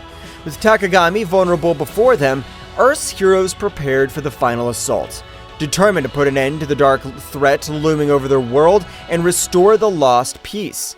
As this crucial opportunity approached, Gohan and Piccolo, two warriors whose togetherness goes beyond simple camaraderie, combined their powers with synchronization and understanding that only the closest battle partners could achieve. With relentless determination and a strategic focus sharp as the edge of a sword, they faced the creatures summoned by Takagami, with a bravery that inspired everyone present on the battlefield. Mr. Piccolo, keep the rear guard. I'm going to the front. It is crucial to maintain our formation and protect our backs as we move forward towards the main battle. I trust you to keep us safe from behind. Understood, Gohan. Don't let your guard down. Our coordination is key for being victorious. Stay alert and move forward with determination. Together we'll overcome this challenge. Gohan's energy, bright and powerful as the sun as it peaks, was intertwined with Piccolo's tactical cunning and dexterity, creating a symphony of power and skill that defied expectations. Each coordinated movement between them was a masterful combined dance, where offensive and defense intertwined in a lethal harmony. The creatures summoned by Takagami, who once posed a formidable threat, now found themselves at a disadvantage in the face of the unbreakable union of these two exceptional warriors. The battlefield lit up with flashes of brilliant energy as Gohan and Piccolo unleashed their full potential, overcoming every obstacle with steely determination and calculated strategies. The trust between them was palpable, a connection that transcended words and manifested itself in every punch and every block. With each enemy defeated, their path to Takagami cleared, bringing them closer and closer to the final victory they sought to protect their world and their loved ones. Gohan, you need to buy time. I will prepare my best attack to defeat these creatures. I trust you can keep them busy while I get ready. Together, we can change the course of this battle. Mr. Piccolo, I'll do my best to buy time. My goal is to keep these creatures at bay as long as possible so I can prepare their attack. Trust me, I won't let you down. The moment of truth was approaching, and Gohan was advancing with a firm step, while Piccolo prepared his best attack to defeat these creatures summoned by Bahamut's disciple and put an end to the darkness that had threatened his home. His fiery determination was a beacon of hope for those who witnessed his courageous struggle, reminding them that strength lies in the unity and indomitable spirit of those who fight for justice and peace. The critical moment came when every move decided the fate of the battle. Gohan, in a last effort, took his final form. With his bright and determined aura, advanced to the front of the battle line, facing the dark creatures with a mixture of bravery and strategy, as he blocked the onslaughts of the shadows with his dazzling ki. The creatures, summoned by Takagami, were not easy rivals to beat, but Gohan in his ultimate form took a lot of confidence and began to face the creatures they are facing. Gohan knew that keeping the creatures at bay was crucial to allowing Piccolo to unleash his full power. While Gohan struggled to contain the shadows with his fast movements and powerful attacks, Piccolo concentrated his energy preparing for the most powerful technique. The tension on the battlefield was palpable, but there was no room for doubt. Confidence in their abilities and in their partner was the key to facing the darkness that threatened to consume them. Gohan, keep it up. You're demonstrating exceptional courage and impressive mastery on the battlefield. Every movement of yours is a barrier that prevents the advancement of these creatures. It's crucial that you hold this firmness for a few more moments while I finalize the preparations for my final ultimate technique. I have full confidence in your abilities and determination. Remember that our teamwork is the key to overcoming any challenge. Keep the pressure on and don't let your guard down. Together we can turn the tide of this battle and protect our loved ones. Understood, Mr. Piccolo. I'll not allow them to advance a single step further. You can trust me. I'm fully prepared to take on this responsibility and keep these creatures at bay. Together, we can overcome this and protect our loved ones. My determination's unwavering, and I'll not back down in the face of this challenge, because I know that every stroke I stop here is a step towards victory. Our teamwork and mutual trust will give us the strength to prevail in this battle. Let's show them what we're capable of and write our own destiny in this struggle. The scene unfolds with increasing intensity as Gohan definitively plunges into the maelstrom of combat. His determination is reflected in every gesture, in every tense muscle, and in every flash of energy that emanates from his being. The creatures summoned by Takagami's nightmarish creatures with twisted shapes and burning eyes fiercely advance towards Gohan, seeking to overwhelm him with their numbers and their uncontrolled fury. Gohan, however, is not daunted. His ki shines around him like an aura of power, marking every movement with a clear purpose. When the first creature lunges with sharp claws, Gohan responds with a precise block, channeling his energy to stop the attack with a glowing barrier. The resulting impact makes the ground tremble under his feet, but Gohan remains steadfast, his eyes fixed on his opponent. Each subsequent blow is an exhibition of martial skill and ki control. Gohan moves with grace and speed, dodging the onslaughts of creatures with fluid movements, and countering with calculated blows. His fists and legs turn into bursts of energy, hitting the enemies with force and precision. Each impact causes bursts of energy that light up the battlefield, drawing bright arcs in the air and kicking up swirls of dust around them. The creatures do not retreat easily. Their resistance is stubborn, and their thirst for destruction is insatiable.